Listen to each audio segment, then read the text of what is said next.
thank you. For everybody who's already in chat, I'm gonna need a line of gonna need some more cool cats in the chat. But like the new cool cat, the arch cool cat. Just give me a lot of those. Thank you. What's great is that Amazing. there's a very good that because it takes some time for stream to connect to Twitch, that none of that got through. That's fine. They understand. They're posting Arch in the chat. Yeah, no, that got through. So Hey everybody, welcome to Forgotten Indigo session number 2. Session 02. Yeah. 0.2. Second archive mode. Yes. Yeah, welcome to the pre-stream chill out. How's it going? Hey Jay, can you get some music going? Yes, I can. I'm gonna get what has become the main theme of the city for me. Plays the last boss theme. This is pretty good. Where is it? Yeah, you know we're supposed to say Megalovania for the last boss. Don't even start.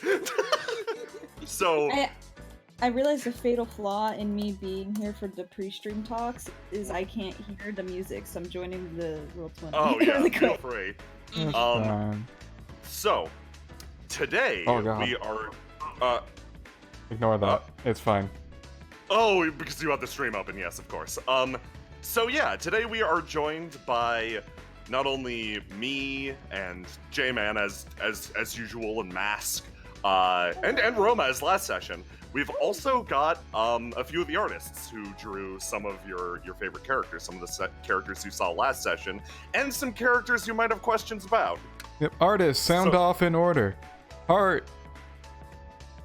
If I apologize. Oh, no problem. Sorry, the Discord did a fucky wucky. That's completely cool. We're live. Introduce yourself. Say hi to everybody. Hi, it's me, Heart. Some of you know me. That's all I have to say. Also, no, thank you so much for the subs. Yeah, seriously. that sure is 20 tier 1 subs you gifted. That's fucking nuts. I also saw some from Zogo Bane of a lot. Monichi, thank you so much for the bits. Like this is going good. Thank you. Yep. And Thank you so much, folks. missing sound off. Hey, I'm missing. I do a lot of art also. It's really good to be here.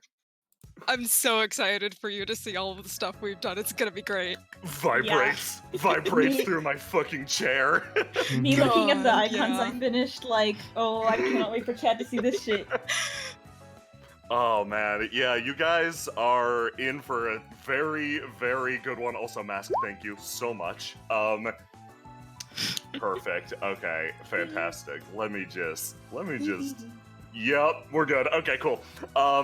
Yeah, we're in for a good one this time. So, really quick, as you could probably see in chat, first of all, Drax, thank you for the bits. Duckman, thank you for the bits. You guys are the best. I'm gonna do my best to shout everybody out before the stream because it gets harder as things go on. I'm still gonna try to hit it during the break, but and once again, if any folks get missed and we don't hit it, we don't reach you, send me a PM and I will personally thank you. Yes. You can also PM me. I'll thank you too. Thumbs up. Zogo Bane of Lot, thank you so much for the bits. So, as of the last stream, there are all these cute Bond Up icons, and if you're watching chat, you might be seeing a wide variety of blue cat creatures in there, with bunny ears in baskets, etc. That was the winner of the Twitch emote poll last time, Arch won. We're probably gonna hold another poll like that this upcoming time, so yeah, pick out which character's expression you like the most, and we'll throw them all in a poll, and you'll decide which one is added to the channel as an emote. Now, other than that, we've got a world anvil that was introduced last time. That is, it's a good resource to keep track of absolutely everything related to Forgotten Indigo, because information is key in this campaign, and I would not be able to manage it myself if I did not have the world anvil. Finally, and this is the last bit of shilling I'm going to do before we get into things, Patreons.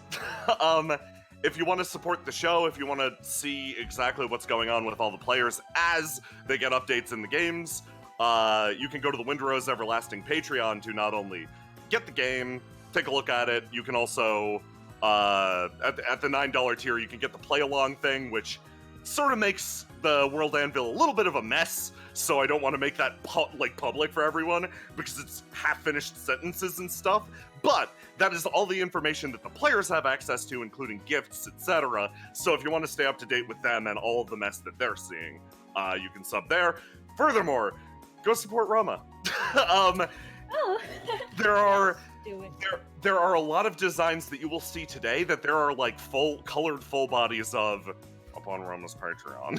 Also, I uploaded all of the icons except for one of the characters, like early. Yes. The ones I drew today. I drew like 3 character icons, and 2 of them are already up there. If you guys want to see them a little bit early. Yes, you can see a very important icon very early if you want to see that. So, and you'll be able to guess about maybe a thing or two that's going to happen in the session, maybe,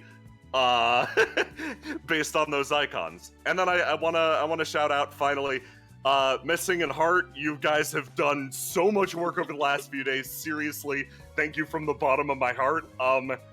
Like you've been Bottom killing of it. my You really heart, have. wink. Yeah, I walked Thank you. into that. Thank you so much. Like it's been really fun. Like and then of course I wouldn't be anywhere without my fellow co-GMs. You guys have been literally carrying my ass. I had a little bit of time to think and reflect exactly on why I like working with you guys so much, and it's not only do you do things that I am literally not capable of, you handle all of the shit that I would normally get bogged down and stupid for, so thank you, seriously. No problem, man. And Happy finally, to be helping. I would like to thank our mystery player for today. That's right, in the call with us right now, there is somebody who isn't speaking because they're waiting until their character shows up to really launch into things. So, if you want to sit down and, like, theorize wildly about who our mystery player is, please go ahead. They are listening, and they probably find it hysterical. So, that's the last fun little thing we got going on here. Hey, yeah, mystery like- player, don't type in chat in the roll 20.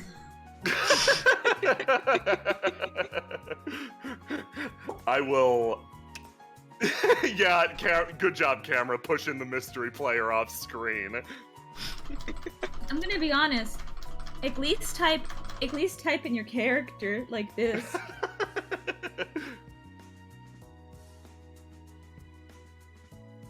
And Austin did correctly call it. Danny DeVito is in the stream. Everything is canceled. Thank you, everyone. Good night. Damn it, take us off. That's the end of Indigo, everybody. Hope you enjoyed it. Surely And this now- was the second archive. Let's get started. Ooh, fantastic. Okay. All right. So, with that, all See ya, of folks. the wonderful artists, yeah, We're goodbye. banished now. Yeah, you're Bye. banished. Good night, Bye, everybody. y'all. Bye. Good luck, everybody. I'll be watching and taking notes. Yes. Now, you might hear another bling. Don't worry about it. In a sec. Okay, so. Let's begin with the, Oh, we should jump over to live chat. Hold on.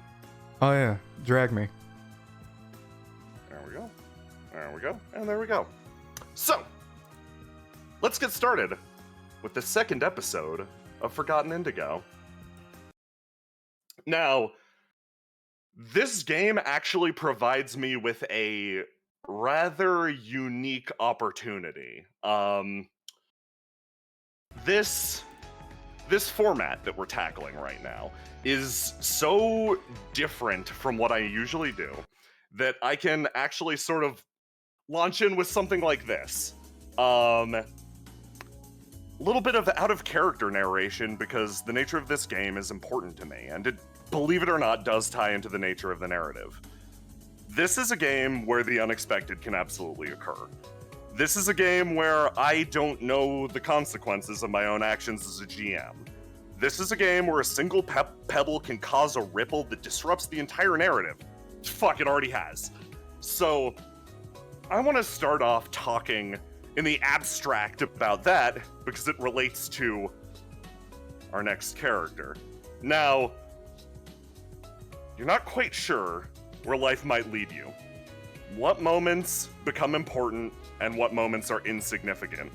Something that seems like a gigantic stone, an imposing red tower that casts its shadow across your entire life, could be little more than a droplet in the river of your life.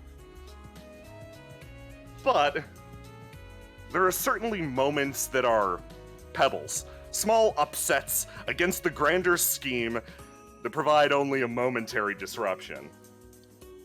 And today, we're gonna focus, at least at first, on one of those pebble-like encounters.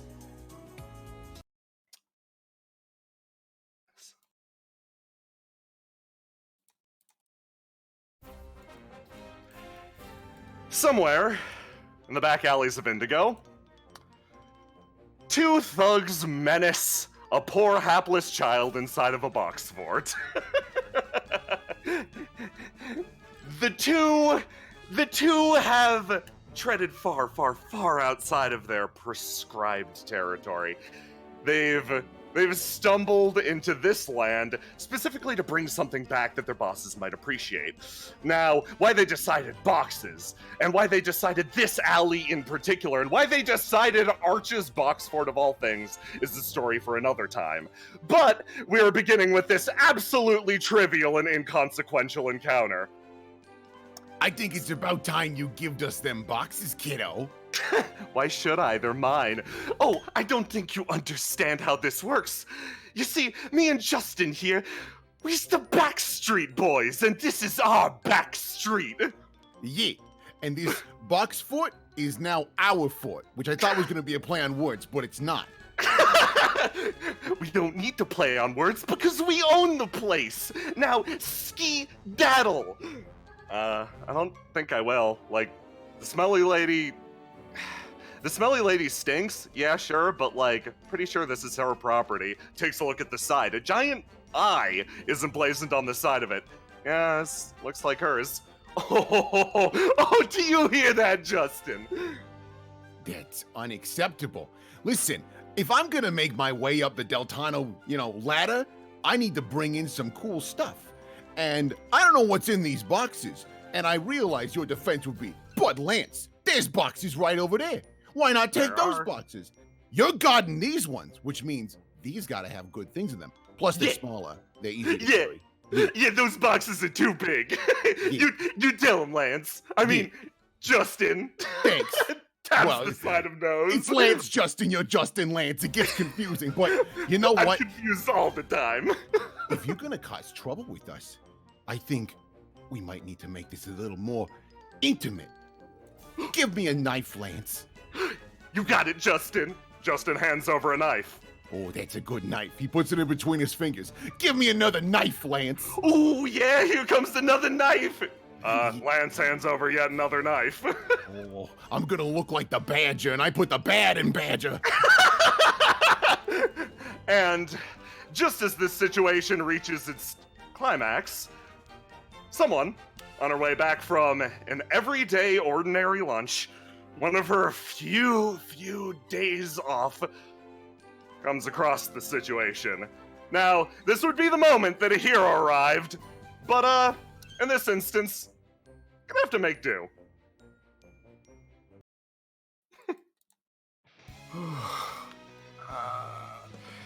She steps forward on the bridge, kind of moving ahead, and sees someone immediately over there brandishing, at this point, about 3 or 4 knives. Yes. And kind of stops and, like, she kind of checks her own personal stopwatch, just kind of, like, looks at it, checks the time. 10, 15, okay, yeah, all right, yeah. She closes the watch, puts it away, and steps on over. Hang on right there! What? Who the heck are you? I'm not talking to you. She steps past. Hey, Oh, sorry. Hey. She kind of like gets That's down our a bit fault. lower for a second. Hey, bud. Everything Hi. going okay over here? Seems like you're getting a little bullied right now. Like a little bit. They're holding the knives backwards, so like I think it's okay. I've been threatened with knives before. I'm tough. Oh shit, is that my Oh, blood? you are real tough. Boss, I'll get you another knife. You can't get blood on those. They're collector's items. She kind of like moves over, just gives the kid a slight pat on the head. Now you're real tough, but don't worry though. You know, sometimes if you get bullied, it's always okay to tell an adult. Okay? I mean, adults are kind of lame. Oh They yeah, look they're down. super lame. She kind of They stands look up. up. She kind of looks. Adults are very lame, which is why you should have adults deal with adults. After all, kids are cool, and they shouldn't have to deal with all adults' dumb stuff. Is that right? She's spitting words of wisdom, not in our general direction, but I feel slightly enlightened, like my IQ is increasing. Wait a minute. All this time I thought kid stuff was lame. Am I wrong? No! I'm the badger! And I am second in line to being the badger. I'll be the badger someday. Teach kind of it starts to look over as they keep talking. You're wait, Badger? Have I heard of you? Ooh. Dude, people's talking. Oh, Oh, absolutely. you gotta rap! And they like do the slappy hands at each other. Ah, you're still holding those And knives. even outside of Deltano territory, they talk and they know Oh, badger. they know it. They know the badger. Right? He like spins back around, knives all pointed out, still bleeding a little bit. He's a dumbass. You trying to stir something with us? Stir? I feel a stirring. I feel a stirring coming on. Is that what kids say nowadays? Well, if it's cool, yeah. And if it's not, then no. I'm getting a vibe that I gotta teach you some manners. Ooh. Oh, that was pretty funny. Thank you. Yeah. Oh, you're also getting complimented. This is the best yeah. day ever, boss. She kind of checks the clock again. Oh wow, already 5 minutes. Yeah. Let's go. What do you want to teach me? Make it real quick though. I kind of gotta go. And I know you're very busy too, Mr. Deltona. Oh, I'm not. Well, first off, you got that name wrong. They're the Deltanos, and And I'm if like, you say that, you'll like actually die. Like that's just a word of advice from me to you. yeah, Oh, no, okay. like on Okay. like this is the first lesson. Like, don't screw up that name, man. Like that's bad. And also, while I'm a part of that family, I ain't got the name yet. I'm gonna get it though. We go with like probably a shank or two out of you. Yeah, and like whatever's in the boxes. Yeah, those boxes too. I forgot about. All right, Yeah, the right. boxes. All right. That's a very, very good point. I'll admit, you taught me something new. Thank you. Let me teach you something new too. You know this place you're in? Look around. This place. You're not familiar with this place, are you? No. Nah. Do you know who this kid is? Huh? Besides, in the way.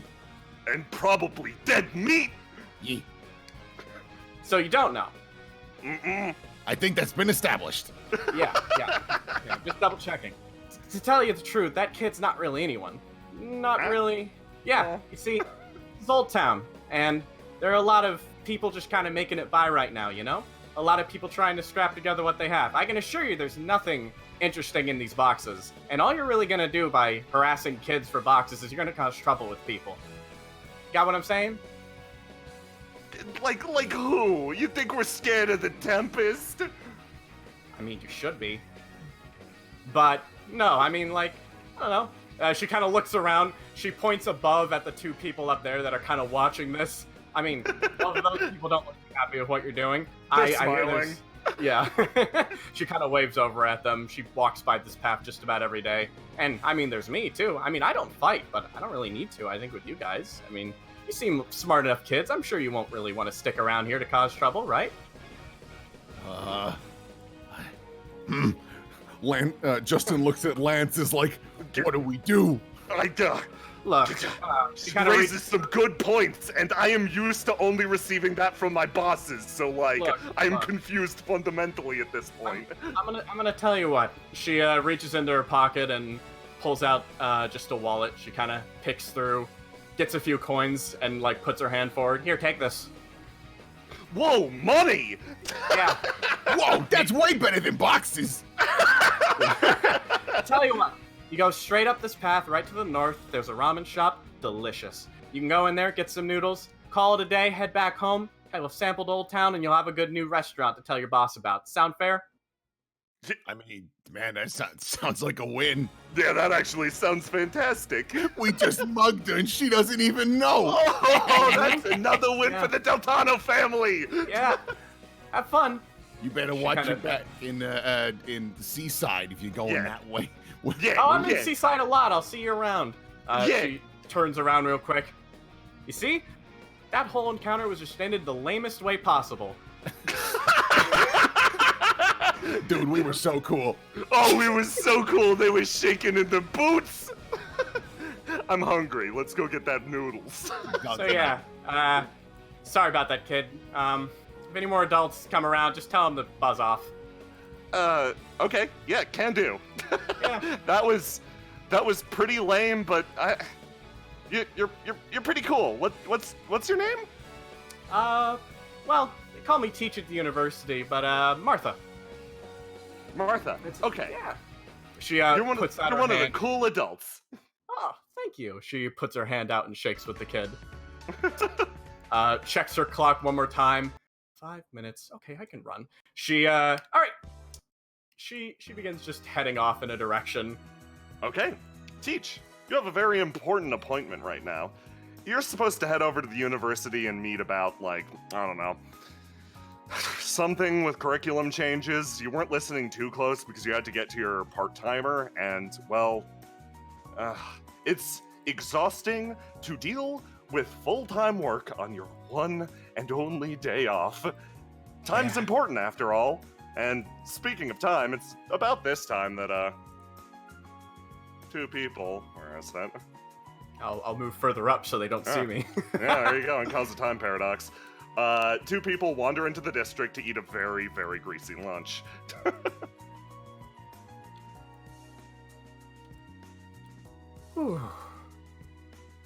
Okay, hang on. She just starts sprinting now, just kind of running faster and faster. She realizes that she's running out of time. Yes. And she starts full-on bolting it towards the university. You run towards the university, actually extremely quickly. You're used to traveling these paths, like, you stopped by Hull Street earlier to get some of your favorite greasy cafe food that is of significantly higher quality than stuff that Arch and Cassius are going to be eating. But, yeah, you can make it back. Classes are still running, but this is like your day off, is also the day off for a few of your friends.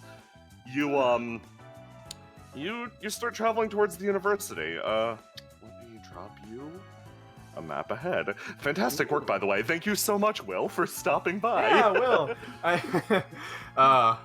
I saw Will drop into the call and I was like, oh, what? You what? Backstreet Boys Part 2. Yeah, listen, Backstreet's back, all right? You start running into the district and you hear a clattering on a rooftop as someone runs past and just bodily leaps, leaving behind a pattern of feathers behind. She scoots along the rooftop and vanishes. See that the mail girl's still busy today. She starts moving past a bit, stepping up, and just kind of makes her way. Huh. That's a mysterious man right over there. I'm gonna ignore you. You walk past. There's a lot happening in this district now. You don't remember all the papers outside of the law firm here. Kind of weird. You don't. Yeah, you're pretty sure something's happening over in the old Last Resort HQ too. Things are bustling, but you don't really have time to figure this out. Make a mental note of that, especially all those papers that might be valuable for later. So she just kind of moves fast, and again makes her way up to the university. Okay. You head towards the university. It's a path that you've traveled again and again and again. You don't take this way every single day to work, but you're familiar enough with it. This is the path that all the people who don't go through the woods take. And in time, you reach the university. Pretty map. Yeah, big map too. So, yeah, get walking, Teach. 3 minutes. 3 minutes. 3 minutes.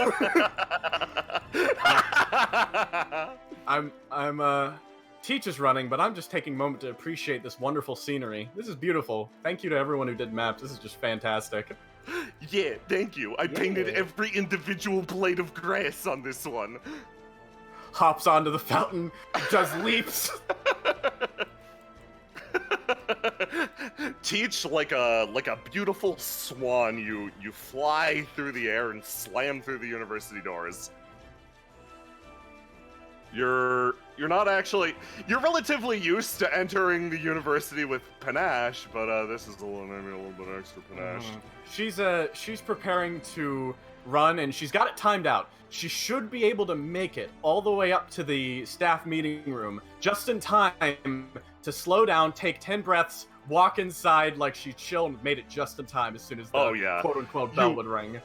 Yeah, your path is off to the left. That's you're headed to the principal's office. Actually, you sprint past. You see a university student up to her eyeballs in a book. You see a split second of something else on her face, and then it goes back to normal. Teach shoots her a finger gun and then keeps running. You got it, kid! And then she just breaks on through the door. Okay. You head to... Where is it? You travel through the university hallway like a fucking bat out of hell. The fucking Sonic Adventure music starts playing. Yeah. All right, which door? Straight ahead. Straight ahead. Straight ahead. She stops immediately in front of this man. Oh, don't tell anyone you saw me running, bud. Oh, hang on. Yeah, of course not. You're here kind of early too, huh? Early? She checks her clock again. I guess, yeah. Headmaster ain't here yet. Why don't you pop a squad? You can catch your breath. Fair enough. She sits down, just kind of squats next to the plant, and just kind of like takes out her clock one more time. Okay, puts it away. Here's the problem. Martha, you can't always be early if everybody else is always late. I don't really think that's true. I mean, I'd just be late with everyone else. Besides, I got the reputation to hold, you know? Come on, son, you're here too on time, so you understand. Yeah, but I got things to do. He's holding... too, Song. The two start bantering amicably. This is Professor Song. You've known him for about 5 years at this point, and... Well, at first, you were certain that he hated you. Hated your goddamn guts. He seems awfully critical, a little aggressive, and just generally, like, slightly energetic. He's got a slight vibration to him, like he's always itching to run a mile or get in a fight or something. You remember most notably, he promised to, quote, annihilate you on an exam that you were both teaching your classes about. All this, however, sort of changed at a certain point. About 3 years back, he invites you out for drinks, and you're sitting down, and you ask him what the occasion is. Maybe a little more hostile-y than you were used to, and he goes, well, it's my birthday, and you're pretty much my best friend, so here we are. And from then on, something kind of clicked, and you flipped around on the guy, sort of understanding how he worked. Week or two later, he goes, yeah, so I'm transitioning. Could you, like, go with the whole he thing? And, yeah, you work together, and you've been honestly pretty damn tight ever since. He's sort of your closest friend here. And, well, speaking of friends, someone else wanders down the hallway. You see a rather large tent-like figure wander down with a sort of dainty step. This is Alcott Lobeliaval. You're pretty sure she actually hates you. Oh, early again, Teach! She grins. She glitters with every step. Oh boy, here we go. How are you doing, Alcott? I'm doing positively fantastic. Oh, look at you. Oh, she picks at your hair for a second. One strand slightly out of place. Wouldn't want to show that to the headmaster now, would we? Yeah, no, we wouldn't. She picks at her hair a bit. Calm down, Martha. Calm down. It ain't worth it. She pulls out. Look, I got the last one. She hands him a grape juice box. Oh, thanks. Yeah, no problem. I know it's your There's been favorite. Yeah, there's been like a moratorium on these things they're going. Yeah. Oh, wow, and song 2. Oh, are you playing with your toys again? You mean I'm forging something, as usual. Thanks for noticing. Song has since hunched down and is actually with a tiny hammer hitting a tiny dagger on the ground. Yeah, Teach like, yeah, we're just, early birds catch the worms. How about you, Alcott? Have you made any friends yet? I think I made a friend a few minutes ago. Oh, well, I believe in you. I'm sure they must be positively in love with you at this point. Oh, I'm sure he was very impressed. You see the split-second break in Alcott's persona. You've gotten pretty good at causing this exact reaction. And almost with perfect timing, exactly as the clock hits 4. Let me grab a guy.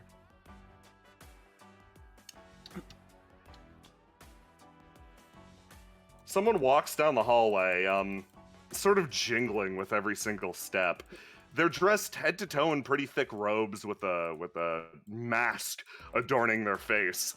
They have a vibe that almost drives the temperature of the hallway down as they travel in. Oh, I see you're all here. Excellent. Absolutely. Let's go. She just like starts to talk, can't get a word in, and she just like makes a face. The headmaster disappears within his room. Do you follow in? Oh, please, after you teach. After all, you were the one who was here early. Are you sure? I don't mind. If you want to go in first. I'm going in first.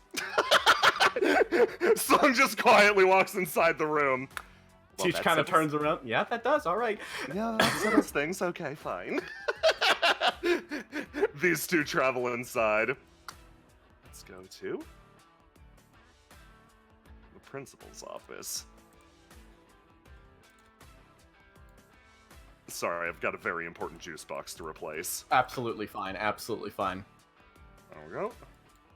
This is Song's theme, by the way. I love it. Yes, I found it I love 5 it. minutes before the stream. I recognize that one too.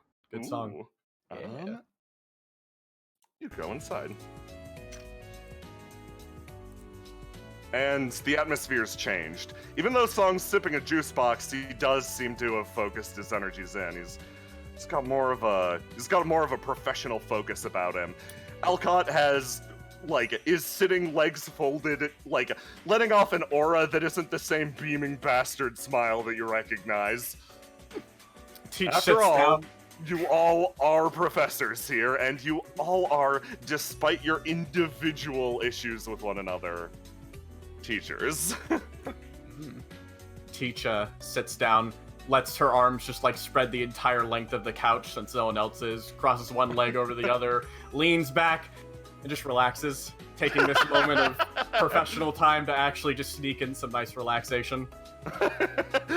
Song flashes you a look bold move, cool.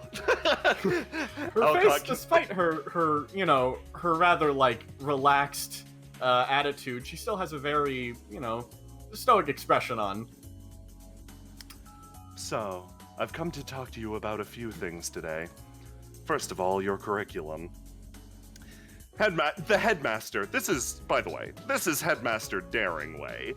They've been a fixture of the academy ever since you arrived. Used to be that this place was ruled by a board of directors, managed in part by people from Bluebell, but at least right now, it's in the hands of the headmaster, one of the oldest teachers at the academy. In fact, all of you are rather junior acquisitions. Song and you being hired about 5 years ago. Alcott being hired 2 years ago. So, unfortunately, you all are frequently sort of grouped together when it comes to receiving assignments and critique like this.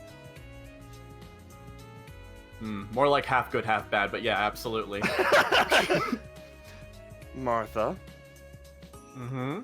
I hear you've been teaching the 1 week war. He folds Yes. his hands and puts them up on the table. They seem almost spindly and puppet-like. Yes, I have. That isn't a boy. problem. Here we go. Song slurps loudly on its juice box. Now, the 1 week war, I believe, as it pertains to history courses, was supposed to be taught with a delicate hand. One that... cover that quite as delicately as I can, Headmaster. Of course, you know, Teach. The most delicate one at the entire academy. Alcott beams you, next to you. Of course. He looks at the two of you. Yes. Well, I've received some feedback from some of our Lancean students that your curriculum is rather unflattering. I suggest you amend it. History can be pretty unflattering. But I understand what you're saying. I get it. She kind of sits back. However, I'm pretty sure we had a few courses before that were quite, I'd say it, a bit inaccurate. How so? Leans in. Well, it was just a matter of some aspects between Lancean and Indigo relations seemed to be skipped over prior to the 1 week war. I would love to teach the 1 week war as in a way that would be more acceptable, but for some reason it just seems like I can't get an accurate listing of sources around that time period. Of course. I do have to agree with Teach on this one. In many regards, your library is quite lacking. No, actually, Teach says, no, Alcott, that's wrong. The library is very, very extensive, which makes it more concerning and makes it a bit harder for me. After all, I don't know where I get those books elsewhere. I don't think this is a problem with the university's collection. It's just a small oversight. And I'll assure you, I'll look out for those books. I'll try to find them. In fact, once I get them, I should be able to adjust the course for next semester. Though we're deep in teaching, and I'm afraid she stops again. Her head moves up, and the light reflects on her eyes, so that the glasses can't really be seen through by the headmaster, and then her eyes dart over behind her glasses at Alcott, and it's like. Oh, but Martha, you do have to admit there is such value in missing pieces of the puzzle. What is a library if it's missing just the slightest bit of information? You can't come up with a complete record that way now, can you? No, I can't. Exactly. And I'm just a math teacher. Yeah. Song slurps. I just work here. But yes, Headmaster, I'll keep an eye on the curriculum. And I haven't had any of the Lancean students particularly come up to talk to me, so I don't know. I'll have to ask them. That probably has to do with your second issue. And this applies to, actually, you two. Actually, all three of you. I've heard that you're unapproachable, that your aura is intimidating. Try to connect with your students a little bit more. Do me a favor, okay? Teach just kind of sits to herself. I'm unapproachable. Bullshit! Song puts up a hand. I mean, Teach's body language in 5 seconds swap from wide couch ultra mode, where she's got her legs sitting straight, her hands are on her knees, and now she's like, oh. No, that's honestly, that's horseshit. I get it for myself. I bring swords to class all the time. I work on them while grading people's papers. And like, yeah, I'm working on that. Song puts up his hands. But like, Teach and, yeah, I guess Alcott too. They're nothing but the bastions of friendliness and approachability. Oh, Song, I didn't know you thought about me that way. I don't. I mean, what? He straightens up. Listen, play along for a second, Alcott. He has the sword out. Just for once in your goddamn life, play along, Alcott, okay? I'm playing along every single second that I'm here at this university, Song. Don't ever forget that. It's so unintimidating. He's holding the juice box and the sword in the same hand.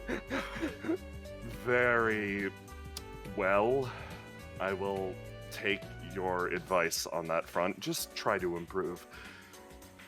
A lot of this, ever since the Empty Night, securing public funding has been nigh impossible. We rely on donations from wealthy students and, most importantly, wealthy students' families. If you're teaching in such a way that you're frightening them, defaming their country, you're putting our entire organization in jeopardy. I need you to understand that. Yeah, whatever. Yes, of course. Mm-hmm. And that brings me to our final topic of discussion. The budget. With certain cuts that we've had to make lately, I've had to restructure the way that homerooms function. Now, in order to secure your full paycheck, in order to be treated as a full-time employee of the university, you need to effectively teach a homeroom, mentor up to 5 students. That is the bare minimum amount required to open up a classroom to you. I'm still more than happy to keep you all on as part-timers. You all have different areas of expertise. But in order to pay you the amount that you have enjoyed up to this point, I'm afraid I have to ask for a little more. Teach, in your case, I believe only one student is currently under your purview. Is that correct? Yes, that is true. I understand if you do change the rulings, that will require me to get 4 more, correct? Correct. And furthermore, I believe one Beretta Pietro has not been in school at all over the last few days. That is true, and I've tried my best to contact her. She's rather troublesome, but that's fine. She is the daughter of one of our largest supporters. I do not want to be the one who has to tell William that his pride and joy is missing. She leans back and thinks about William. Ha!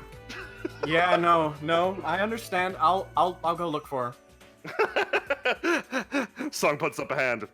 Yeah, like I said, I just work here. Like, I'm not interested in teaching a homeroom and doing all that stuff. I make most of my money from my shop anyway. I do this as a hobby. Plus, none of you know math. I know a bit of math. I had to, I know cosmic physics, you little shit.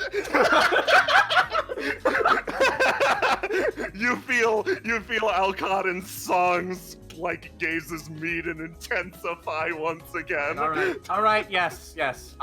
I do still intend to teach a homeroom, and I will add that onto my list of scheduling. I'll make sure to reach out.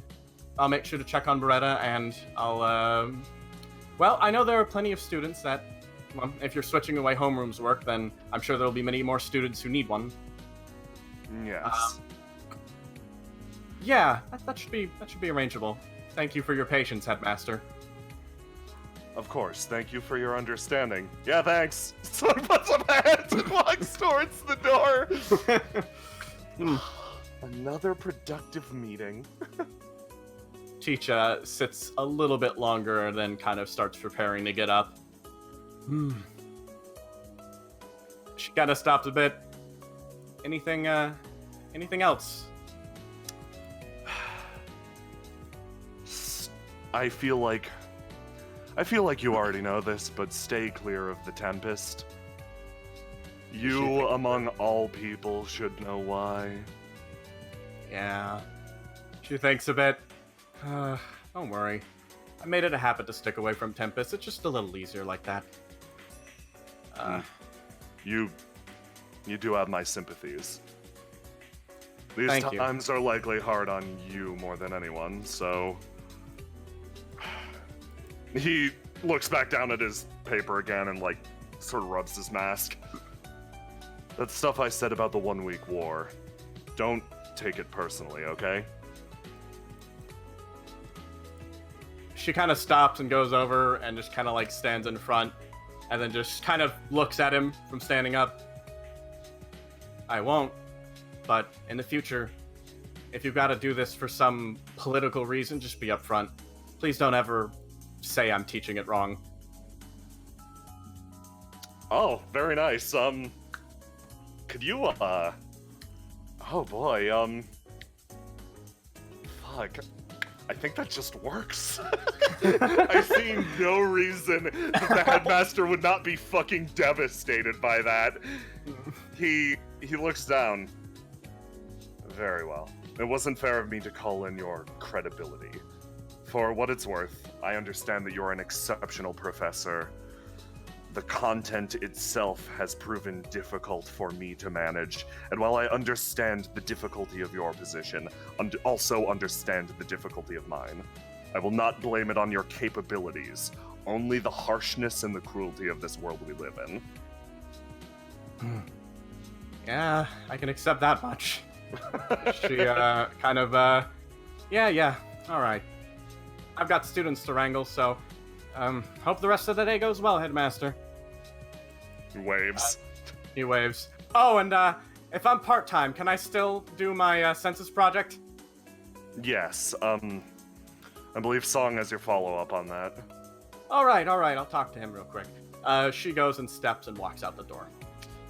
You go back into the hallway. A thin, the air sort of, heats up again as you walk back out. Oh, boy. Well, that was bullshit. Yeah, a little bit, but, the writing was on the wall for at least a couple months now.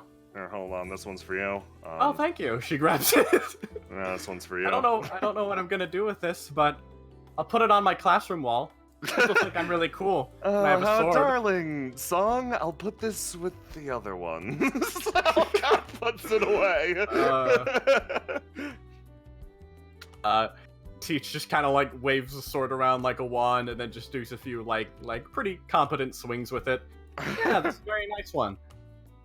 Yeah, I tried to balance it versus your overall arm strength, which I still don't super have a grasp of. So this is another burner sword. Oh, and what about mine? It's purely decorative. Don't use it. Oh. So. Well, teach. Mm-hmm.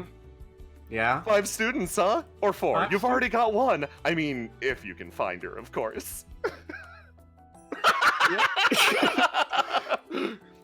Yeah. How many students do you need for your homeroom, Alcott? Oh, that's a fun question. That's a fun question for me. So 5? No.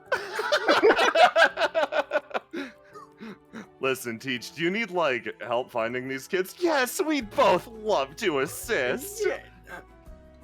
She kind of looks at Alcott. Yes, I would probably like some help. That would be very nice. She then also kind of steps to the side and looks at Song. Are you sure you're not going to do a homeroom? Yeah. That's What's fine. the point? I guess, kids are cool and all, I guess. But, I don't want to be in trouble when they, do something dumb, throw a Molotov cocktail at the Tempest or something, you know? Yeah. That level of responsibility just doesn't fly with me. I'd rather teach them how to count and how to maybe, not get shot. Those are the 2 things I can teach. It's not for everyone, I gotta say that. Well, no, that's rude. That makes it seem like you don't teach and, enjoy teaching at all. I'm sorry, Song. It's just, everyone's got their limit. Yeah, I like 2 things, math and swords. I have big respect for you, Song. Those are two pretty cool things. It's nice to have a narrow focus. It means you can dedicate all of your time to becoming the best at math and swords. I am the best at math here. Once again, I teach cosmic physics. That's a lot of big equations, Song. She leans in. Song, before we head out and do some student recruiting, Teach just kind of thinks for a second. Oh God, this is my day off. Okay. Hang on one moment. Can I? She just like takes a step aside for a moment and just like crouches down. Okay. What's going on? I was supposed to do stuff today. I haven't taken a break in a month. Probably a month and a half now after this. That doesn't sound healthy. Always working. Song has already pulled out another sword and is hammering it. Song, that's so ironic. I don't even know if I want to point it out. What? How about that census project, Song? Oh, looks at Alcott. looks back at you. The obituaries, right? Yeah, I got him. Well, a little bit of a complication with that. You know that law firm out front? Yeah, it was getting smacked up when I was walking to work. Yeah, some bigwig from Bluebell went out and bought all of the rights, I guess, to all the records that were stored in like a few buildings out and around the city. I managed to get my hands on some tax records found in the apartment of some dude named Cassius. Really nice, actually, super helpful. But I've heard of him. No obituaries, sorry. She kind of well... Okay, how about this? I don't want to talk to students because, their eyes so full of hope and wonder, they hurt me. So... Well, that's the best part. Not fair. So, I could go deal with the obituary thing if you want to look over at Alcott, motions with head. Oof. I can't think of a worse thing I'd like to do on my day off, but yes, I think that's a fair deal. But I'll tell you what, yeah, if you want to go check out the firm, see if you can grab anything for me. Remember, legal things in Bluebell don't mean much here. Huh, yeah, good point. He walks away and, waves, still sipping his juice box, still holding a sword. Alright, Alcott. It's over suddenly very serious. Listen up, we're gonna go find students. We need 9 students, and we need them before, soon, so... Yeah. She kind of looks around, no one else is around to see them. We're gonna find some students, okay? Alcott's gonna roll to die really quick for reasons. Ooh, that's a nice roll, Alcott. That's a pretty good job, Alcott. Fucking nailing it, Alcott. She has an expression that stops for a second.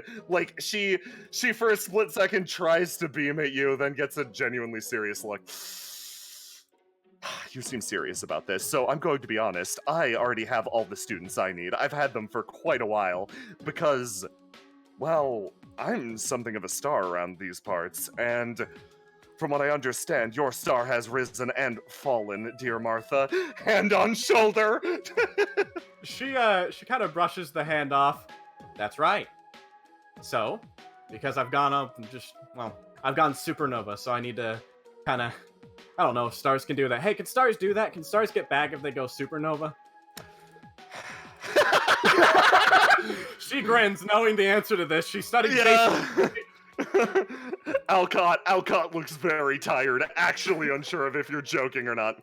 Okay, fine, let's go work on getting your phenomenal star back from the void of a black hole. Come on. Yeah. She walks you back to the main hallway of the university. Alrighty.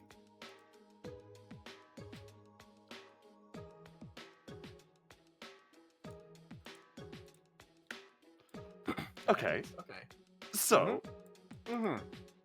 You're looking for You're looking for students that'll fit your unique vibe, that you can teach more than anyone else, like that seem uniquely qualified to what you bring to the table. Teach now. Tell me, do you bring to the table? She like adjusts her glasses. Another sparkle occurs across them. Classic anime glare. Positive energy and the truth. Oh wow. Oh, God looks completely nonplussed. Well, that's good.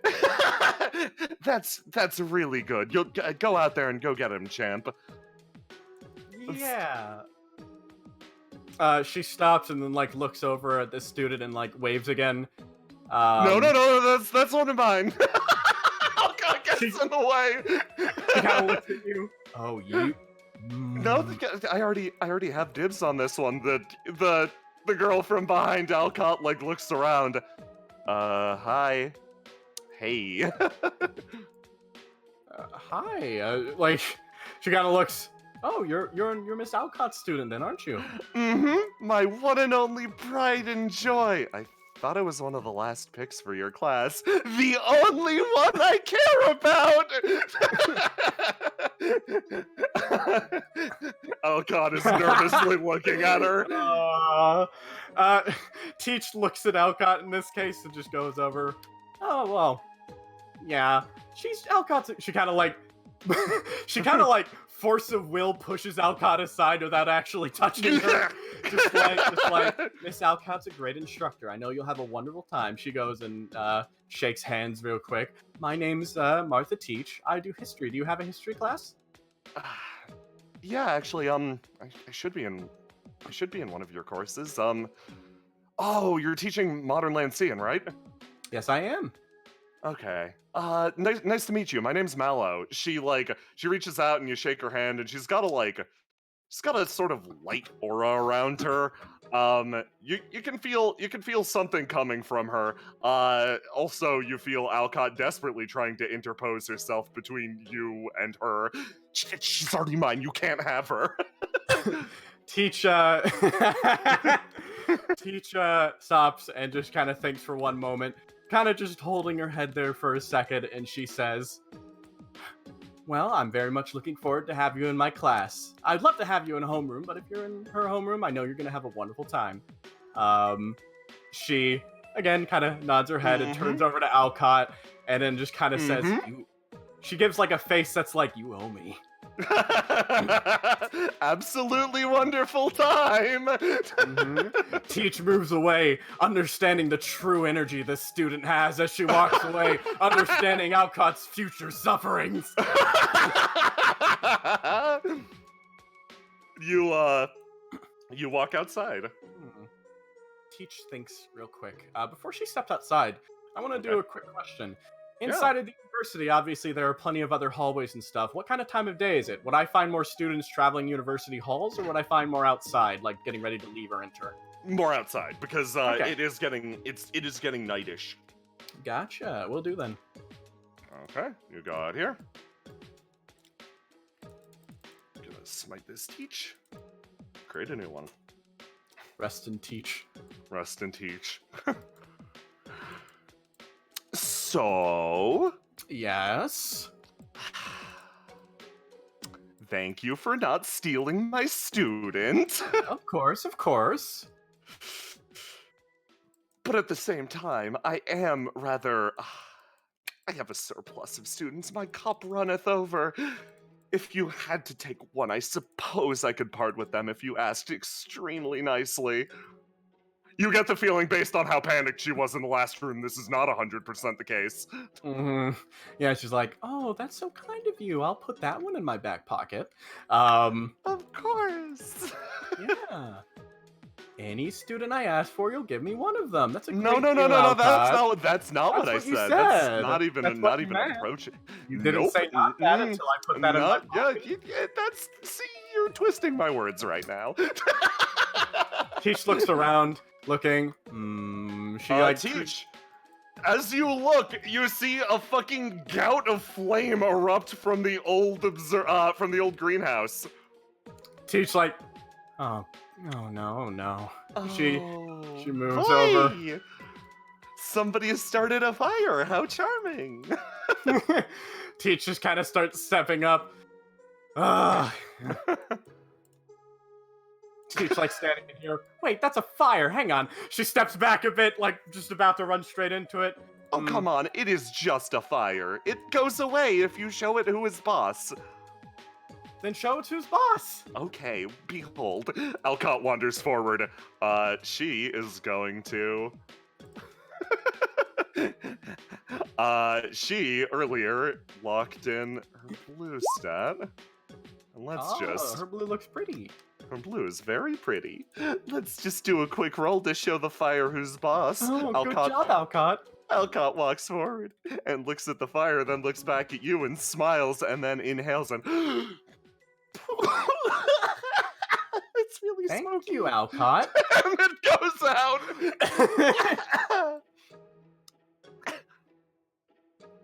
Do you go inside? Yes, I do.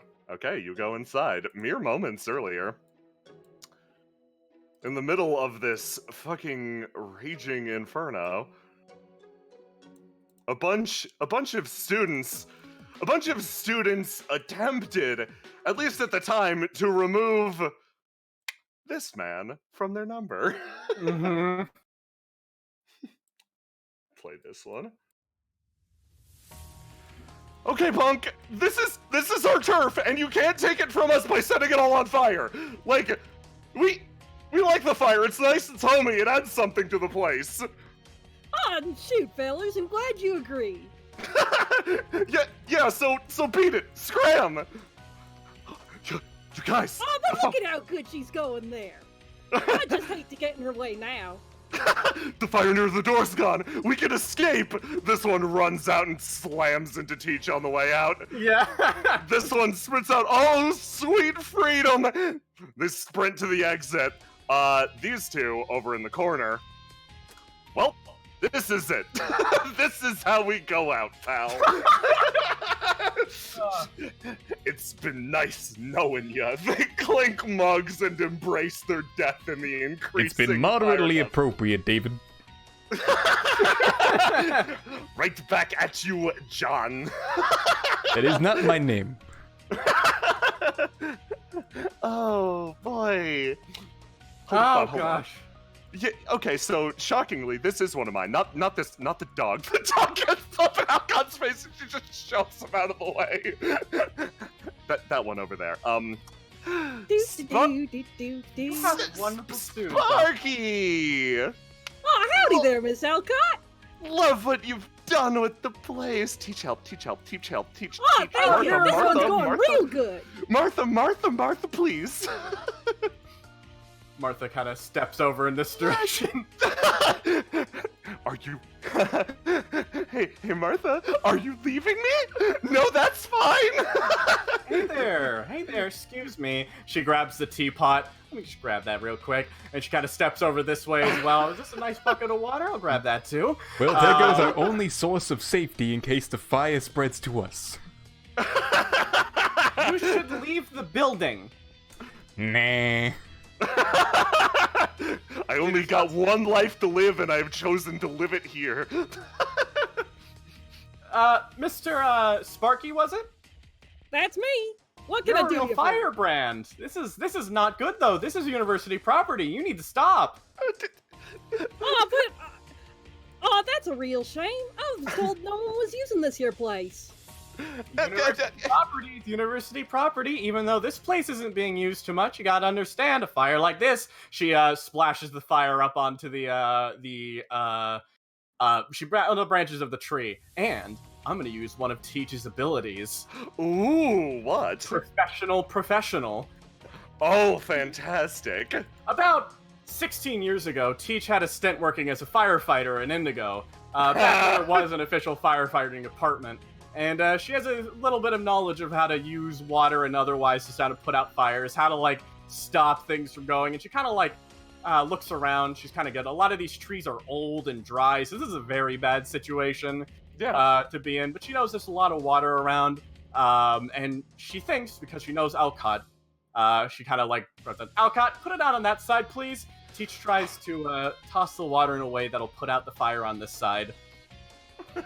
You do so. You throw some fire on it. Give me this is actually going to be a skill challenge, our very first of the game. Yeah. Now, in this instance, you are going to be set up against a random number of d6s depending on the difficulty of the challenge. An easy challenge is obviously 1 star, 1d6, with potential other modifiers. A medium challenge is a 3-star, that's 3d6. A difficult challenge is a 4, so on and so forth. This is a 3-star challenge. I'm feeling that.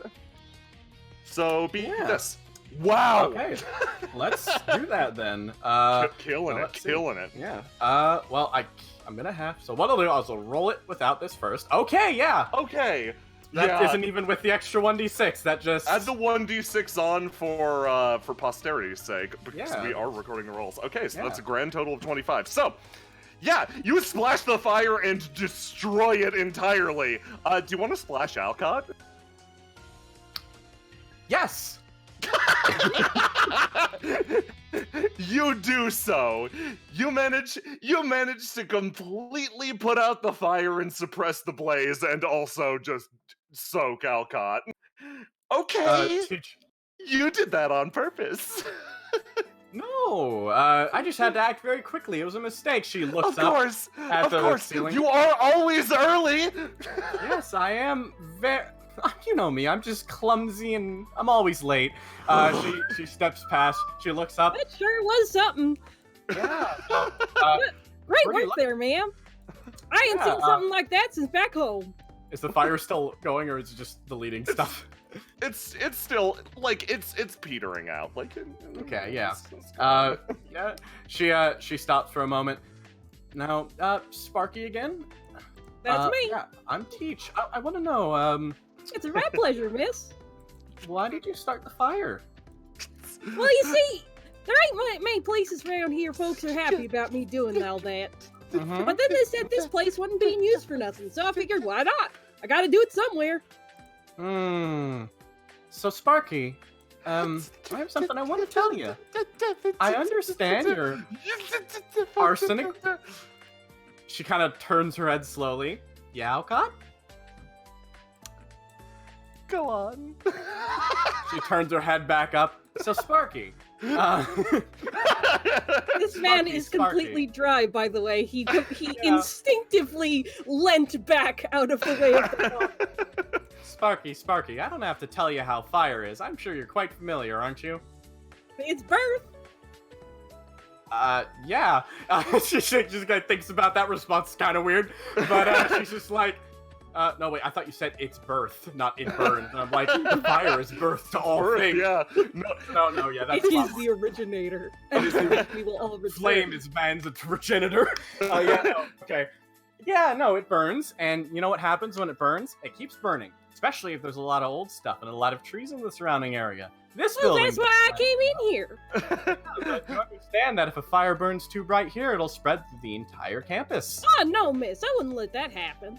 Oh, you can just control this? Sparky is very controlled with his fire, and that is Sparky's why I am proud to have him as a student. Oh, shucks, miss. Sparky snaps his fingers, and a little plume of fire sits in his palm, burning happily. Oh, that's very cool then, Sparky. I've always. What do you do at the university? What's your major? Fire! Oh, fire! That's an interesting major. Technically correct. It's what I'm good at. That and helping folks. Teach smiles at that. Those are two very nice things to do. They often overlap. Yes, they do a little too often, but that's okay. We're working on it. Miss Alcott's been a great teacher. That's right. I have. I really have. Alcott? Please I got impress that me book you more. were talking about in class the other day. Went up a real treat.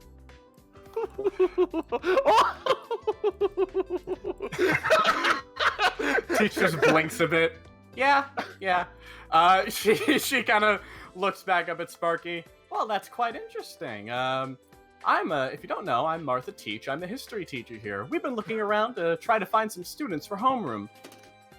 Oh, it's a pleasure, ma'am. He closes his hand around the flame and it vanishes, and he extends the same hand out Teach to just you. reaches right over Alcott's head and shakes his Yeah, both these people I understand are actually pretty tall, and Alcott is tiny. Correct!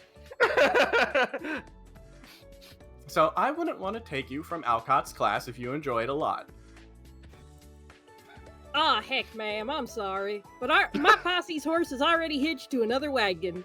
I Yes, understand. it is! And that's why we don't want to bully Miss Alcott. She's a really nice professor. She tries her best.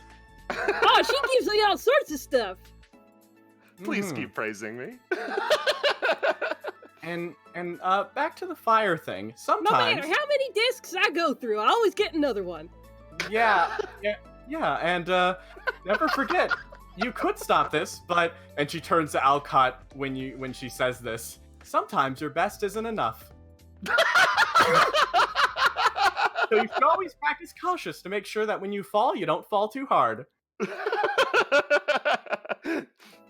That's right, Teach. Of course, knows what she's talking about. This conversation has been exhausting. It has. But, Sparky, I am Yes, sir? very, very, very intrigued about your progress. So if you ever need any help with history or just about anything, if Alcott's busy, stop by and just give me a talk. I'm happy to help you. Oh, thank you. Thanks very much, ma'am. Yeah. If that ain't just a prickly pear and an observatory. She steps out again, once again, leaving Alcott to the fate of having to manage the student. Well, back to it.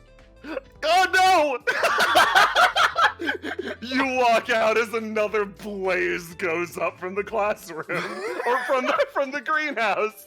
Yeah. So, university exterior. Teach. You remember something? Yeah? You probably don't have too much time, but like, unfortunately, you thought this was gonna be a day off, but you got called by your job today. Scarlatti Construction unfortunately needs another fill-in, and that hits you like a fucking brick shit house because like you're looking around for any students and you're like, no, none. They've all been claimed by Alcott, or yeah, no, rough time.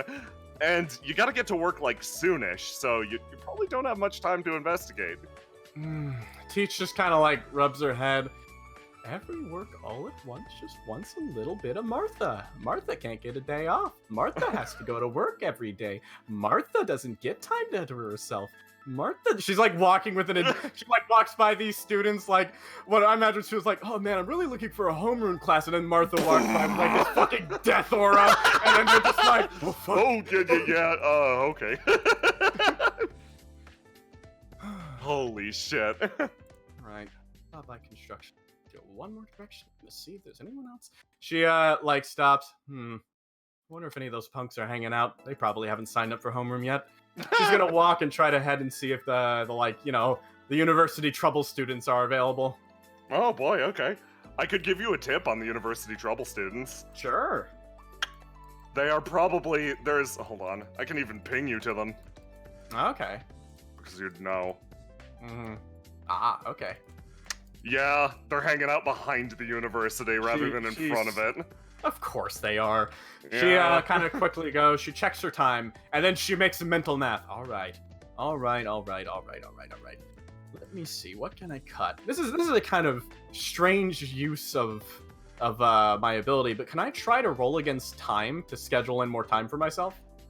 Oh. I have the yeah, timing. You know what? Yeah. I'd like to see if I sure. can timing right, yeah. Yeah, roll timing versus this. Oh my god, I roll like ass. That's fine, maybe I will too. Alright, let's see.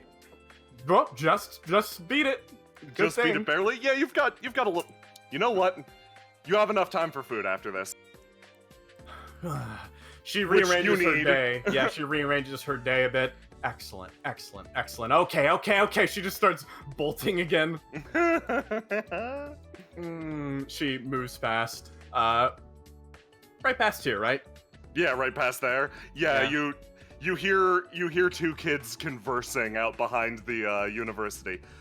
Okay, and then the plan is we jump the fence. You give me a boost because I'm not tall enough to reach, and then I'll touch down, and then we slowly turns around. Oh, hey! Hey there. Teacher Yeah, how's it cocks an going? eyebrow.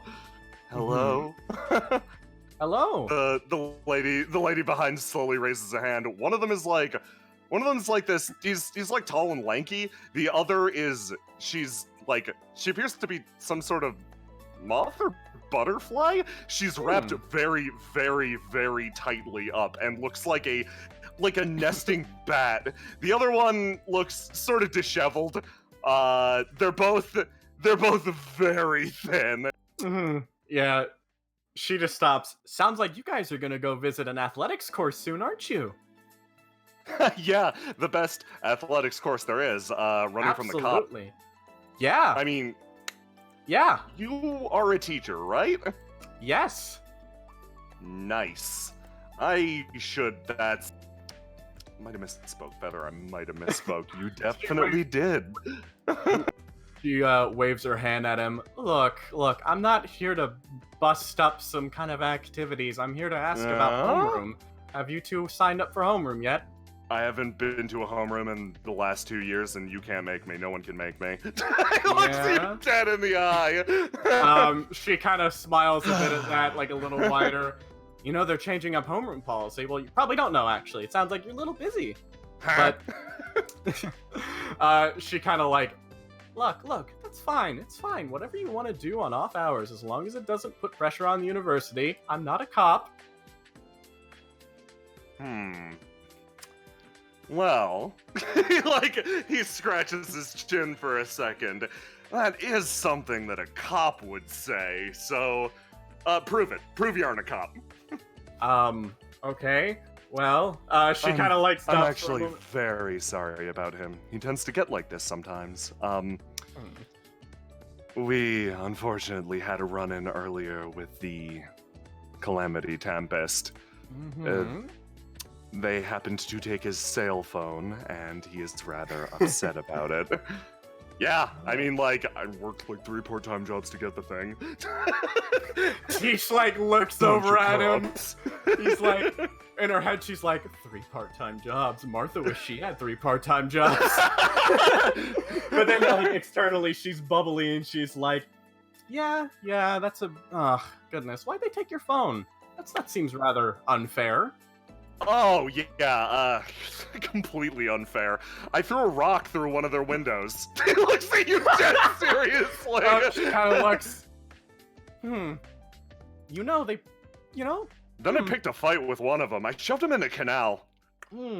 Don't know if they could swim in that armor. Does this guy look he got the shit beat out of him or not? No, he looks fine. If ever, could I be a murderer? He points to himself.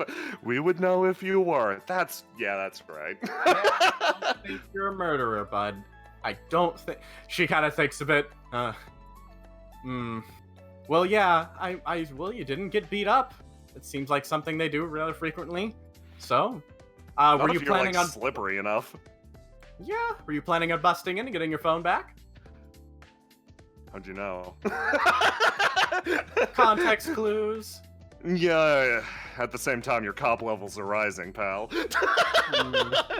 He narrows his eyes at you. He narrows his eyes, sorry. Look. The reason you think I'm a cop is because I'm an authority figure. There's a difference, though. Not all authority figures are cops. Look, yeah, I guess so. Relax his back. Yeah. Look, it's my job to tell you not to do the bad thing, so that when someone, when you do the bad thing, you get to look back and be like, oh damn, they were right, you didn't do the bad thing. I fully expect you to do it regardless of what I say, and that's fine. You're young. Go throw rocks at stations and do whatever you have to do. Just understand that when you get your cell phone taken, that's your responsibility, and then if you want to go back and get it, well, go back and get it. But if you make too much trouble with Tempest, I do gotta at least point out, they get pretty rough with people. I'd be careful. And also, she kinda thinks, your cell phone wasn't, it's RNA-ing, was it? Yeah. they've, well, they are an RNA mercenary group. At least they are now. So, I think chances are any of that confiscated, it's either in some guard's pocket or it's been shipped off back to the center. So, I don't know if you're gonna find it breaking into Calamity Tempest areas, and if they find you breaking into Calamity Tempest base, they are gonna beat you up. I've been in and out of there lots. Scratches the back of his neck. Aren't you a go-getter? I like you. You want to be in my homeroom? He thinks about that for a second. Do me a favor. Give me an empathy roll. Okay, will do. Let me roll empathy. Okay, not too bad. Okay, you can eliminate one of his colors. All right. Well, I'm gonna have him roll anyway. Let's see. You're gonna beat it. Oh boy. Oh boy. Oh boy. Well, I'm gonna eliminate red. Fantastic. Okay, cool. Let me just... Oop. And back to... Yeah, he's gonna... So, yeah, he stops and thinks about that for a second. Okay. Rubs the underside of one of his eyes. It's clear you at least get kind of what's going on right now. That's good. I didn't know there was a teacher on campus that's like this canny other than song, and he kind of scares me. He scares everyone. He does scare everyone, honestly. Song's a great guy, though. I do have to say. I tried to be in his class, but he wouldn't stop making swords and staring at me. He does that. You think and also, back. as a little heads up, Song isn't having a homeroom, so he wouldn't be an option anyways. Oh. Well, if I want to continue enjoying my lifestyle here, I think I might actually need to pick up a homeroom anyway. And you don't want Alcott's. I'm gonna tell you that right now. I mean, Alcott is a cop. He smiles at that. Yeah, okay, I think I like you. Right now it's all about squeaking by, at least at the moment, you know? Like, bigger and better things are probably coming, so it's about just making time, and... Yeah.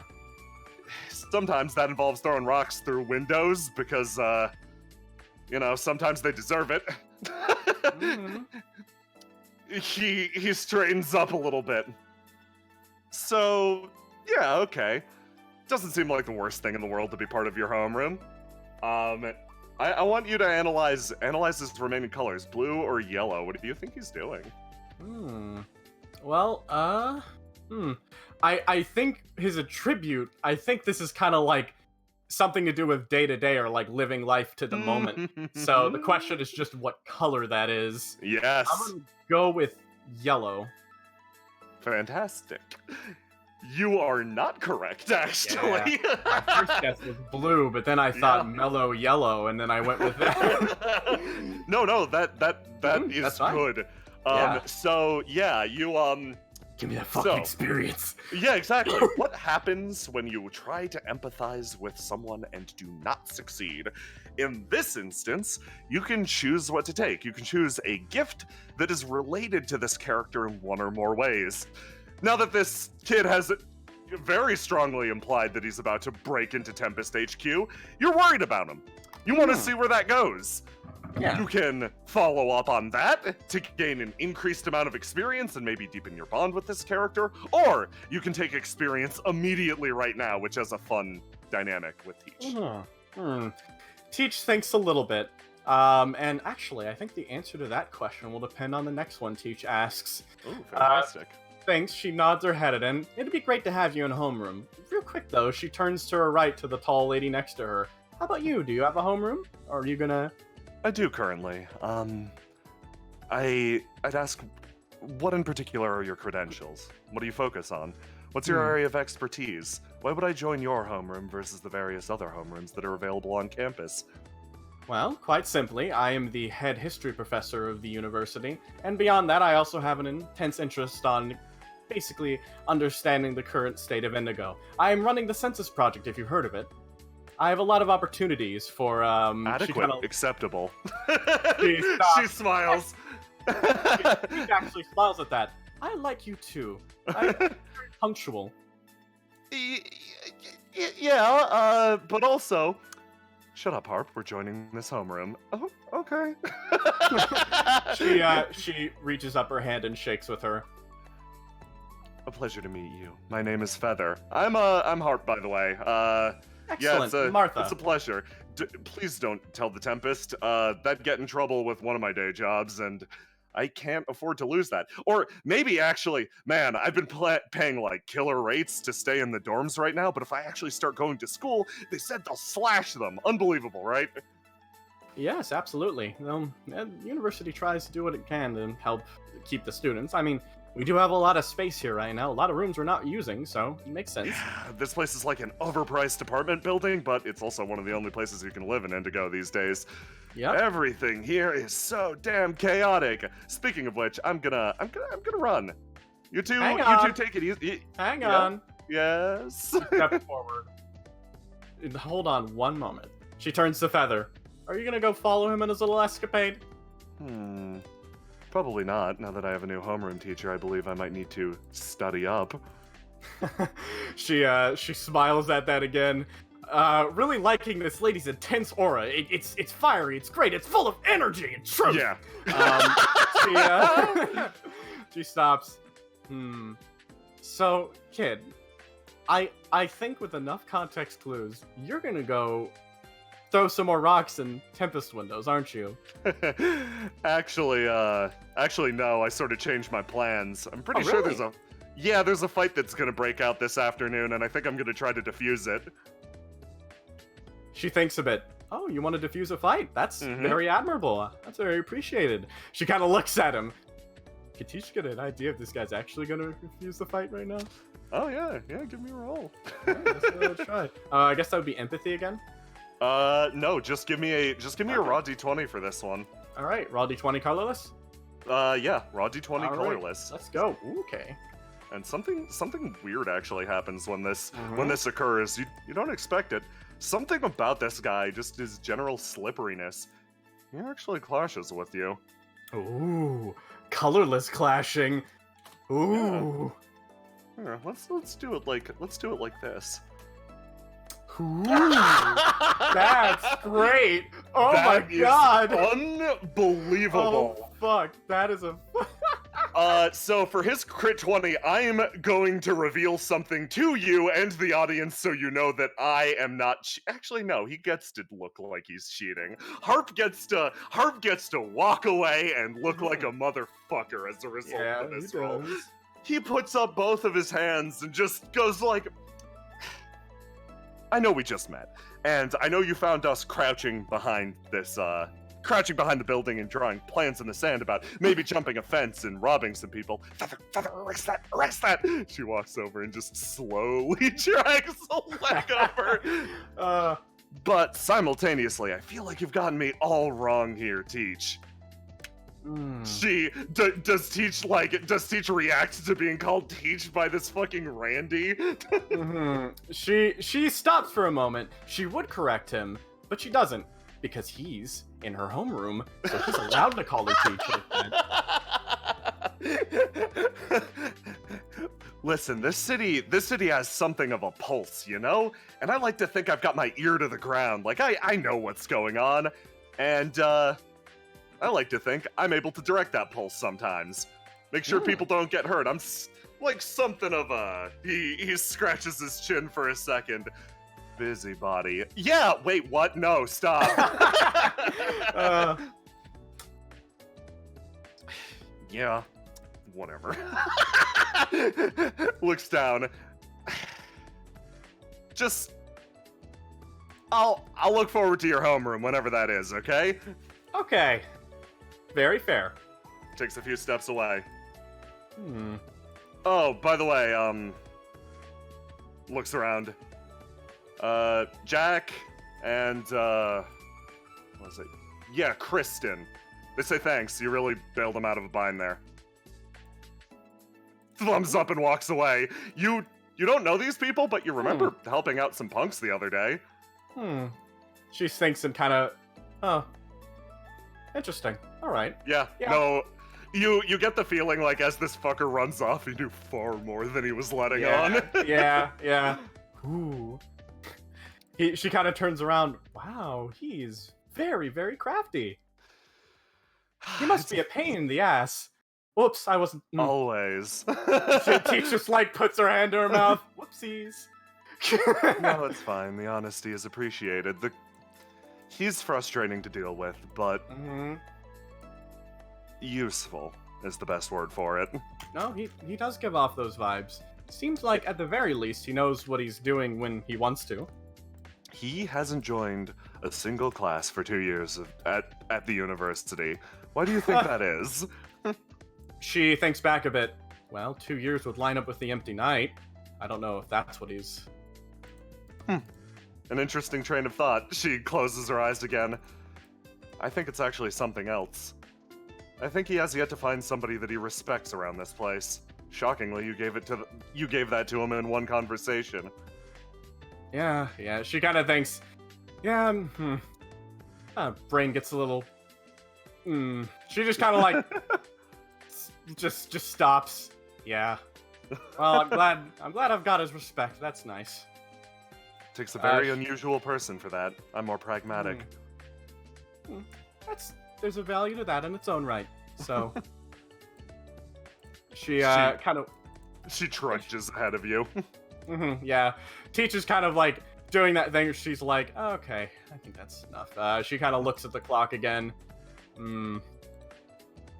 Oh gosh, okay. Where to next? Food? Food? Yeah, Feather stops. Your homeroom Does your homeroom start tomorrow? It does, in fact. It does, yes. We'll be there then. I'll make sure of it. Thank you so much.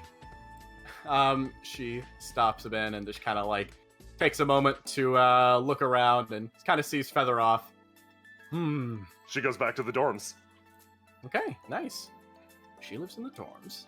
He doesn't. He can though. All right, that's good to know. Ah, damn it! I should have. I'll get that tomorrow. She kind of cuts it off, and then she kind of stops and waits a bit, and then she thinks, "No, Teach, that's a bad idea." She kind of stops a bit. As she wanders off, she kind of like, she thinks she'll grab a bite to eat in the middle of the day, but she kind of struggles in her head thinking about that dumb boy and his cell phone, and realizing that it would probably be more trouble than it's worth if she were to be the one to try to go get it back. But it still is a thought that plays on her mind. Yep.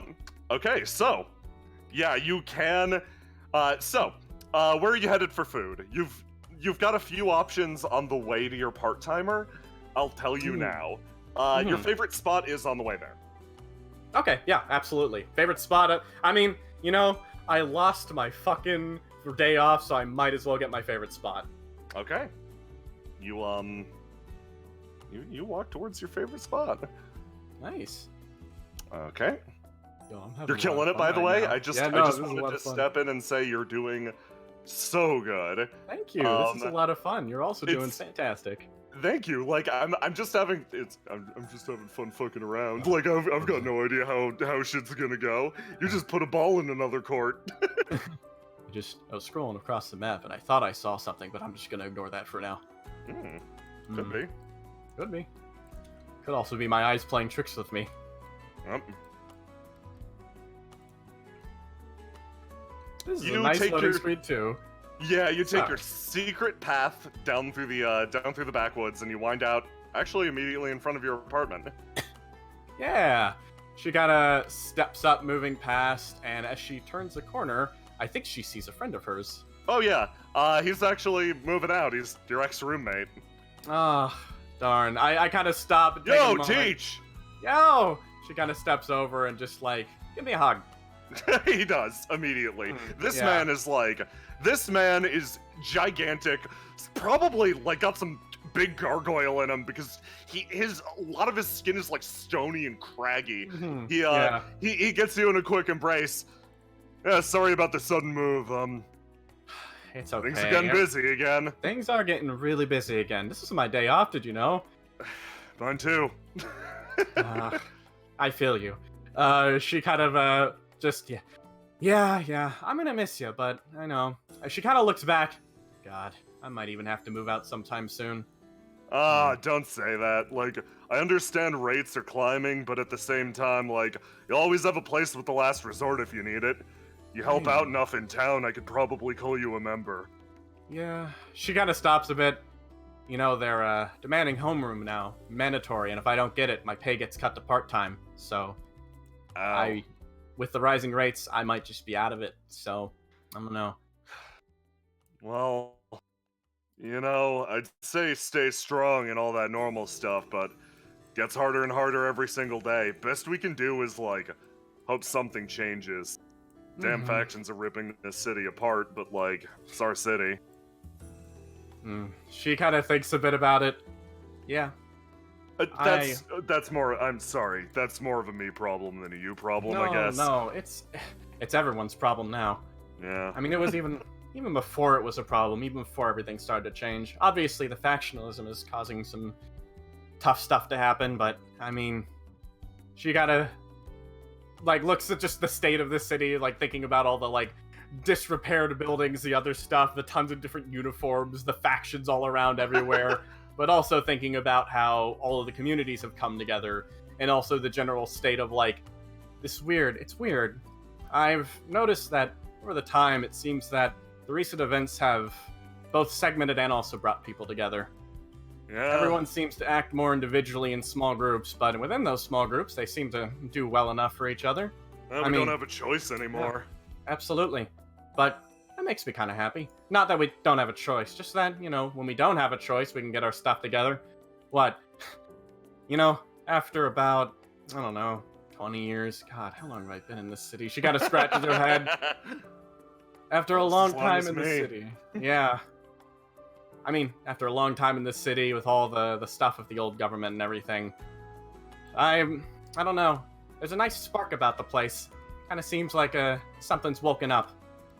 Everyone used to be so angry. Now no one's really got time for that, except, oh, that's kind of a lie. She kind of like, yeah, it's a real big lie right there. You think about the kid who was about to throw rocks through somebody's window. Yeah. Nah. Different kind of anger. We're both lucky enough to be part of officially recognized factions. Sucks to be like, I got a group of friends out in Shrine Street. They try to do things privately, but they can't really go against anyone or they'll get arrested. I'm lucky enough to be last resort, so, like, it becomes a factional issue. It becomes an international issue if the Tempest tries to stop me, but without factional affiliation, you're dead. Yeah. And you're lucky enough to be university. I mean, I say lucky, but I hear they're pretty militant these days. You alright? Yeah, they're, I'm making it by. What? I can't complain. Like I said, if it doesn't work out, we've always got a slot for you. Like, I understand I can only really pay myself right now, but, like, the Abbey's doing a good job keeping the soup kitchen open. I can go hungry a few meals. Really? They're keeping it open? Yeah. New Archbishop's actually raising hell on the other side of town. It's worth a look. Oh, that is worth a look. Thank you. Yeah, check that out when I have time. I gotta make it to my job, but yeah, take it easy. She looks at her clock again. You still have time to eat. Okay, good. Go south if you want to go. Yeah. All right. You walk south towards your favorite place to eat, which is honestly morbid, and nobody else goes there because it is a combination pet store and also rib shop, and people are like, people make assumptions about that, and it's bad. You head towards it, and God, especially because this place overlooks the graveyard. Here, it's down here, FYI. That's the window you order from. Nice. I gotta grab something really quick on another map. Okay. Should I start moving or should I wait? Oh yeah, feel free to start moving. Right. Teach lets herself just relax a bit as he keeps moving down this this pathway. She looks, the graves, everything being set up around here. The sight of all the graves kind of reminds her and makes her think of how Song's doing with the records. Wondering if he might have found anything. Yeah, she keeps stepping past and moves on over. And if I'm correct, is there a little like poking window here that you can walk up to and order from, or is that Yeah, like this is the poking window. You Alright, you yeah. notice that's the door to the actual pet shop. Yeah. And you notice a very rotund cat peek Oh, its head very, out and very- start. What a nice cat. Meow. Yeah, meow. She kind of steps past. She kind of peeks through. Is there anyone at the counter immediately? No. All right. She kind of looks. Okay. She kind of looks at the cat. All right, buddy. Are you supposed to be outside, little buddy? The door is cracked open. She picks up the cat and brings it inside. you put the cat inside as you hear somebody from the window walk over. She kind of closes the door. Hang on, I'm here. Martha, is Hey! that you? Yeah, I'll be sitting down over there. Usual. Gotcha. Thanks for stopping by. Did one get out again? Yes, I closed the door. It's okay. Damn it, they always do. Yeah, thanks. He waves. She goes over and takes a seat at her favorite little bench facing off the edge to the nice flower field. Despite it also being a graveyard, there is some beauty to be appreciated, and a kind of dour, grim pastime that Teach kind of does with this is she just kind of sees who got offerings today. That's very nice. Pleasantly, she notices that a decent number of graves have been marked with flowers in appreciation. And then she also notices Alcott and goes sour. Teach, you focus on Alcott for a second. She seems to be doing something. You're not quite sure what that is. Orders up. Oh, she kind of turns around real quick. And He calls you over. Okay, yeah, she's like, all right, on my way. She steps on up. This gigantic man offers you a very small like plate of ribs. Wonderful, wonderful. Best ribs in town, as always. She takes them. This place is my lifeblood, I gotta tell you. Mine too.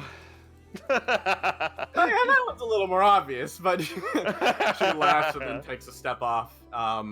She moves and then kind of sits back here, kind of looks over, and at that point sees that Alcott is gone. And, Alcott's still there. Oh, is she still there? Oh yeah, I was She's just still looking at fucking the wrong doing layer. something. Yeah. Teach kind of like,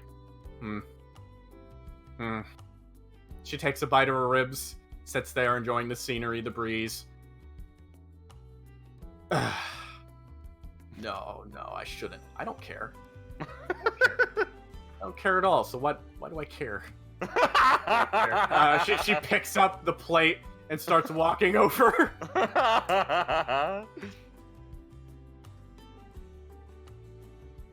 She takes on steps down, moves in, and kind of takes a nice breath of the actual like forest and greenery of the area and continues moving forward.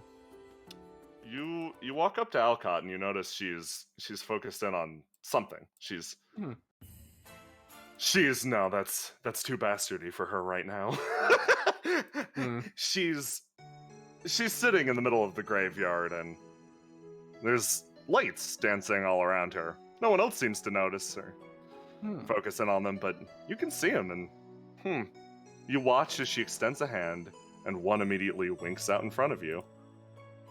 Here you go.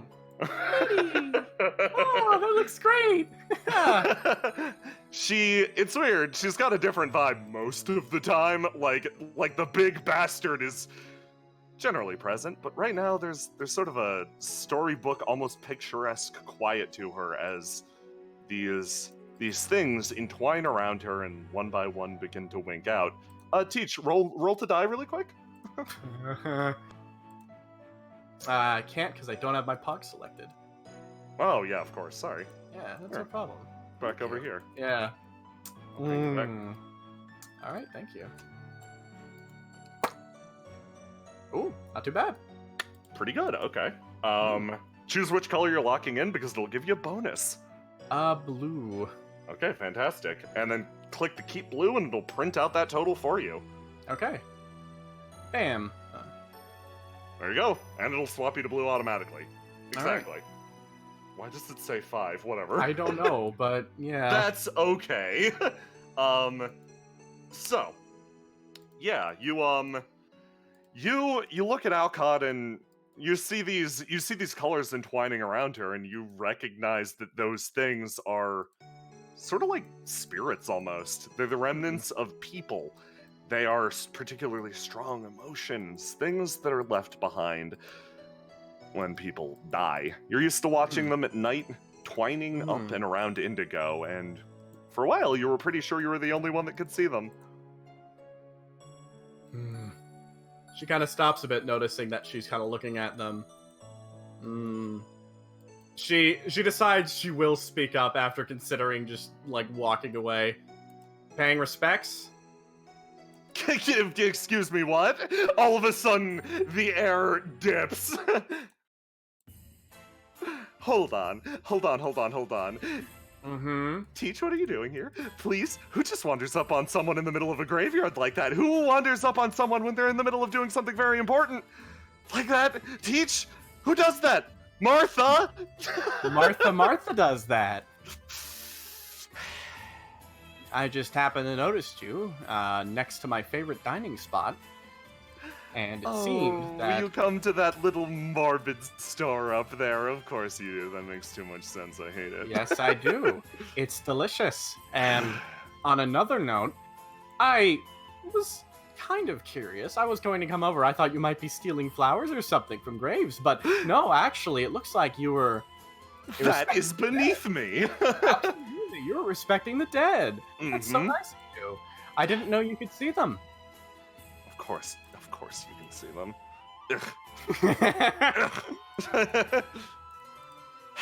I learn new things about you every day, Alcott. You are so interesting. I wish you didn't. I wish you knew less about me, Teach. I think seeing her in this moment of weird vulnerability, do you want to give me some sort of an empathy roll? Yeah, I will. Looks like it'll clash. No, not in this case. Okay. Ooh. There's something else happening right now. You assume it would clash. It doesn't. Okay, yeah, sure. So. You get to ban nothing. Teach looks. For a moment, she feels a slight bit of empathy creeping in. Like a bit of understanding is coming in her mind about Alcott. And then she eats a rib and it's gone. In this case, this is actually, in my humble opinion, the more interesting outcome. I think so too. She looks at you. Teach, listen. I understand we've been doing our little sparring match all day, and trust me, it has been delightful. There is no way I would rather spend my time. But I have a reason behind why I treat you with such contempt, I guess is the word. I'll be transparent here. You deserve it. She kind of looks at her. Hey, same, right back at you. Do you want a rib? Yes, thank you. She takes the rib and eats it. No, she doesn't. She doesn't hand her a rib. Oh, wow. She was just asking. Oh, lovely. If you say please, I'll give you one. I will not lower myself like that. Teach, I need you to understand something.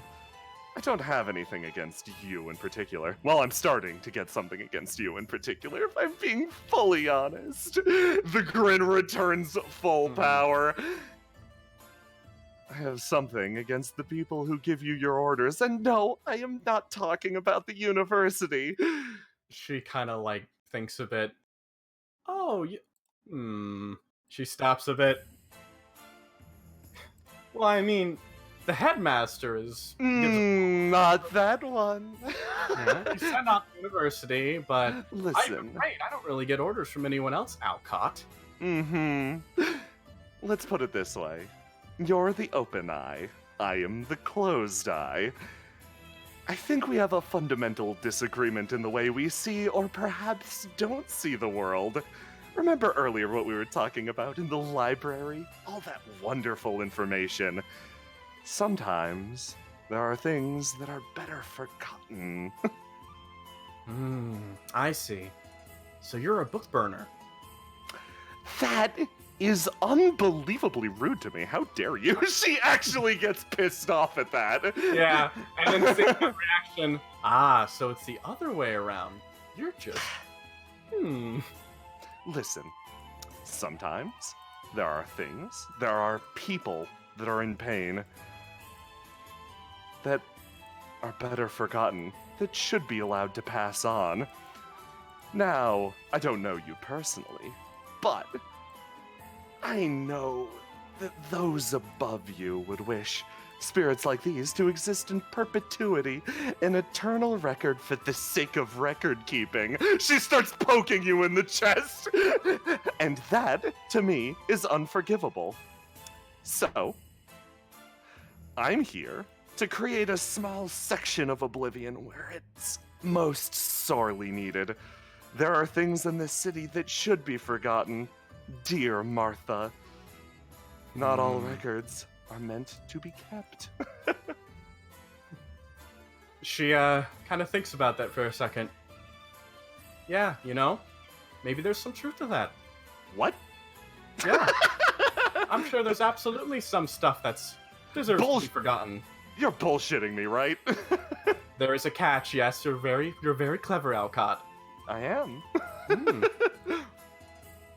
You see, the twist there is that, quite frankly, I don't think I trust you to be the one to make that call.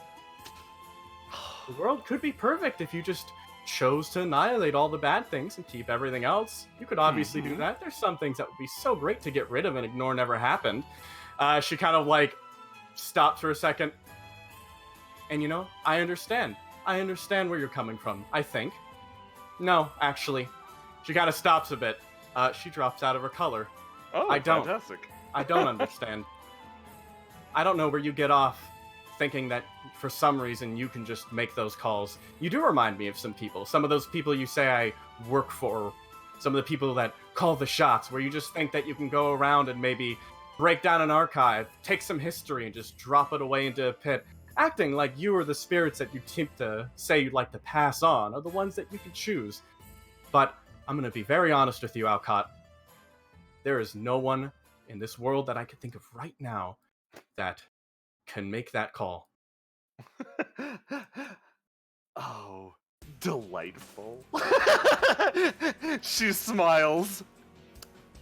How about the spirits themselves, then? Ah, so you can talk to them. Mm-hmm. That's interesting. I've learned something new about you, too. And I feel like I've learned a lot about you. So, we both see the worst of what this world has to offer in each other. That's delightful in itself. I wouldn't say delightful's the right word for it. Oh, it's an absolute joy. She, kind of thinks a little bit more. Yeah, well, Alcott, I'm gonna... She kind of thinks a little bit more. I was gonna maybe say something, maybe try to understand where you're coming from a bit more, but I'm afraid I just don't have enough information. Honestly, I have no idea what you're talking about. She kind of finished eating rib. Yeah, absolutely. So next time, if you actually want to get some change going, or you actually care to talk to me, then maybe tell me a bit more. Maybe we could have an actual conversation. But, the thing that I really, really hate about you, I'm going to be clear too. I'm going to be absolutely honest. I hate how arrogant you are.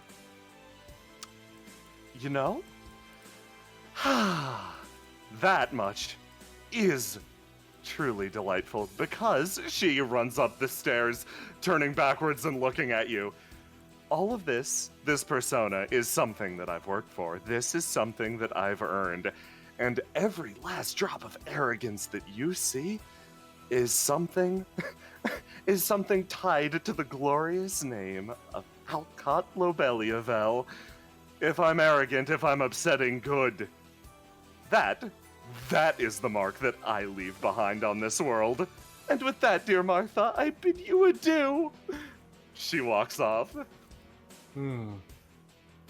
Teach kind of steps down the stairs again, just kind of thinking, I'm never gonna get that lady. But if she knows about them, that's something to report.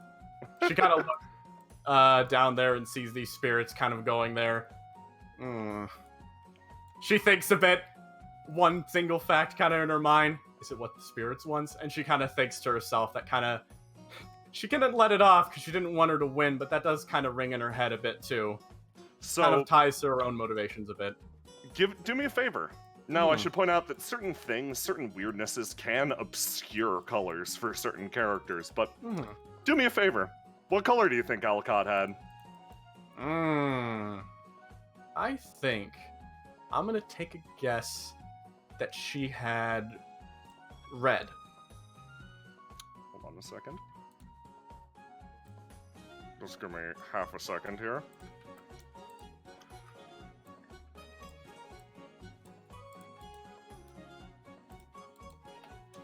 Okay. I didn't expect something. Oh. Let me just, Oh. Oh!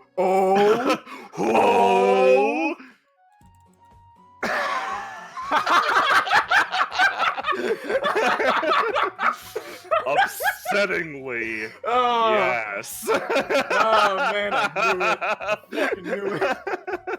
Spite up. Yeah, like, for better or for worse.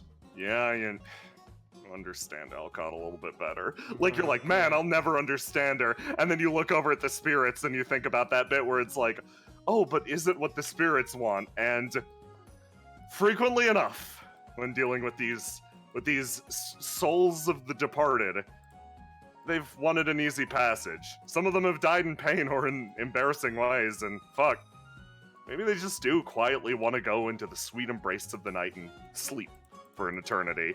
So you're like, yeah, I get that at least. The rest was bullshit, though. Yeah. She kind of looks and sees the spirits kind of moving around. Oh, damn. Wish I could give him some ribs. Your friend up at the rib shop, you remember, frequently leaves offering plates. That's why he's the best. She kind of finishes her rib, checks her timer again. That Alcott alteration take up a lot of her time.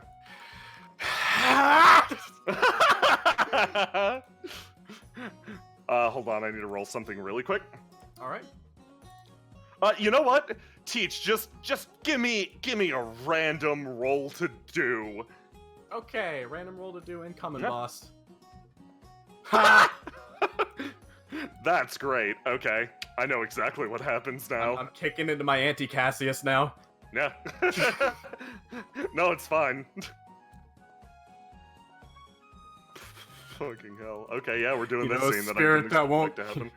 You know, a spirit that won't die. Josen, he haunts me in my rolls to this day. Oh boy. Oh boy. Oh boy. Oh boy. Oh boy. Teach, you start to sprint, and you immediately see someone up here who is sitting on a scooter. Yeah.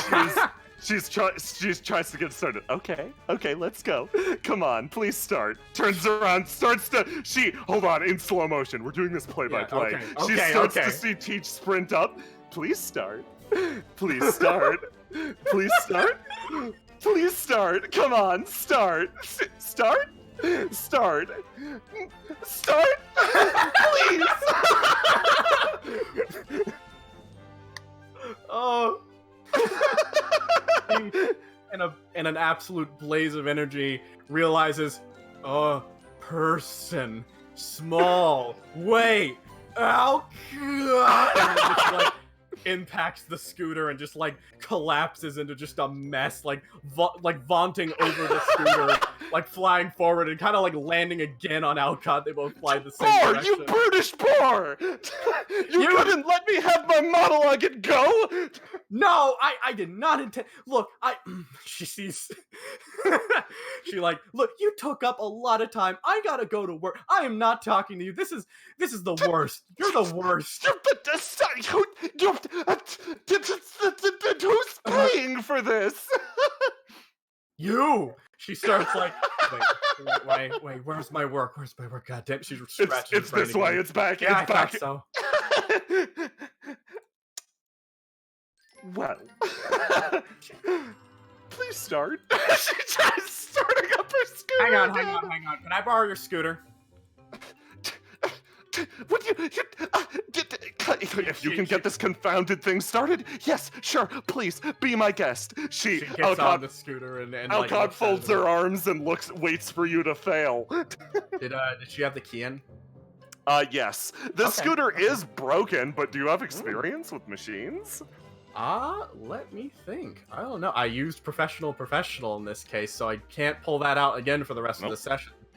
But I can just give it a fucking chance. I just mentioned that we're going to a construction site, so I might have some its history maybe with starting broken-ass machines that fail to work. I'll give that to you. Alright, so I'm gonna give it a roll. You're allowed to use one of your attributes. Alright, let's do timing, because I need to get there now. Yeah. Oh, God, yeah. You fucking go. Bye, Alcott folds her arms. Yes, of course. Wait, what? As I'll you bring it shoot back up, tomorrow.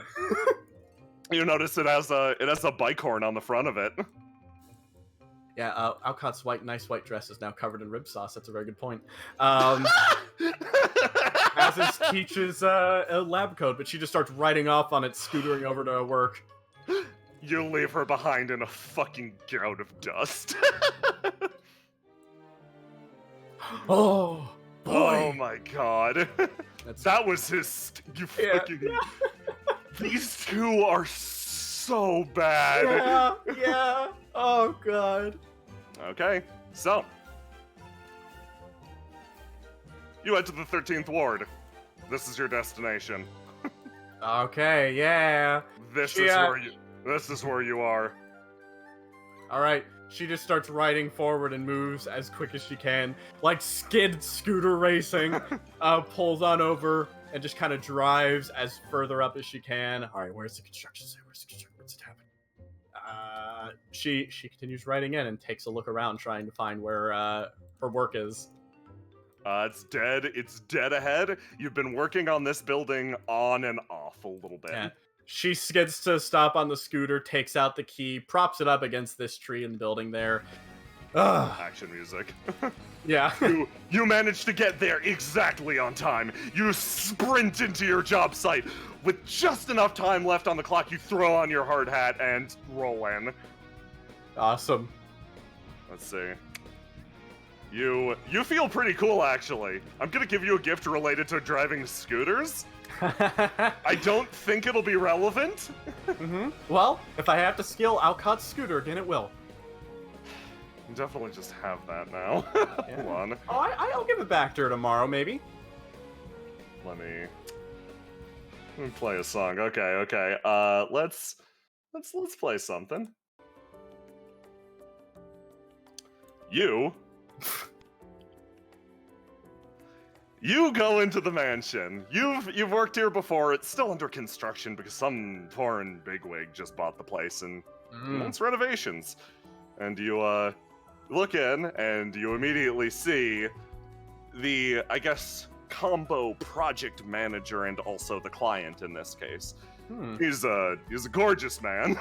Wait. I'm going to stroll. I'm not there yet. I haven't been pinged, but I... Yes, he is... Of fucking course. He is a gorgeous man who probably comes from a foreign land. He only offered the name Lewin Farlander, which is absolutely a pseudonym. He opens up his big, scaly arms and just motions around. Martha, dearest, how... You are as resplendiferous as the day I met you. Thank you. She gives a polite bow to him. I'm here to do my construction. You gave the call and I was free, so I absolutely came in to handle the position. Thank you. Those brutes at Scarlatti Construction do not have the physical dexterity to handle my various paintings, my foods, my stones. He motions over at the various crates and stones.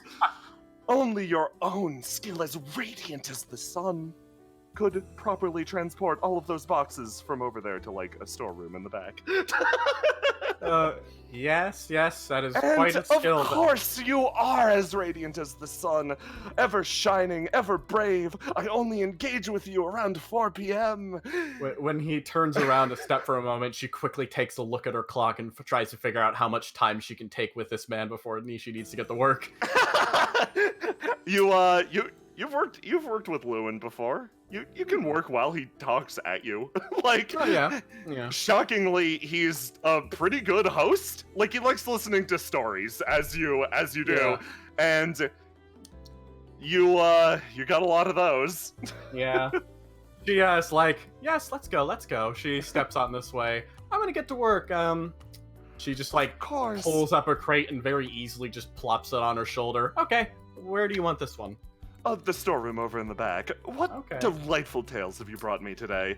There's a reason that I prefer you versus the normal Scarlatti goons. They only tell stories of money lost and money won in the casino. That, my friend, is a boring life. What you need is more excitement, more beauty up top. Mm-hmm. Yeah, excitement, beauty. So what kind of story are you feeling today? I've got plenty stories. Well, I think one of... Do you have one of heroics? I've heard rumors about you, of course, but in the same regard, it's not the same thing as hearing verbatim the story from the horse's mouth, so to speak. Did I use that idiom correctly? I don't think so. I believe it's... I will But- attempt anew in the morning. Yeah, that's excellent. Well, I don't know. I'm not really a hero, bud. She kind of steps on through and drops it down. I'm sorry, boss. That was a rather crude way to refer to you. He shrugs. I have gotten used to the informality of this land. It's, how do I put this, charming. And I don't mean that in a... I've been told that I have a condescending air. You compare Lewin to Alcott, and no, this man is like, maybe if you had never dealt with anyone condescending in your life before, he would be unbearable, but with Alcott in the picture, this man is a kind and sweet puppy dog who uses big words that don't necessarily line up with his meanings. Yeah. She kind of steps on through. Yes, well, she kind of like stops there. Heroics are great and all, though, I don't know. There are a lot of heroes in Indigo. I'm just a teacher. Like the one who runs the, what was it, the Abbey lately. I hear she's been doing great work. Just then, a call actually comes from the door as an uninvited guest actually wanders in. A man with a sort of imposing goatee and aura wanders in with somebody behind him who's just smoking indoors. Teach kind of like stops for a moment and then kind of like, I'm gonna drop this crate real quick. Yes, of course. Sorry. We're currently moving things. Teach, you quickly drop off the crate. Are you gonna eavesdrop on this shit or just keep of going course, about yeah, your business? She sprints across and she drops. Like, she doesn't really like. She is gonna eavesdrop, but she's Of gonna course. what she's gonna do is she's gonna walk back and she's gonna keep moving crates. But what she's gonna do is she's gonna pile them up on this side of the door, so she's still in earshot, and just kind of wait to Fantastic. carry Actually, them that's all too over. intense. Let's get you with some imposing music. Mr. You, Forlander. Yes, of course. Mr. Van, was it? That is correct. I have to apologize for coming in unannounced, but I do have to do the routine check-ins. You mind if I smoke? The guy in the back has a cigarette. No, please go ahead. No, hold on. Vaughn glances back over at Karsh and, like, fucking, with, like, a sword flash, like, you see him grab onto his sword on his side, and then just, and then fucking Karsh over here, his cigarette's gone out. Karsh looks down. Damn it. Yes, thank you. I actually rather do appreciate it.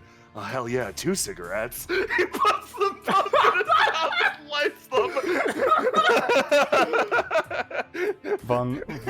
Vaughn goes, squeezes the brow of his nose. I apologize for him. It's alright. I'm used to such boorish behavior in this city. However, you managed to hold yourself to a higher degree, and I appreciate it. It is rare that I am amongst such good company on these foreign lands. Yes. I do appreciate how welcoming you are of us, especially given how this turf has been more recently.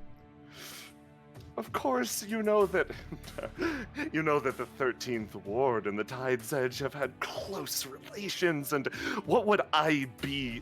What kind of magistrate would I be if I worked against them? No. Of course. But I do need to ask you a few questions, like I said. Of course. Teach, make me a roll to die really quick. Okay. You can, of course, keep whatever you've got. So you can, if you've already got a stat, you can click the keep button, and it'll let you keep it. I did not have a stat because I dropped my blue purposefully. Okay, lock something in. All right, I'm gonna lock yellow in. Okay. Bam. That's, Okay, fantastic. As you walk past, there's this mention of like, yeah, I've got to ask you a few questions. You actually low-key see a letter trade hands from Vaughn to Mr. Farlander here, and they play it down. They play it 100% down, but your eyes catch it as you go past. Okay. She keeps a mental note of that to ask about that later. So, first off, I'm gonna need to ask you. There have been a few smugglings going around recently, and a few of my guys have, informed me of it. Would you happen to know a thing or two about that? I assure you that the Raujin have nothing to do with smugglings. That would be that damnable Iris family, if anything. That's a Riviera problem, I'm afraid. We, of course, keep our noses clean in all circumstances. After all, there is no beauty in secreting items away. Only the displayable has value. Teach, that is a weird thing to say because you remember the storeroom and you remember how many fucking nice things are hidden away there. In fact, there seems to be like a big nice ass painting in the back there.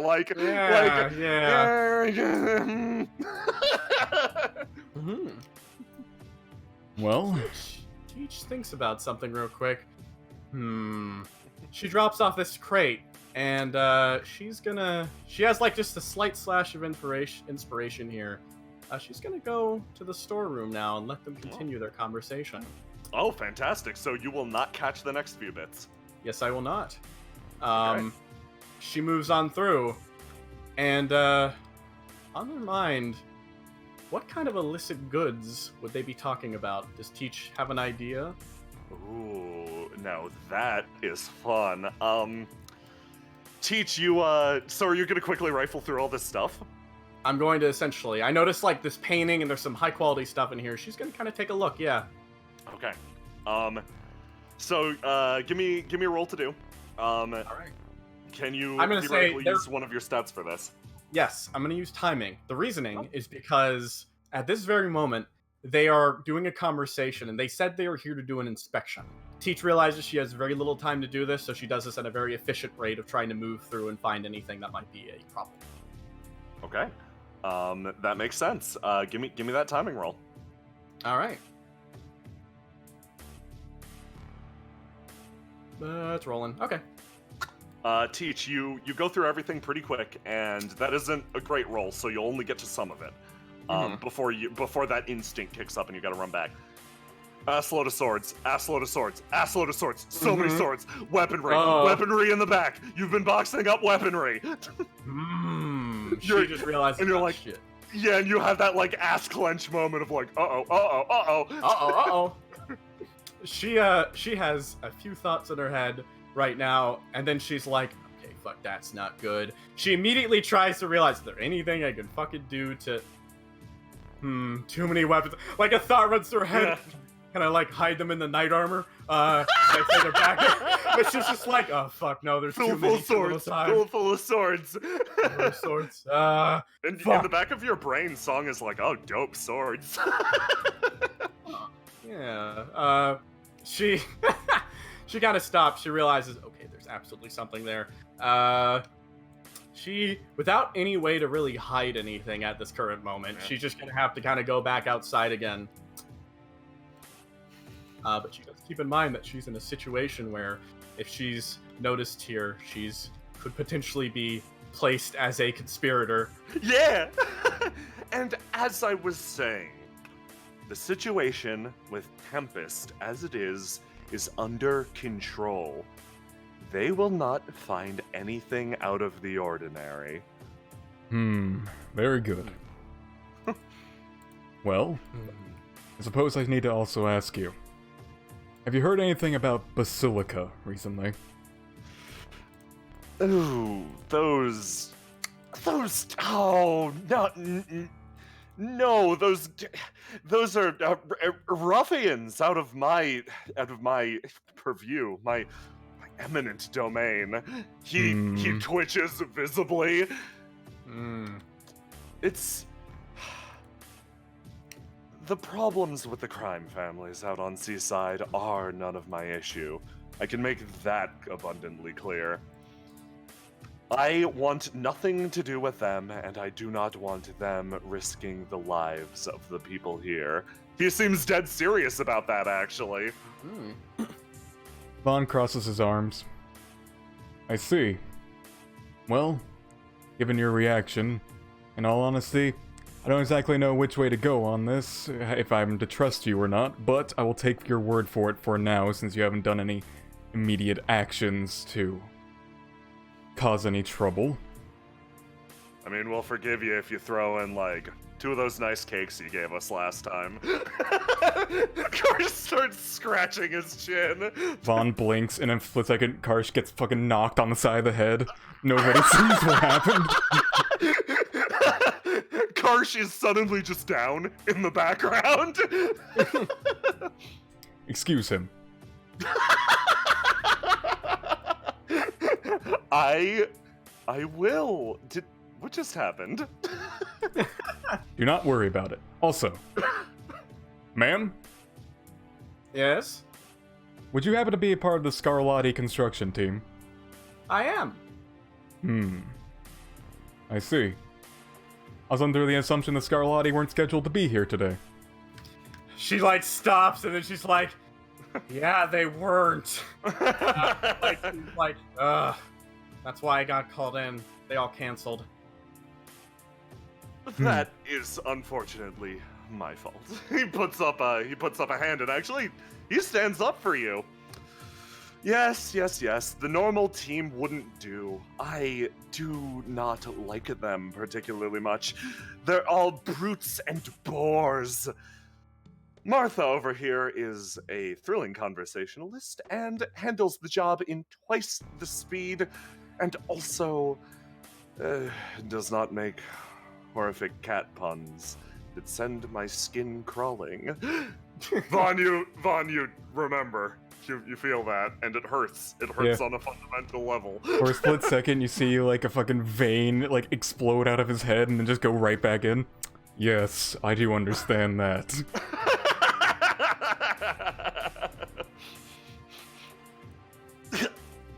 Karsh slowly drags himself up.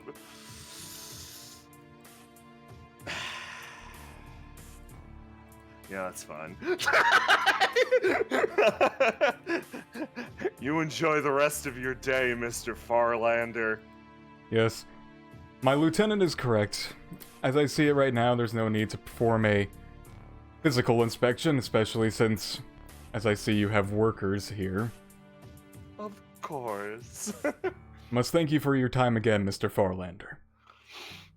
Thank you too, Master Vaughn. He slowly bows to you. Farewell. Oh yeah, and also, Miss Martha. Miss Martha, please continue your good work. And also, please avoid speeding in the future. Yeah, I'm sorry. If you wanna, you could totally take the license on the back of that, though. It has been noted I down, understand miss. Oh yeah. Teach I wrote- smiles in her side of her. Oh my fucking god, you monster! The two exit the room, and you watch as Mr. Farlander. Well, that was rather high pressure, wasn't it? Of course. Do you have time for the? Do you have time for? Whoa, you've already cleared this place up. Yes, I Please, well, please tell me you have some time for some cakes. I am tired all of a sudden. of course, of course. I mean, it's really hired. I mean, what if they found all those swords in the back? It'd be a real shame. Yes, it would. She kind of stops him and looks at him. She doesn't lose a beat. Yeah, she kind of thinks, yeah, that is very interesting. Though you don't seem too concerned about that opportunity. Understand that I hired you based on reputation first and foremost. Hmm. I have an expectation of what you can do for me, and what you can do with the information that I provide to you. The construction front is helpful, though. The Scarlatti are awful. He wanders into the kitchen. Ever since I've arrived here, I've learned how to cook for myself. Do you want something? Teach thinks, I actually just ate, unfortunately, so I'm just gonna chew on some bread. Of course. Well, now you know something about the 13th Ward, and now you know something about the Tide's Edge. Presumably you know who Master Vaughn is. That's their leader. Yes, I have never met the man personally, besides maybe seeing him a bit. He seems to know me, and you He seem to be makes on it his very good- business. He makes it his business to know everyone. You seem to be on good terms with him. There are rather deep ties between the Raojin and the Tide's Edge. Is this the part where you tell me about that letter? He stops. I don't think so. Unfortunately, some things will have to remain secret. Yeah, she kinda just like takes a bite. I'm not here to blackmail you or anything. I'm here to do my job, and I did it. Well, okay, not really. The boxes are in the hallway. I was a little curious. Understandable. Well, let's have some cakes, or I'll have some cakes, and then I can I'll assist have you moving the cakes. rest of Dessert's always comfortable with me. Teach, you sit down and you finish eating. You finish eating and then moving with Mr. Farlander, and the rest of the day goes completely normal. Awesome. It isn't until later that you finally exit the estate, having done your due diligence. Hold on, let me drop you up here. Yeah. And of course, I'll be recommending you to your bosses. You have done such phenomenal work. Thank you, thank you. She, is outside. She goes next to her scooter. Her scooter. Oh, what a concept. Imagine if she got a ticket. That would be bad. That'd be hysterical. Yeah, she goes over to the scooter, gets on it again, turns it on, and then while it's kind of running a bit, while using up some gas, just sitting there, she thinks about what she's going to do next. You get a text. Oh boy. She looks at her phone. It's from Song. Oh, okay. She smiles. He very quickly and brutishly texts, got papers, question mark, meet you at your apartment, question mark, sword emoji. She quickly texts back, just got off work. Yeah. Okay. Are you headed straight there, or are you gonna do something else? Well,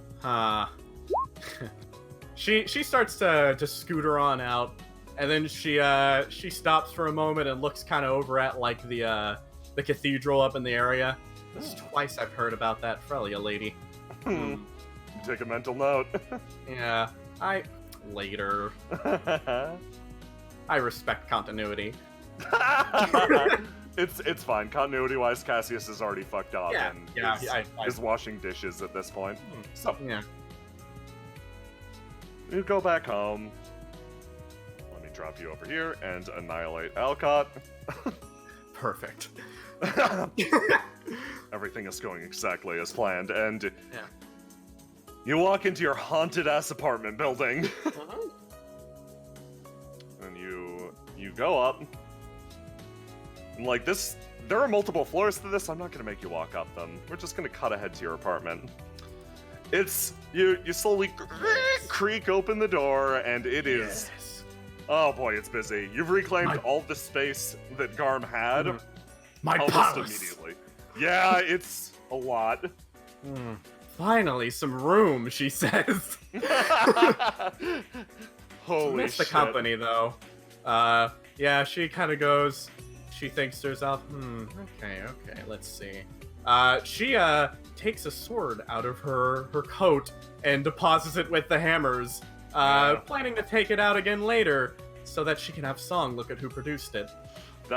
They sure are all from Song.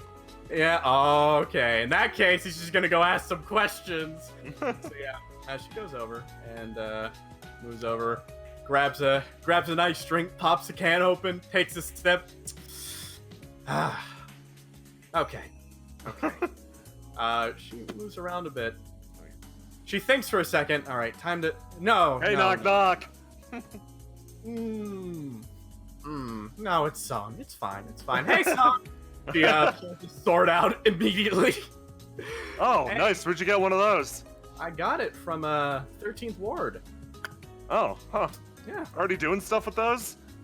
Yeah, no, I just found it. I was moving for them. I didn't know you're dealing in illicit goods. I mean, it's not illicit. It was an official order. The only illicit goods are the ones that I make for people like you. Oh, you are right. She puts None it of- back inside of there. None of that was a joke. No, I know it's not a joke, Song. I am in absolutely no position to be a snitch. She stops, cracks open the door to get some of the nice breeze in for a bit. She kind of scoots on over. Please take a seat. Yeah, okay. So, you look like you had a busy day. That rib juice, Yeah. you go to your favorite place? She sits on her sofa again with the super power sit. She just kind of leans back there. Yeah, I did. I'm glad I managed to squeeze out some time. Today's been busy, but I've kind of just I've accepted this as a wash. I'll get a break day another day. I mean, yeah, if you keep putting on off your break day, you're never gonna have a break. He's already making something on the desk. Look, That's I get it. That's no place for me to judge. You want to know what's up with the obituaries? Yes, please. That might give me some solace for the day if I can get some progress on that. Well, you're not gonna get solace from this, unfortunately, and I'm sorry. Oh. Great. Yeah, I don't know how to put this other than they're gone. What do you mean they're just gone? Like, okay, so formerly the university library had them. Now, university was in charge of keeping track of everything related to the census, births, deaths, etc. But somebody bought them up a while ago. They went to a law office. Well, they sat in an apartment for a while, then they went to a law office. They're sitting there currently, but everything that you're looking for related to deaths is missing. Grapevine doesn't report any deaths. So, like, hell. He, like, sort of, like, stretches a little bit. Maybe it's true what they say. Nobody dies in Indigo. She kind of looks him into that. Anything's possible. Anything is possible, truly. I don't doubt that no one's died in Indigo in 2 years. That's totally a thing. Except, well, I wouldn't doubt if it wasn't statistically possible. Yeah. Also, we I all know guess- people who have gone missing. Looks down. Sometimes the missing are the dead. She kind of like picks up the football next to her. Hey, catch. Yeah, give me a roll to do. Really Okay. quick. All right.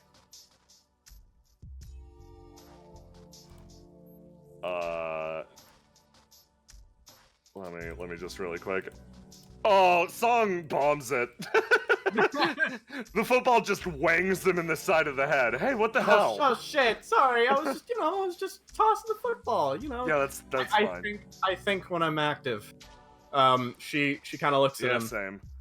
Look, me. Look, I think we're the two people to comment this. You're a math teacher. You know statistics. I'm a history teacher. I know history. We both know how this is just not correct. And this has been the most prevalent hiccup in the progress on my census. And other things. Yep. Look, this is just...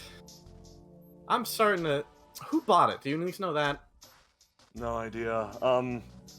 They say somebody was messing with it. They thought it was an employee for a while, but he like took off with it or something. Like, I don't know.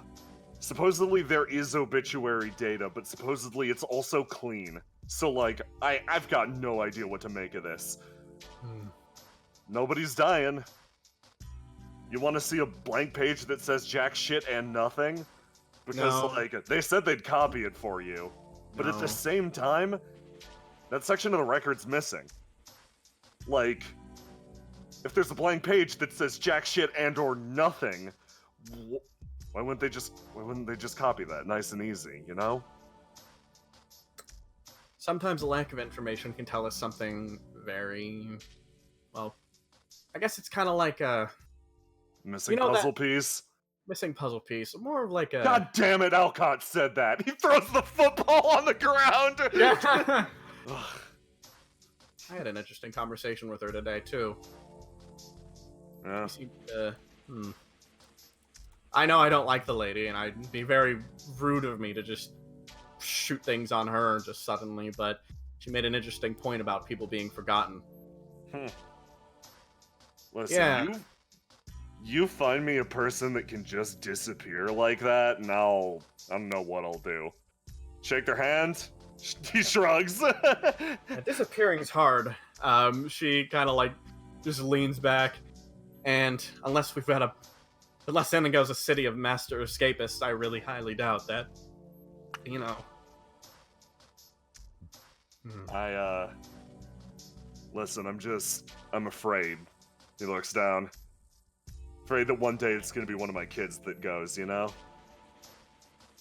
Yeah. Yeah, the same for me. Teach, One when of the you say students. that, you feel a pang in your chest. I'm sorry. Sorry for making you run out to do nothing. That's no problem. He slowly stands up. Sorry about nothing working out. Like, we'll get him eventually. Just, I'm starting to doubt that. it's so weird. Like, person in charge of the obituaries vanished himself. Like, Wait, God, hang what are on. the odds? What? Yeah. What was Yeah, like the one who was supposed to be in charge of managing him. It was like a temp or something. Nobody knows his face. He just disappeared. Wait, no, Suppo- no, that's way too suspicious. Tell me more about them. Name, anything? No, nothing. Like, You I'm serious? serious. Like, I can't really clarify enough how nondescript everyone was about this guy. Like, bugs me, but it's like all the other disappearances, you know? Just gone. Like they never existed. She kind of starts to think a bit. Yeah, I think, I'm gonna maybe swap the census objective a little bit.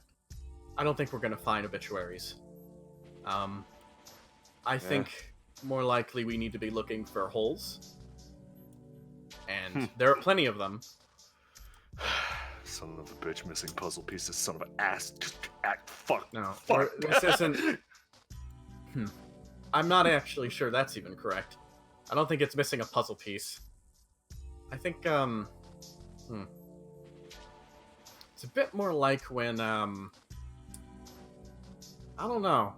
Because the thing about it is that with a puzzle piece, you can, ideally, if you're looking at a puzzle, you see a picture.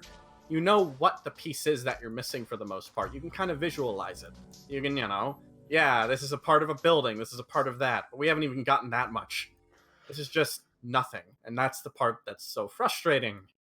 Yeah, that tracks with the description. Looks down and throws the football to himself for a second. You ever have those people in your life who are like, I don't know, the 4th or 5th employee at a place you're working, and you never really know their names, what they do, but they got like maybe one hobby, maybe one thing you remember about them, but otherwise they're just like faceless, you know? Yeah, that's a... No, hang on a second. That's true, that's very true. There is never anyone like that, is there? He kind of stops and turns around again. Everyone's a person, everyone's a somebody, even if they're nobody. Everyone has family or friends or something like that. So why haven't I heard a single instance of report from someone yet? Maybe I haven't been looking, but... Well, you want to find your obituaries. You gotta find somebody that can disappear like that. Just be a nobody, even if they're somebody. She kind of thinks a bit. Hey, Song, Eh? do you happen to know who might... She thinks a bit.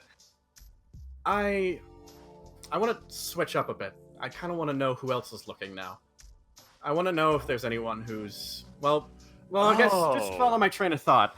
Obviously, let me be really clear. If you were to disappear tomorrow, I would freak the fuck out, man. But she kind of like rubs her head.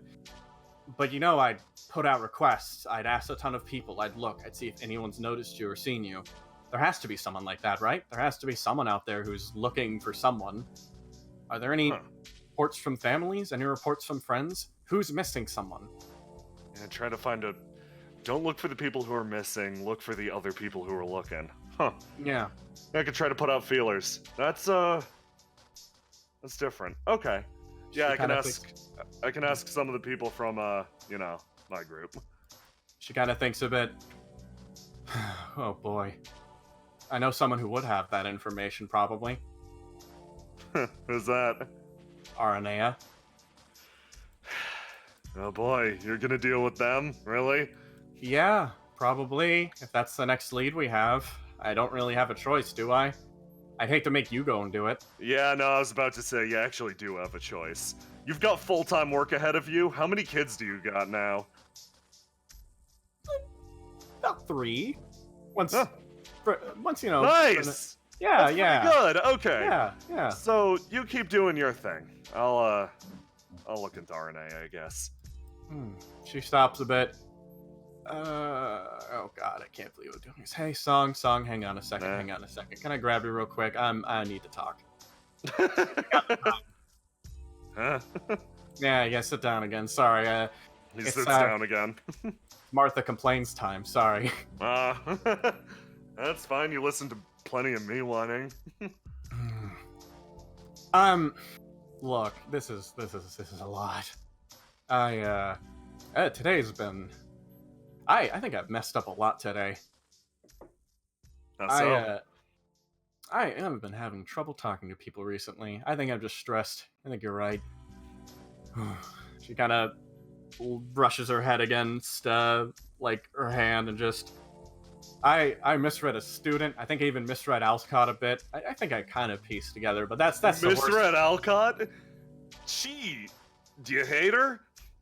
Yeah, but I mean... Yeah, then you get her. That's what she wants. Really? Yeah? I don't know. This is... I think I'm just, Look, is something... You've been saying I need to take a break, but, have I been, doing good with the work at the university? He's gonna try to empathize with you really quick. Yeah. Let's just really quick roll to do.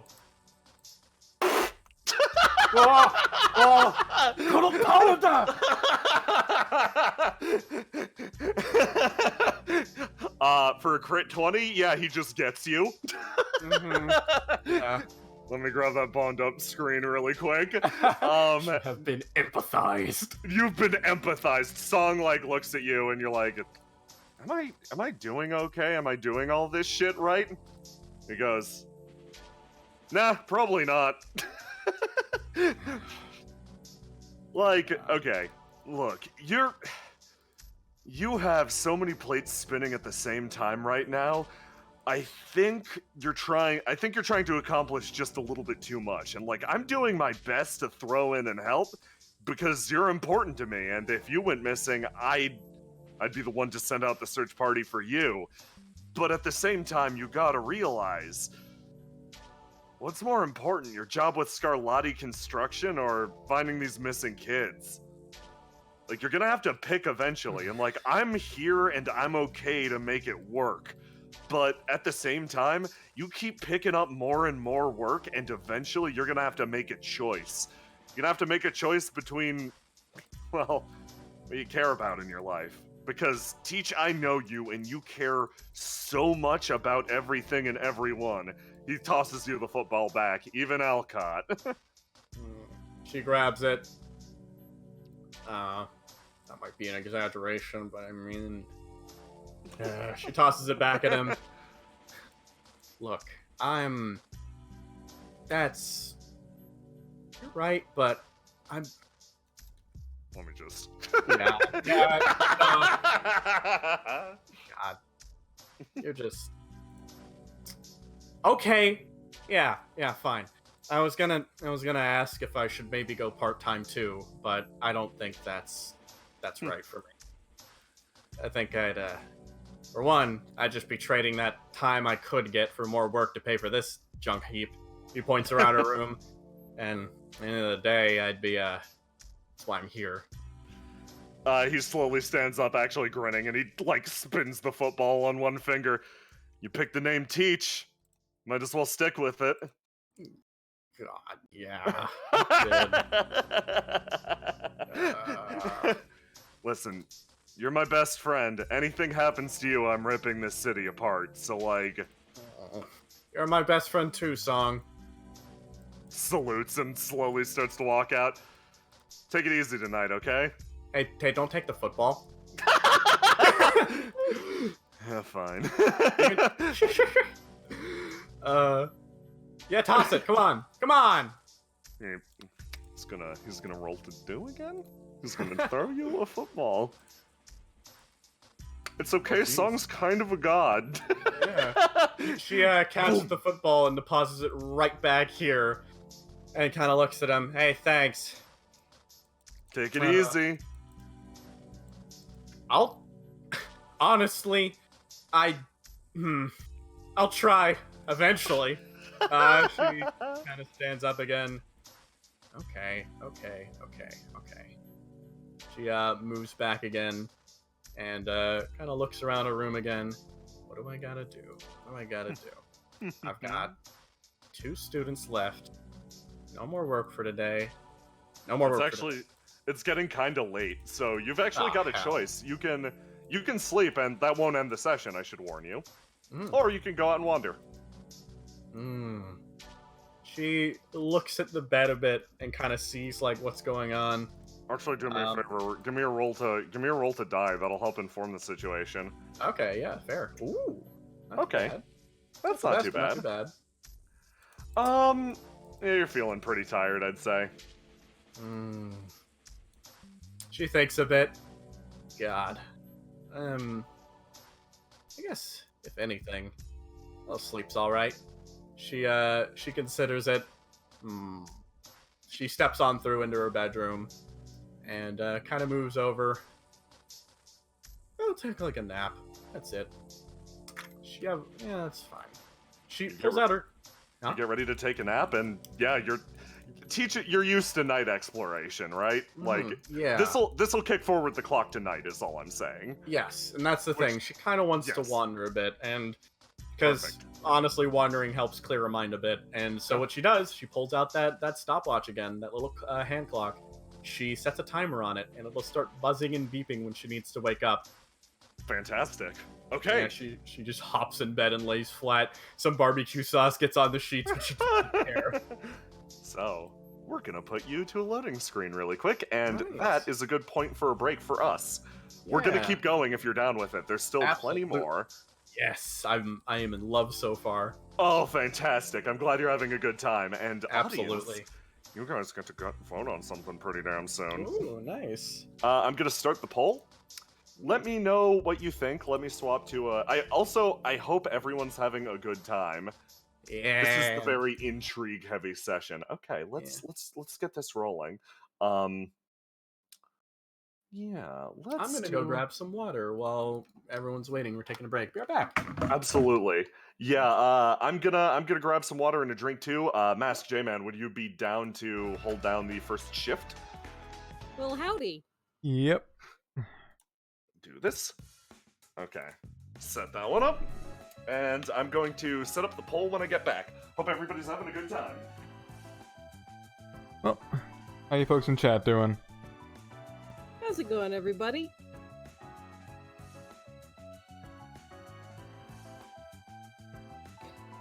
So I'm glad we're getting a nice Alcott heavy session, getting to see some of what's going on with her after cameo in Cassius's Day Zero. Yeah. Not expecting that to go the way it did. That's fun. No! God, I love that.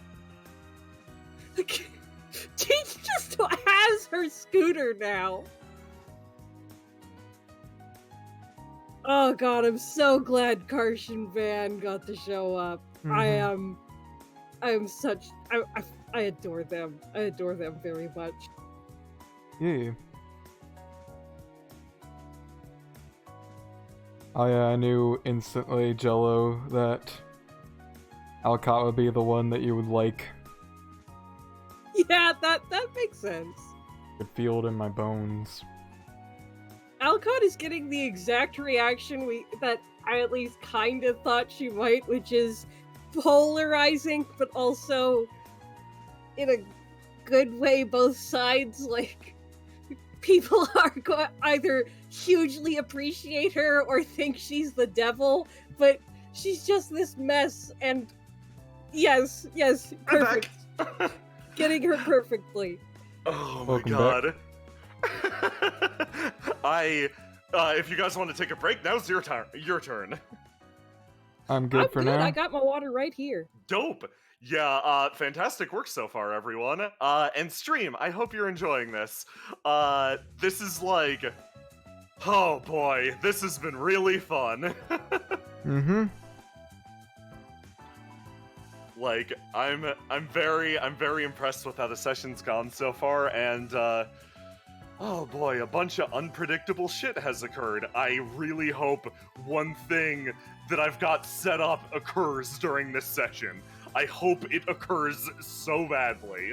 Yeah, things have gotten really off like what we predicted immediately. So Yeah, that's pretty good.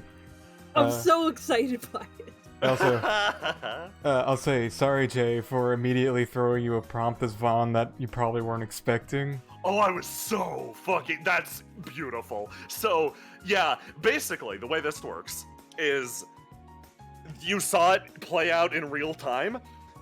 We do not have a plot written. We do not have a script. It is literally, here are a bunch of characters, here are their motivations, let's see how they interact. And all of it is going to chain from here. And we don't know what's gonna happen. We don't know which of these crazy factions is gonna win out, which is gonna go boom. We don't know what's gonna happen. There are so many ways this could end. Yes, And so... we don't even know where some of the dominoes are anymore. Not even a little bit, so that is exciting. Wait, even the NPCs are improv? Oh yeah, 100%. Yeah, no, I basically just told J-Man, yo, Vaughn's gonna show up at this place, and J-Man's like, okay, I know what he's doing there. I'm like, good. And then that's that. And like, Sparky's appearance was just, hey, Sparky's in this greenhouse, everything's gonna be on fire, you handle the rest. And that's like, okay, like, everything's perfect. Everything that's happened with Alcott is improv. Yeah. God, yeah. so good. So far, the most scripted thing in session was the random shit me and Jay were doing on the side as those two random Mook NPCs. Yeah! Oh, I'm glad people have imprinted on Karsh. Jello says, Mask, I've never seen you in anything before, but Sparky was very funny. Oh my god, that is really huge to hear from you. Thank you so much. Listen, so earlier I said you guys do the things that I don't. Because the regional accent of Indigo outside the city is cowboy, and I did not want to do that. Mask, you're diving on a grenade for me. Bless I was you. like, that was a late decision in his character adjustment too. It was like, I think I'm gonna give Bless this guy a you. really exaggerated fake cowboy accent, and that's just how he talks. Oh, Also, bless you. I'm obliged to do this for my supportive people. So I'm also in a stream called Lost Times over on twitch.tv/clockworkgrunt with a bunch of other lovely folks. They're all really good, and now I have fulfilled my legal and moral obligation. I go watch 13th God. Yeah. Christian, chill your Yeah, chill your no. shit. Chill your shit. I don't fucking know. Did you see that mysterious man with a shadow? He's not in 13th God yet, but he will be. So why don't you go check out 13th God and go see the background for that mysterious man later when it shows up in like a month. I'm already hype. Okay. Jay loved that character so much, so it makes Yes. sense that he's here. Yes. I absorb. So my favorite part about playing in a world with continuity is I am sitting at the other end of 13th God like a vacuum cleaner, absorbing anything that Christian doesn't. Just hoarding them all into your arms, my children now. Yes. In honor of Sparky, I just have it on my mind. Here is your encounter table for the night. This one will be very, very important. We're probably going to get 2 out of the night, is my prediction. Yeah. This one is interesting. Which is your favorite of the 4 classic elements of fire, earth, air, water? Aww. Yeah, let me know. Let me know. I'm gonna That'll vote determine in- something. That is I'm gonna vote in functionally character. 84. Guess what mine's gonna be? That's who's gonna Ooh, be. water. Oh, song. Song was in this one, so Yeah. yeah. No, 100. yeah, I support whoop, this yeah. decision. Yeah. So, Yeah, no, song does. Yeah, water. Song is the fucking best. with that, Oh, are we getting some song appreciation? oh, is there real song appreciation? Sorry, Oh, That's I every just- day for Teach, so I'm Yeah, glad that's every day for chat too. I'm gonna be real. There are characters that I call that I'm like, maybe this one will fly under the radar. If there's real song appreciation, then I called it wrong, and you have officially bamboozled me. Song deserves the world. Let's see. Okay, so without any further ado, are you cool to continue, Christian? Oh, absolutely. Please give me Also, as much support, time as you can. support Christian's Patreon. Also, that's Oh, important. that's a thing too. Yeah, please do.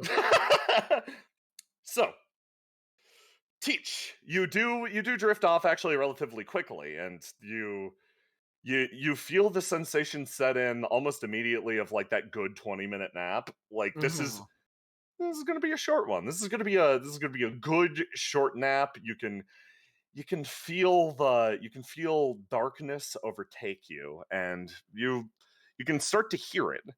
Sound of a voice that was calling you to slumber. And you drift into a world slightly different than your own, and you smell fire at first, and like you're, oh god, did I leave something out in the kitchen? But no, it's like smoke. It's choking ash. This is the fire that results from weaponry, from things meant to destroy rather than to just cook, and you start to have a vivid dream of the past. You peer out across a lonely battlefield long, long ago with artillery shells just detonating. Scattered bits of armor lie all around you. This is Lancia. This is the 1-week war. And it's strange. Despite the fact that you're here, you blink and your mind splits or fragments. It's the weirdest sensation in the world, but something that can occur within a dream pretty easily. And you find yourself walking down a lonely, sort of velvet-lined hallway. On either side, light, loose, sort of sickly light. leaks in through these stained glass windows, and you see what appears to be a bar or a cafe. What is this?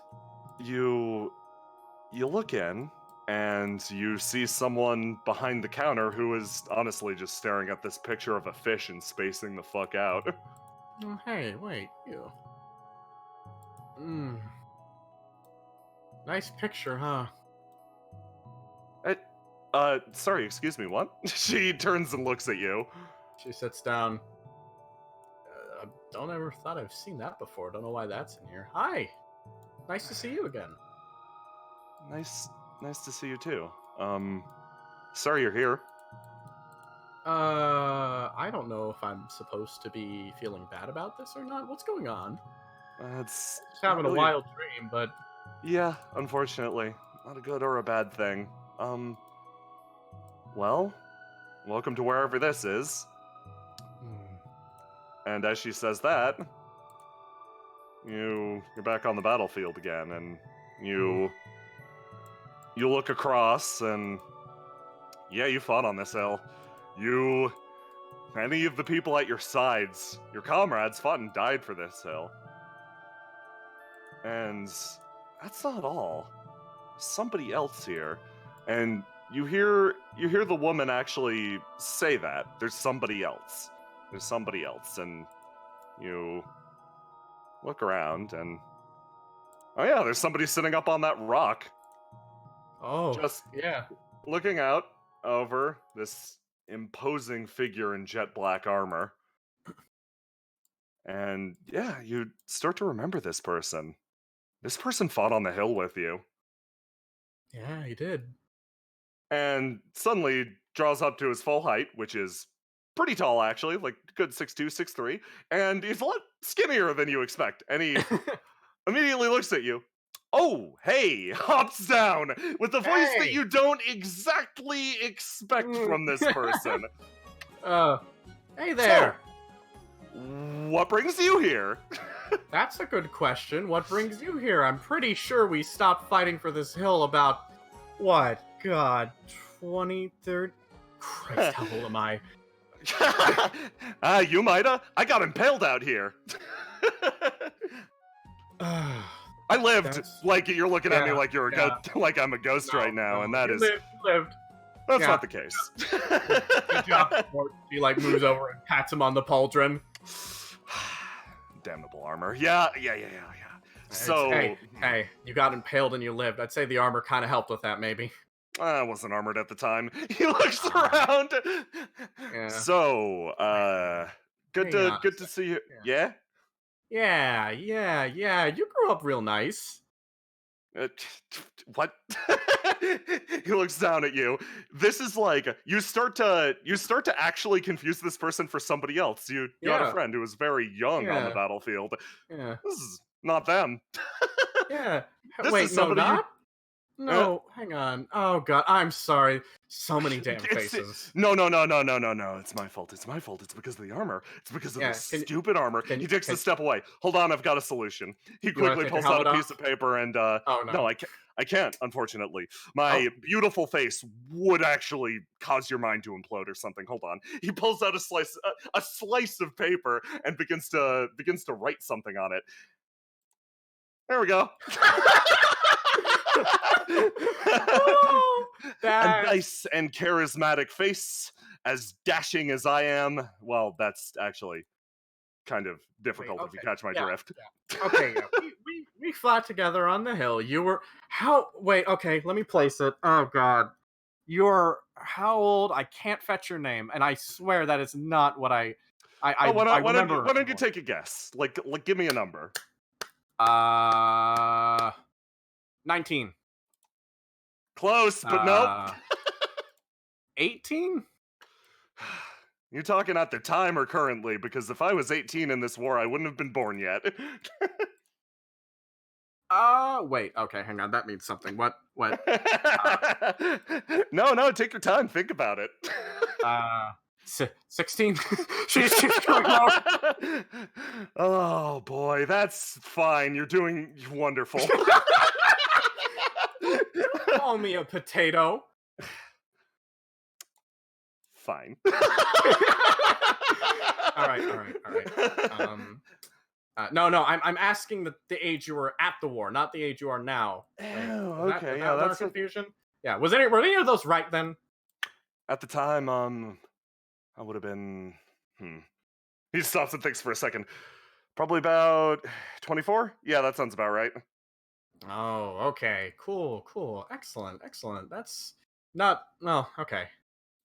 I kind of lowball these things sometimes. Just 'cause I gotta know. Yeah, you're. Yeah, that's sad. That's real sad. Well, she goes. Well, thank you, Senior. I'm sure you're part of the reason I'm alive right now. Technically, what? You with these guys? He points at like the red corpses on the ground. She Or turns like- and sees them and kind of goes, oh my god. She kind of just stops a bit and sits down. Okay, no, I didn't need to see that. I didn't even realize I was standing there. Oh yeah, no, this is a horrific nightmare scape. Better buck up. It gets better. Like it's just your imagination playing tricks on you, you know? You can talk to me. Yeah, I was with the water bears. Oh, okay, yeah, I was with the RNA detachment actually. Yeah. Sucks for you. I mean, I guess good for you. Yeah, You're still it did. employed. I'm Well- not. Sucks for you. Yeah.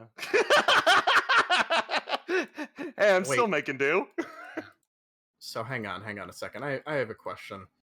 Hmm. What's going on? What do you mean? I mean, what is going on? This is not. This isn't a dream, is it? This is a dream, but it isn't a dream. Yeah, you're catching on pretty quick, actually. So, normally, I've been stuck here pretty much each and every night, suffering alone in an eternal battlefield and torment where I was impaled in the chest. It was bad. But, seems like we're compatible at least, so we get to chill out here together. Ain't that great? Yeah. He just giggles to herself. You got lanced by a Lancian, didn't you? You know, I like you. What was your name? She stops a bit. Martha Teach. They didn't call me that at the time, though. Gotcha. Yeah. Yeah. Do you know Tower? Ooh. By reputation, actually. Ooh. Yeah, you'd have some Oh, the title of Red is such a weird one. He claps you on the back multiple times. I have a pal. Mm-hmm. I have a pal who goes adorned with a glorious title, the Red Knight. It's all bullshit. Red as a title is so out of style. It's all about the Black Knight these days. You're right, though. Red's really out of style, and everyone's wearing it these days. Mm-hmm. I remember seeing the Red Knight. He didn't fight on this hill particularly, but we did have one point where we crossed. That was an really interesting guy. Very quiet sometimes, though, too. Yeah, real talker, that one. I mean, at the time, I wasn't much of a talker either, so I think we just kind of clicked. Oh, yeah, that makes sense. Well, you can call me the Black Knight. That'll do just fine. Cool, Or, cool. Just call me Teach, then. I don't want to... As you said, Red's so out of fashion. Yeah. I mean, I got another name. I got, like, a code name, but I'm not supposed to tell you that one because it would compromise the mission. How secretive. How mysterious. Yeah, exactly. Yeah, bud. Well, I'm glad to give you some help on this horrible hellscape of an evening. And tell you this is probably the most pleasant dream I've had about this kind of environment. The dreams stop eventually when you go to enough battlefields. She kind of looks at him. You realize that's bullshit. You're here right now. Between you and me, I haven't actually fought that many wars. That's fair. I only fought in one, and I guess we really chose the worst one to fight in. Only lasted a week. Could have been worse. Yeah, that's fair. It only lasted a week. It was like a tour in war crimes. He actually shockingly kicks his feet. This guy has, like, contrary to his appearance, has such a carefree aura that it's hard to not go along with it. Yeah, she's been grabbed up by this. Yeah, no, like shockingly, this is a very relaxing dream for once. Meanwhile, in another place, hold on. Let me go over here.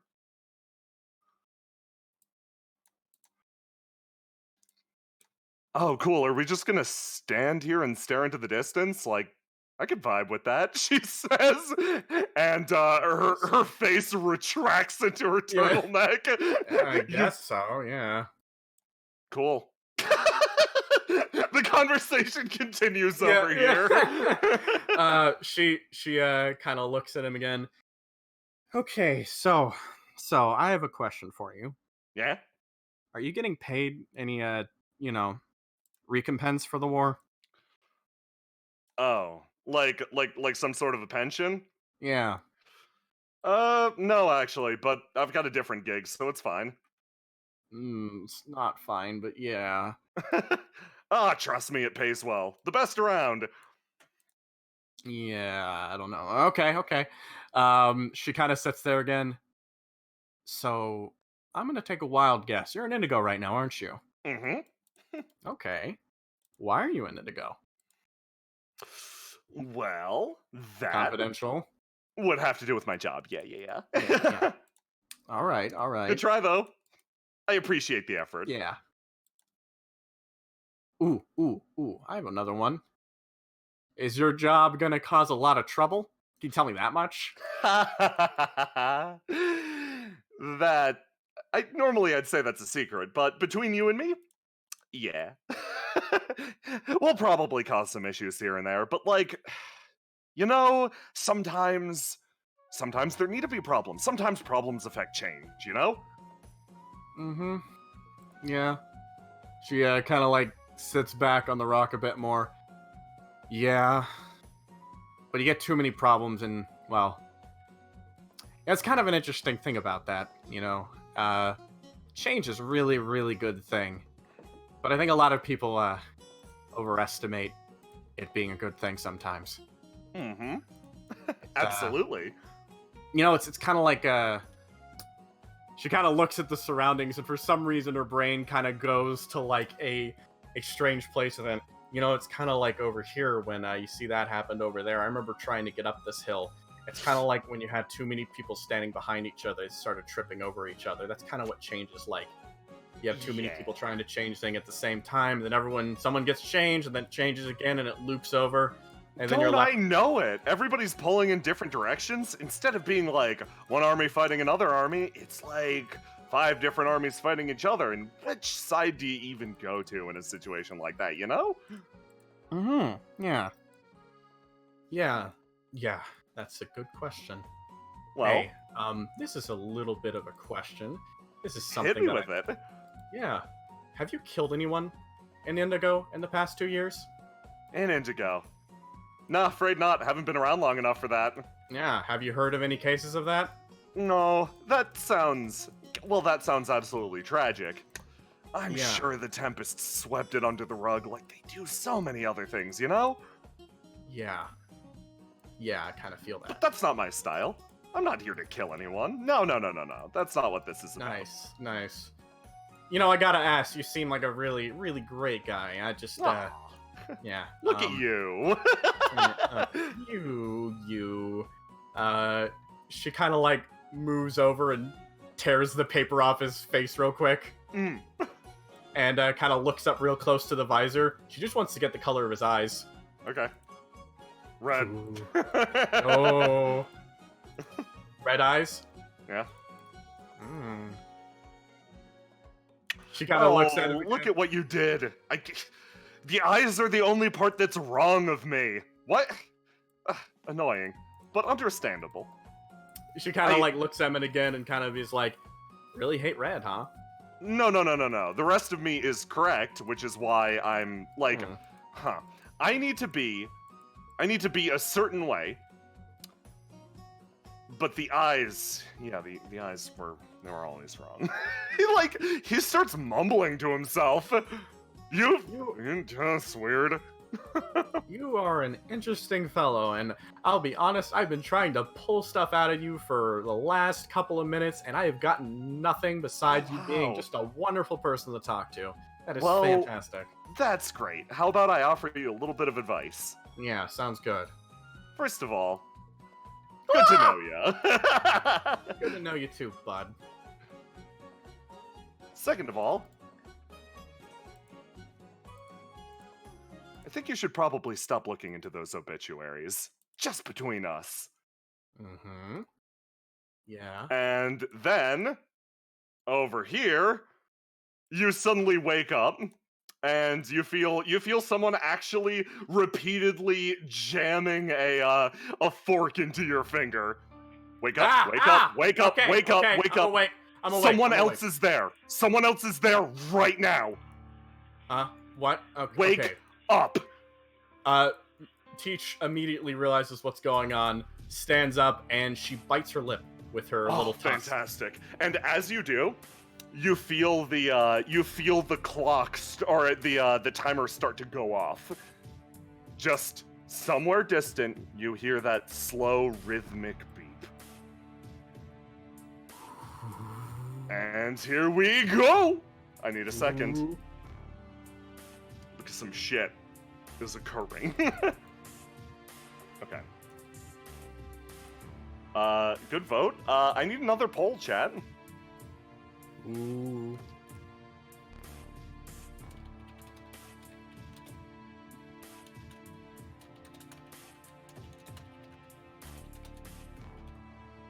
Here we go, chat. 3 minutes. And let's activate this.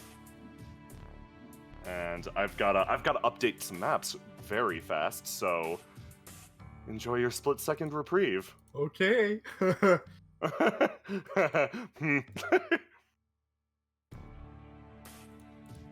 Fantastic. This on.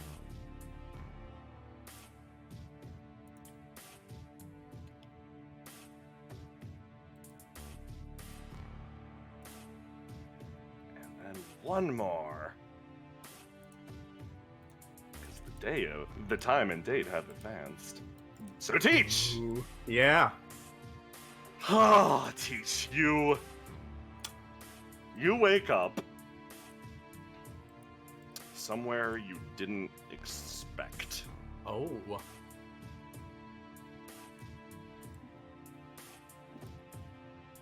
Ooh.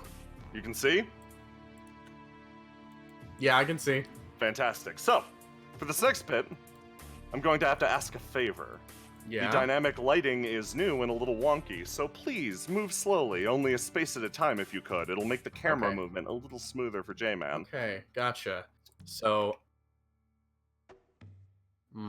she kind of realizes that. Well, actually, don't know if I'm moving yet. She kind of like Yeah, you sits up real quick. blink open. What? Yeah, you blink your this eyes isn't right. open Hang and- on. No, that's not. She in a different place since she fell asleep. She kind of like sits for a moment. She tries to get her bearings. She looks at the desk. Is this her desk? This is her desk, yes. No, that's not right. She This she is looks your, around. This is your classroom. Is her clock going off somewhere? You don't hear it. She stops a bit and kind of stands up, looks at the board. Is this the same notes that she left before? Yes. Like, That okay. earlier that day, yes. It's the same, or not that day, yesterday, since you didn't have class today.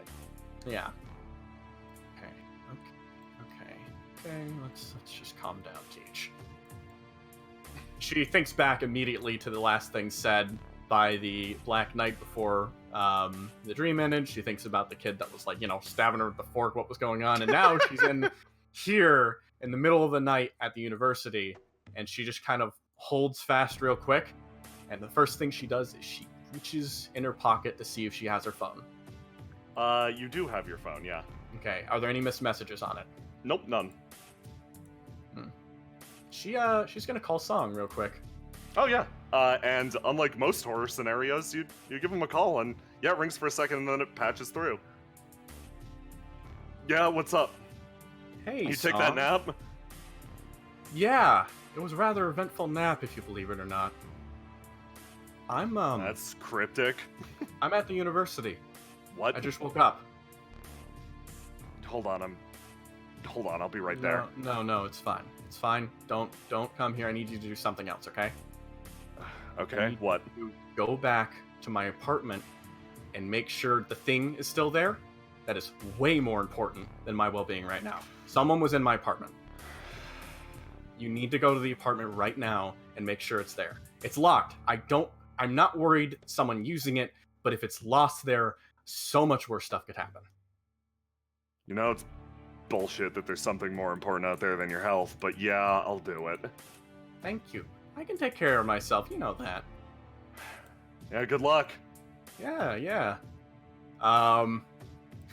She puts the phone away again. She thinks about calling some other people, but in this exact moment, not entirely sure what would really go on. She knows something's up here, but she's kind of concerned about what would happen if someone else got brought into this, if it is something bad. But more importantly, she's not entirely sure just of what any response would be good to make right now. Oh, but she does text Alcott. Real quick. Interesting. She texts her- What are you she texts texting her- Alcott? Scooters by my apartment if I'm not around tomorrow. Holy shit, okay. And yeah, she texts her that and kind of considers asking for something else, but then holds back on that. She makes steps up the stairway up here. She notices, Yeah. hey, bud. As you walk, your eyes start to adjust to the darkness, and you see someone who presumably was there the entire time, and like you look at him, and he looks at you, and then he startles. Hey, Hey, you're in my classroom. You know that? Yeah, After hours. I was cleaning up. What are you doing here? I'm gonna be honest with you right now. I have no idea. I might have been sleepwalking, but I must have sleptwalked quite a distance because I just fell asleep in my apartment, and now I'm here. So that's rather strange. It's nice to see another face, though. That's certainly a nice thing. Are you sanitation? Yeah, yeah. He looks at you. She kind of forces out a smile. Well, you're doing a great job, bud. I really, honestly, I need to take a moment. I appreciate you so much. My classroom is always so squeaky clean every time I come in. You shake the person's hand, and yeah, they nod along. When he touches her hand, he feels her just trembling. Oh fuck. Okay. And He doesn't react to that. Yeah, he just stops, and then after touching another person, she stops. Yeah, all right. Keep up the good work. Let me know if you see anything, or if you see anything or anything like that. I'm gonna take a walk.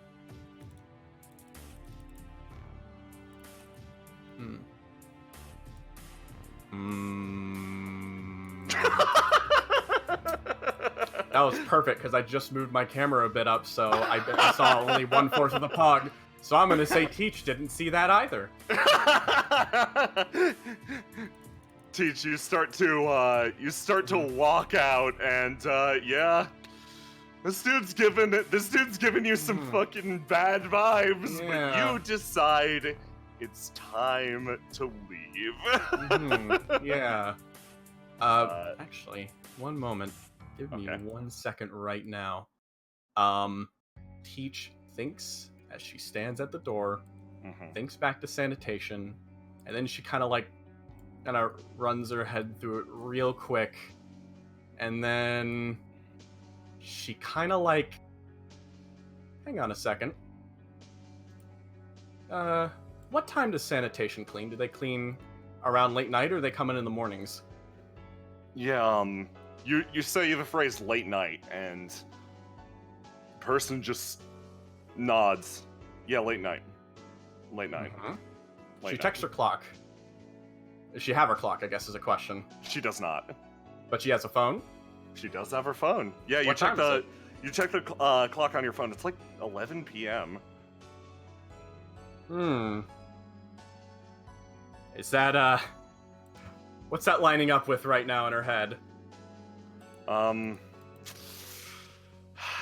You've never been around the university at around 11, Yeah. but it's pretty fucking weird to see somebody doing sanitation around now. Like, what? Yeah. You see them in the mornings, and fuck, you're you're always on time. Pretty sure they Mhm. come in the mornings. Mm-hmm. Teach stops one more moment, and then kind of like she looks at him again and takes a real close look at the guy. Okay. Yeah. And then give me a roll to do. okay. You got any attributes that'll help you analyze a person like this? Well, I was going with the angle of her trying to know via time, by understanding the Oh, schedules you and stuff like fucking that. clever. Yeah, I'll Yeah. give it to you. You Yeah. clever motherfucker. Mhm. Oof. Oh no, that's Joseph's favorite number! Yeah, you look and you're certain that your conclusion was correct, but nothing, this person's face gives away nothing. Yeah, okay. And Alright then. more than that, you're just like, okay, that's enough of that. Yeah, that's enough. That's enough of that. This is bad. This is bad. I'll give you a recommendation tomorrow, Mr. He doesn't offer a name. He just walks out. Yep. Okay, so you go out into the hallway. Alright. And let me just really quick.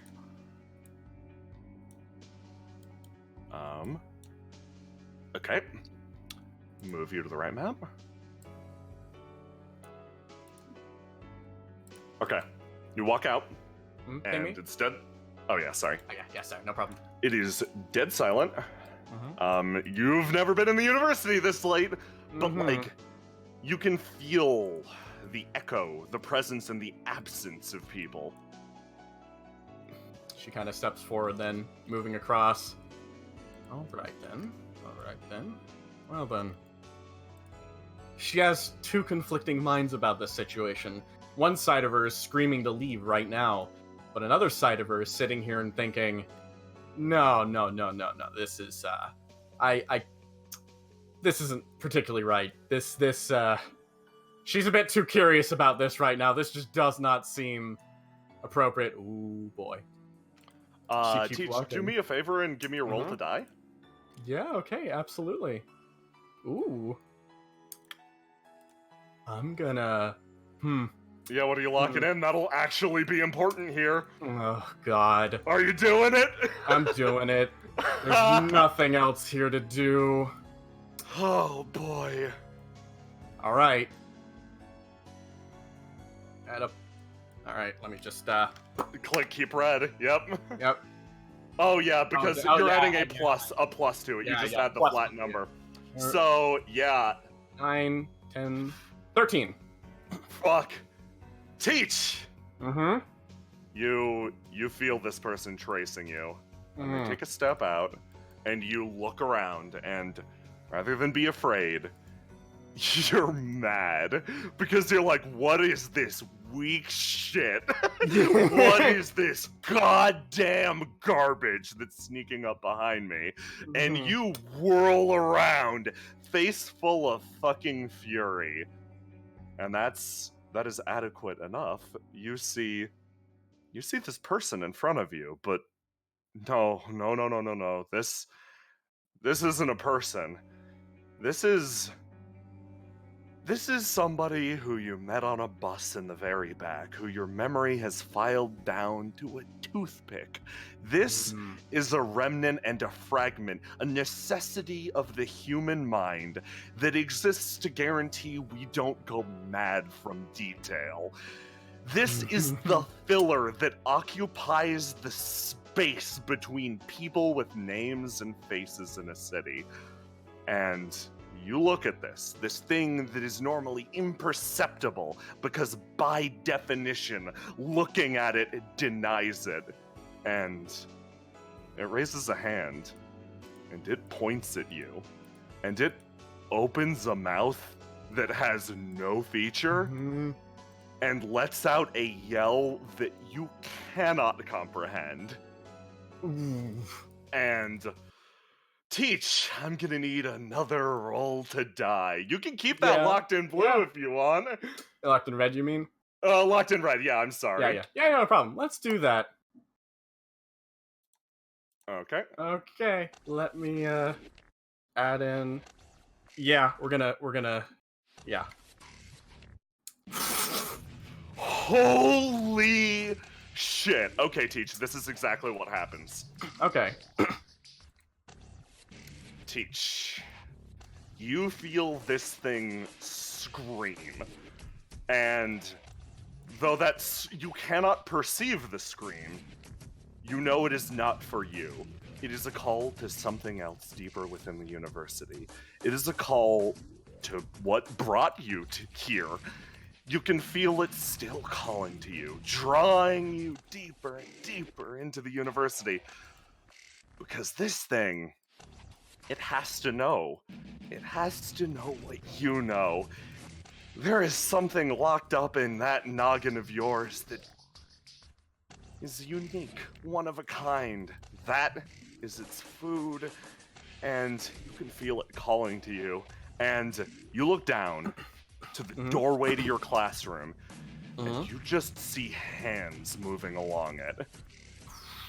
And a gigantic tome dragged along the ground. And you know it's approaching. And you can feel the enormity of it. And like a tide, it consumes the faceless thing in front of you. Teach, you got a moment. What are you gonna do? That's a big thing right there. That's a pretty big thing. Teach, seeing this thing approach, seeing the thing consumed, understands that this thing is a little too big right now, and she's going to... Oh god. She's locked in right now. I guess this is a decision. Does she have any weapon on her?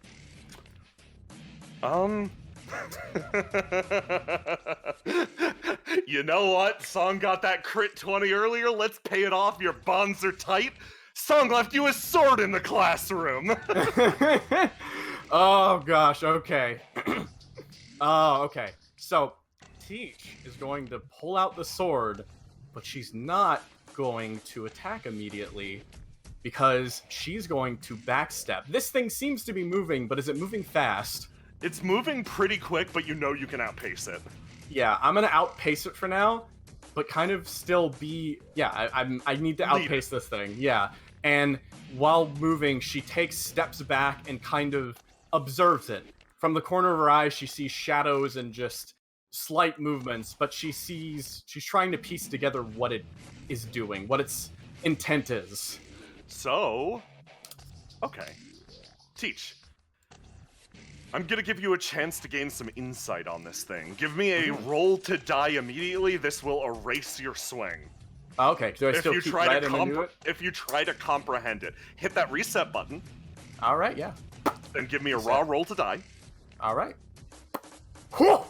And empathy's the max stat too. So, for every dice that you rolled above a 4, you may learn one thing about this creature. So, However, I Mm-hmm. will warn you, every single thing you learn is a drawback at the same time. Of course. Pick your poison, pick the amount. Okay. Well, Teach is gonna take it a little easier on herself. That's the thing she's been trying to establish a bit more. Okay. But in this moment, she's kind of like she's out. She has no leads. Yeah. She has nothing. Everything is turned up like at a loose end, and the sound of Song just saying you should take it easy on yourself. You should do all this stuff. She ignores that for just a moment and takes 2. She's gonna take 2. Okay. Oh boy. Okay. That's fun. So, we are going to jump back in time. Ooh. Teach. Hmm? You imagine something clearly. You imagine an eyeball. It's and you can look at all this cute art as I narrate this horrific thing. Yeah. You imagine an eye. It's thrown to the ground, pressed into the fucking sand, and that hurts. But what hurts more is what this eye is forced to process. It watches an event, choking black flame, driving back something immutable. And it wants to know why. It wants to know, above all else, exactly what power could possibly exist that defies reason. It's incensed. This eye holds itself above all others, and you touch upon it. You touch upon the pride of the university, the pride of knowing anything and everything, and you witness this scene as something old and ancient is ripped apart by powers it can scarcely comprehend, and you know what? It gets mad. It gets furious. You can feel the eye ripping itself apart, going through tome after tome after tome, trying to figure out exactly what. And it finds nothing. No power in this world, no power in the country of Indigo that makes such a thing possible, and it is upset more than anything else. And that rancor anchors itself somewhere in you, but that's not all. Ooh. Books, tomes, research, all of this. It's drawn back to a singular point. Whatever info this eye could get, it digs into, it absorbs, and it makes part of itself. And then, weirdly, you see snails. Dozens and dozens and dozens of snails. Hundreds of snails. The ground is blanketed with them. You can barely move. But, yeah, you get this at least. Yeah. Like, there's something maddening in the shape of their shells. Yes, absolutely. But you get this at the very least. This is one thing you fully comprehend. You get snails, and you're proud for a second, and you ride that feeling of knowing, and that sensation spreads throughout your entire body, and you use that to trace your form. Individual tendrils holding up individual eyeballs. You don't know what you are or what you've become, but it's proud. It's very proud. It's proud that it knew. And it needs to know more. It needs to know everything about the immutable, the unchanging. And, thankfully, there is a feast right in front of it. Teach, you understand at least this thing's hunting grounds. It is invested in the university, it is invested in tomes, it is invested in knowledge. And you can sense that it is hunting for students. In particular, students who know things that it might not know. After all, the Indigo University draws people from all over. And you have stepped upon its hunting ground. And Teach, hey, that's wacky. You know things it doesn't know, too. Oh. Yeah. How interesting. Yep. I have an idea. It's kind of wacky. I don't know if it's... Oh, no, it's something I'm just going to have to do when we get back. Keep continue, but yeah. Okay. Teach. You feel this searing pain in the back of your eyes. Mm-hmm. And what do? Okay. Teach... You comprehend it. Teach comprehends this thing. She understands. And it reminds her of something else, actually. Sorry. Yeah, that's fine.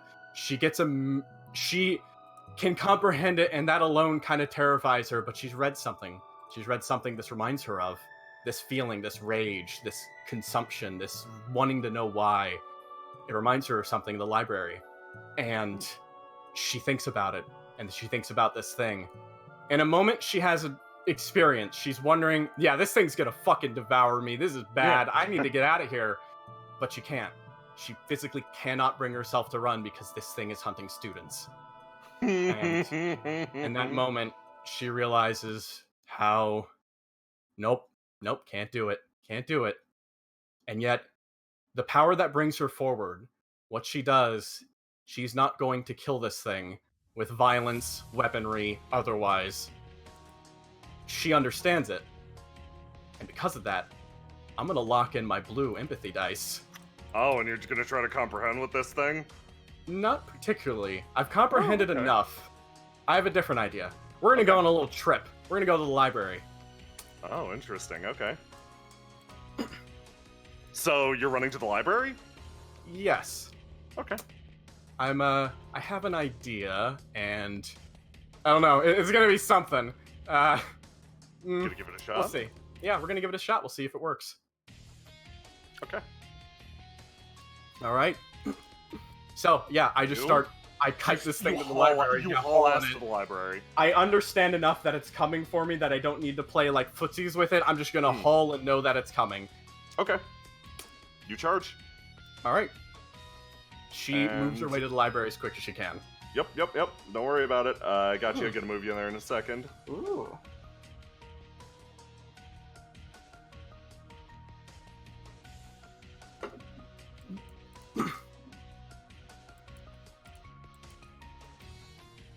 And you run to the library. And you take one step in and you feel a pressure on your shoulder. Ooh. What? And where am you I? stop dead.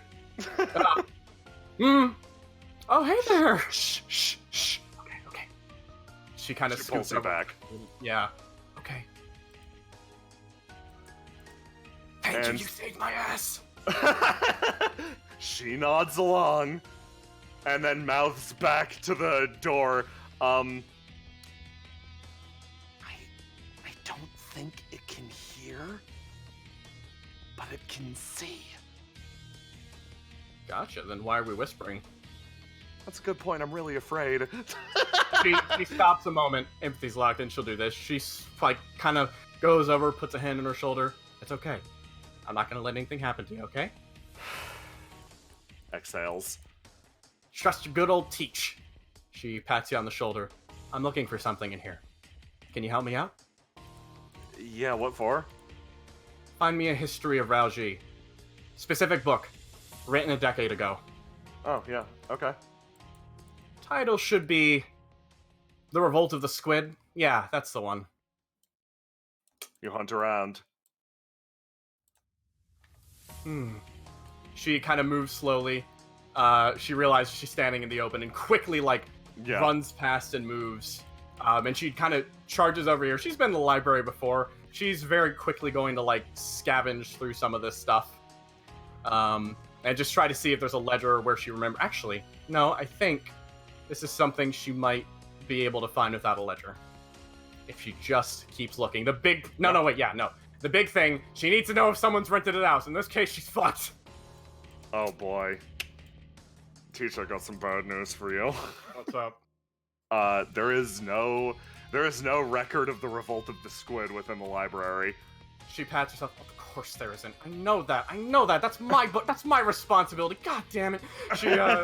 She runs up the stairs. Bella's looking around.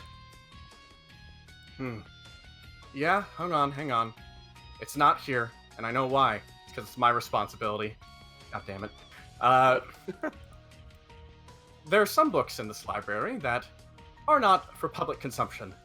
They're very, very important, very rare, very, very valuable. And as a history teacher, I'd be put up in shambles and completely disgraced if I let anything bad happen to it. Which is why I'm stressing out because, God, oh, God. She's looking for this book. She needs to find this book.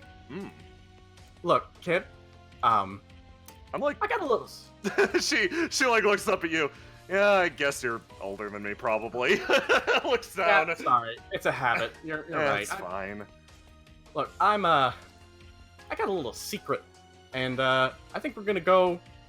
we're gonna go find that. Jay, Yeah. I'd like to go find the secret little lore cabinets within the university.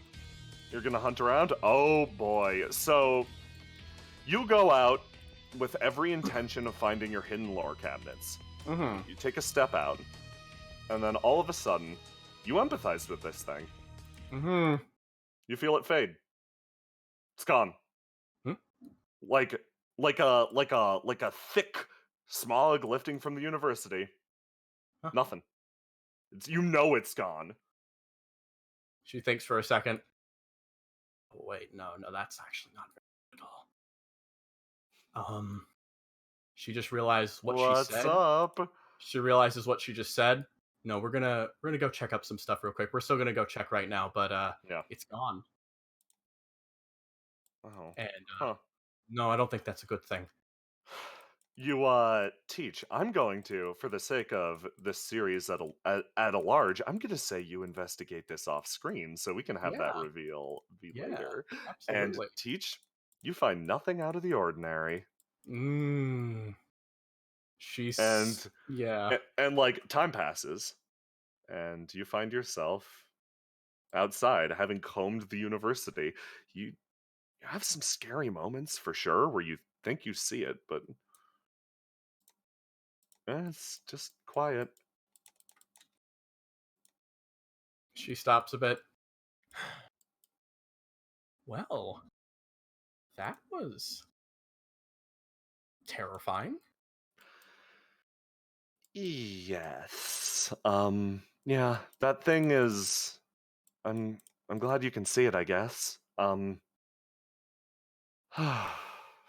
She like she sighs and sits down. I don't want to go back inside right now. Do you mind going somewhere? No, don't mind that at all. If we can talk a bit about this. Yeah, I'm that's both worried and happy, I guess. I don't even know if I was gonna do work, but I was gonna waste so much money. Well, I'm sure we have a lot of things to talk about. Yeah. Hold on.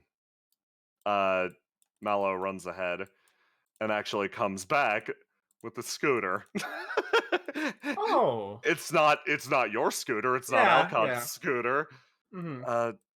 Hop on. I work in a place in Seaside. They could get us like food and a drink. Okay, that's fine. That's fine. She hops on. Yeah, that's Yeah, we should talk a bit. You two get together, and after having this weird fucking night, your today began so innocuously. Like it Mhm. was just another day, busy teach, busy life, like you know how it is. But now you've got a lot to worry about. Hey, you got a lead. You got you got the mother of all leads, but like Christ. Where do you go with this? And like you hop on, and the student in front of you seems equally freaked, but is holding it together. Like she's doing her best. Yeah. Like and you actually ride across the bridge and into Seaside. Let me drop you on the right map. That is the wrong one. So, clearing away all of those awful thoughts and feelings, almost like a fresh blast of air, you go into the city at night. And let me you roll in, and it's almost surreal how different the air feels here. In the university, it is slow and stagnant, and in Seaside, it's clear. It bites with an almost ocean spray. And you park your scooter, and Mallow kind of like lets you off. Okay. I know this is weird, but tonight's been weird, so like. Listen, this sounds awful. I'm glad somebody else is in this mess with me. You know, I agree. The first person I thought that was in this mess with me turned out to be rather terrifying. Who's that? Not a janitor. She perks up at that what? There was someone in my room, turned into some screeching thing I couldn't even understand, and then that thing came out. Honestly, it was rather unnerving. But it sounds like like you've you've had a worse night than I have. But it sounds like you've had more worse nights than I have. Yeah, we got a lot to talk about. And we do. You open the door and you go into this bar. And it's like it's not a place that you would naturally like find. Like Teach, even you haven't necessarily been here before, but Mallow says, "Hey, she works here." And yeah, you walk inside, but at this bar beforehand, we can cut back to a little earlier in the evening. Just a few minutes earlier. Two people who have had the run of the city all day are now sitting in the bar having drinks. So that's when I tell you, Cassius, change Turn into a pickle. Change the world, Cassius. My final message to you.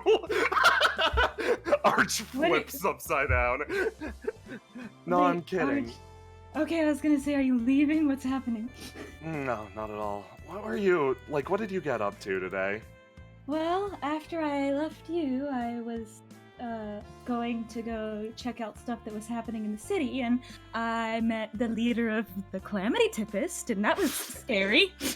Oh, that's delightful. And I think I'm on some kind of list now. I'm not totally sure, but a riot didn't happen, so that was good. And then I went to go buy juice boxes, and I met up with the girl that runs the diner that we were at. It turns out she's the Archbishop.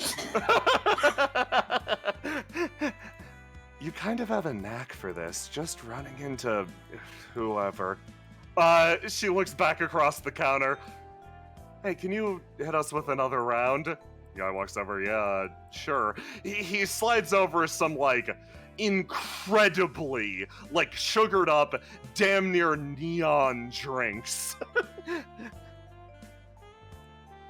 Arch appears to be holding her liquor incredibly well. A lot of empty glasses are out in front of her. She looks over. How are you holding up? Like overall? I think I'm doing pretty okay. Like, today could have gone worse. That's Story could have killed me. I definitely thought I was gonna get it beat up like 3 times. I don't think could be worse is a good metric of daily life quality, but if it's good for you, I met that's a bunch good of for fun you. people, and the leader of the Old Town Punks bought me a bunch of grape juice. Oh, wait, you knew that guy? Yeah, he came in here. Oh, Glaive was here? Yeah, he ordered all of our grape juice, which is weird because, you know, you wouldn't expect a bar to really have that. We had a case in the back, he took all of it. Oh, yeah, that's in my apartment now. Boy, okay, yeah, that was not cheap. You got a good friend. Walks away. Cassius is touched. Okay. Arch is like nodding along to all of this, and this guy walks over. Hold on, did you say Cerisa the Red? I think that's her title, yes. The leader of Calamity Tempest? You had a run-in with her today too? Yes. By the what is the proper name of the RNA and Apple store? Oh yeah, you can call it the RNA and Outpost. That's fine. By the RNA and Outpost, everybody was freaking out because the old town wiring's gone bad. Oh, okay, that would have been. Oh, you saw her before I did. Count yourself lucky. He nurses his drink. Did something happen? Well, he starts to speak as two other people walk in, and inevitably you wind up hearing this goddamn story. Hold on, let me drop you guys back here. These two walk in and overhear the immediate. Well, let me drop you. Hold on, I gotta make sure it's the right map.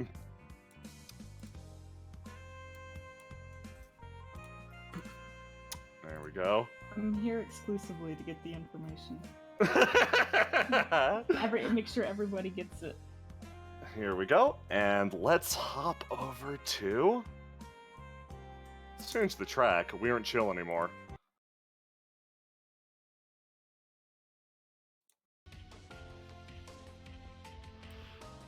Sometime earlier today,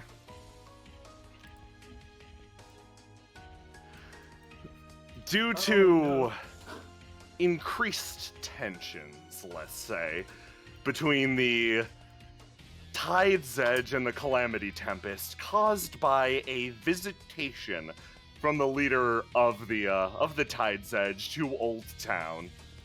Two factions squared off on the bridge across. That very same bridge, Teach, that you just cruised right across. Yeah. And, the situation evolved rather quickly. Now, this bridge is split dead even between the two factions. However, this man, the very same that you were discussing the situation in the bar with, was caught smuggling. He was caught smuggling on Tempest land, technically, but was taken by the Tide's Edge. And what were you doing on our turf anyway? This one steps up. We were exercising the law. Oh, and where'd your leader go? That is classified information. We don't need to share it with you. The situation mounts this man in the back. I'm not going to jail, am I? I mean, of course you're going to jail. That's unfortunate. You committed a serious crime. Smuggling in this town is a huge problem. We'll throw you in a cell to cool off, but don't worry. We're on your side here. This Tide's Edge puts a hand on his shoulder. No, I don't want to go. You see that? He wants to come back with us. And with the situation sort of evolves. And a gigantic figure strides up from the back, putting a hand on this one's shoulder, shoving them back, and all of the Tide's Edge actually draw back at her presence. This mountain of metal and danger. Oh no, that's Cerisa the Red. They all pick up their various weapons, a combination of swords, guns. This guy has a fucking rocket launcher.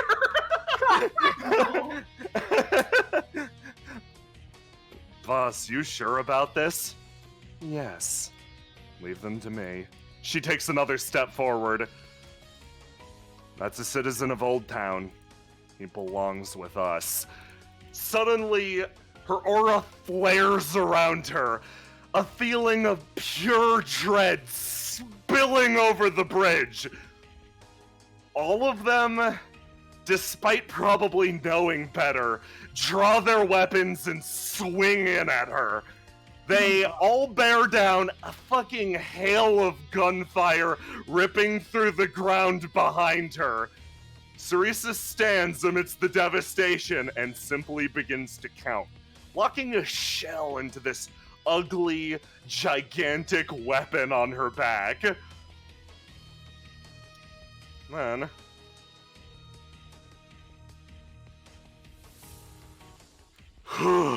Never saw anything like it. It's just one swing and everybody went everywhere. I'll hit the water and... Nice old man picked me up. Said the Tempest doesn't take prisoners, he just scares people, and he said I look plenty scared, so here I am. But I think I'm more afraid of them than I am of going to jail now. Somebody really got her in a fighting mood. He sits back in the chair and just takes a deep drink. Cassius looks like he's seen a ghost. He's like, uh-oh, that might have been me. Oh no! Like he's like having this position, like, I fucked up. I shook her hand. I shouldn't have shook her hand. Sounds like a real monster. Hey, barkeep, another one. Ma'am, do you think you should maybe calm down? I am perfectly sane and rational and going back to work after this. please. Teach, you overhear this situation with Sarisa the Red. How do you react? She kind of stops for one moment, and she turns. Hey, we're gonna talk. Grab a. You want to sit at the bar? I have a few questions too, but Yeah. Hey. She waves. The guy behind the counter goes, "Oh, Mallow. Yo, you're off shift tonight." "Yep, I'm off shift tonight." She sits down. "Can you get me my usual?" "Yeah, sure." Runs back. Too. She kind of says, Sarisa the Red, huh?" She sounds like real trouble. Speaks up. Cassius, who's like seen Teach before, is like, yeah, I don't care. I'll just keep going, I guess. I've already, I guess, ruined everything for this other guy, so why not just keep it up? Yeah, I had a run-in with her this morning, and like, you know, she's kind of being a little condescending at me, and I was like, It was like a weird encounter. She came over to me, there was like a riot forming, and she came over to me and was like, "Keep up the good work," but like kind of condescending. And so I think she was trying to like give me a pat on the shoulder or something, but when she reached her arm out, I like shook her hand. And then it was like kind of like a respect begets respect. She was kind of forced to respect me in the moment. And I think that's why she was so grouchy. And I think I might have got a lot of people hurt. That's interesting. I'm very curious about her. She can She's I get really something scary. No, she sounds it. I've heard rumors like about the Red. 7'4". She's like 7'4". Wow. And her grip is really strong. And she literally turned to the riot that was forming and went, "Shut up!" And then they all got in a line. I've never seen anything like it. Oh, that sounds like her. I'm gonna use the bathroom. I need to splash my face with cold water. This She guy kinda just sits fucking there. wanders off. I've never met her, but it's quite an interesting thing. They say a lot of weird stuff about the Red these days. Oh, there's so many, you can't even keep track. There are more than one? Is that like a title? that people I mean, the Reds certainly. I mean, what, Sarisa the Red? I don't think the Red is her last name. I mean, I think can't it's really like say a anything about moniker. A nom de plume. Arch puts up a finger. Such titles are not so easy to lose. They bind to the soul and entrap us all. So is it like... Teach like looks, yeah, really ain't that the truth. Yeah, she's like, Is it... This bartender leads down in front of Mallow. "You expect a drink?" No, he puts down an entire fucking, he puts down a steak and a grilled cheese sandwich in front of her. And she looks at the steak and grilled cheese, looks at you, Teach, like, "Are you gonna fucking judge me?" And slowly opens the sandwich and puts the steak inside and begins when she to looks eat at that, she's kind of like, her eyebrows go up in like a defensive way, and just like she points at the rib stains on her jacket still there. Mallow gives you a thumbs up. Excuse me, I'm gonna sit over here for the moment until he comes back. She sits down, and then, today's been a wild day. You doing okay? She kind of turns back to Mallow, just kind of whispering a little bit. "Yeah, I had a hell of a time in the university. Yeah, That thing's been hunting me for a while." Oh. Cassius, you hear that? Okay, just, like, Cassius's need to help instincts. eat some food, then we can talk. She kind of turns back. I think I know you. Is she talking to me? Yes, she is. She points directly at Cassius. I think I know you. He says, trying to act like a friendly cool guy, but he's like concerned. No, don't worry. I'm not gonna fight you or anything. I hate that. Okay, thank God. Fighting's kind of dumb. You have She, like a sword on you, so I was a little worried. She's real. I haven't carried a sword in like, oh god, years now. You just caught me in the worst day possible. Have a rough one? Oh, yeah, a real rough one. She kind of stops a bit. I don't know actually where to start. I mean- seem to... It sounds like you two have that in common, actually. Hmm? We were just trying to talk about what Cassius has been through in the day, and the events have been so busy, it's difficult finding a point to begin. Did you eat breakfast this morning? I did eat breakfast this morning, actually. Well, Mel that's puts up a good. hand. I ate here. Same meal? Same meal. This is my Fair. part-timer. Well, one of them. At least you got to start the day off right. She kind of stops a bit. Well, it sounds like you met quite a dangerous person. Be careful. We had a bit of an encounter too that was rather concerning. I don't know if I don't know if I can even talk about that. Listen, man, I'm doing my best. I heard something about being hunted. Are you guys like safe? Are you okay? She stops. I'm safe right now.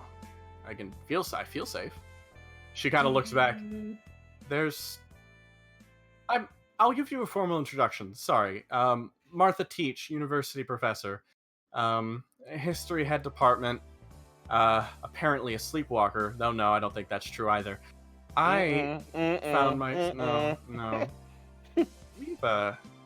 We've encountered quite a fright at the university. Uh-oh. Yeah.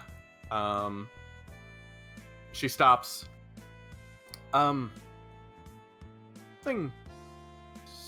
Something's kind of wrong there. Something very wrong there, actually. Cassius. Yes. That's Okay. right. I don't need to introduce myself. Great. My name is Cassius. I heard some people talking about you a little bit ago. I thought it was you. People are really happy about the things you do, and I agree. You're doing a good job for the city, bud. Thanks.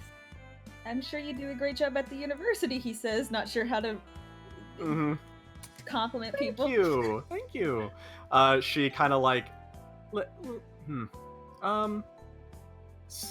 I don't, God. She just kind of stops for a moment. She kind of gets up and kind of walks over to Cassius real quick and kind of looks. Hey. What's up? I know you've been peeking around places. Yes. Very similar places that I've been peeking around too. Is there something going on? I think so. She kind of like stops. Why are you looking into records and places and moving around? I know you like helping people. That's something I know for sure. And that's all I really hear about you. So I get a little curious why I've seen you around in certain places. I'm sorry, I'm kind of spooked right now. No, it's totally cool. If you're worried about points at Arch, I think she'll be fine. If you're worried about points at the bartender, I don't know. I can I'll play distraction. Arch stands up and like woozily walks over. She kind of waves. By the way, my name is Arch. I believe you visited our pawn shop once or twice. Thank you for your business. She gives you a thumbs up. Absolutely. You had immaculate taste. You bought. Oh, thank you. Arch is mumbling to herself as she walks over and starts ordering drinks down here. Yeah. She, once the bartender kind of walks away, Teach looks over, and Cassius, you notice, like, still a like, soft expression, but some kind of, like, you notice the sharp features. You can kind of, seeing close, you notice underneath her bangs and her glasses, you notice just a tiredness. You see, like, some wrinkles, some obvious signs of age, and a very intense stare from her amber eyes as she kind of looks at you. Like she's evaluating my intentions or something? Yeah, basically. If you want to know why I've been looking at the records, well, it's because I don't know anything. I have amnesia. Okay. I have amnesia, and I know that before I woke up, something very bad happened to me. And when I woke up, no one really looked for me, and I don't know how long I was out. and I don't Teach. know if the people that would have looked are just gone, or if they were never there in the first place, and I just want to know. She kind of thinks about that for a second. You're, I don't mean this in a bad way. I hope this doesn't make you feel bad, but in a way, you're a forgotten person, aren't you? It's in the sore spot. It's in the sore spot. Yeah, she realizes that. She's like, look, You see I him know like that stings, clench but... his hands a little bit, like he was like, pretty casual, trying to like keep it chill because he can tell you're freaked out, and you're like, yeah, you seem like a pretty forgotten person, and it's just like bites lip a little bit, hand clenches up, like. She kind of like scoots a little closer and then reaches out and grabs his hand real quick. You can still feel like a trace bit of like trembling for a moment, and then it stops solid, and she looks you dead in the eyes. I'm trying my best to make sure people aren't forgotten. Okay? That's what my goal is. There's a lot of people that I feel like I've forgotten. And right now, above anything else, I'm currently really concerned about my own life and the life of my students. There's something very, very rotten going on in the city. And you seem like someone who cares a lot about people, right? Yeah. Would you be up for taking a job for me? You'll have to put in a formal request with my agency, but of course. Of course, yeah. Okay. She pulls out her phone. Here's my number if you want to take that. Do you want the personal phone or the business phone? Both. Both. Actually. Okay, Yeah, both. cool. This is the phone number if you're ever in an emergency call. Mm-hmm. This is the phone number that if you're ever in danger call. And he hands you the business phone number for emergencies.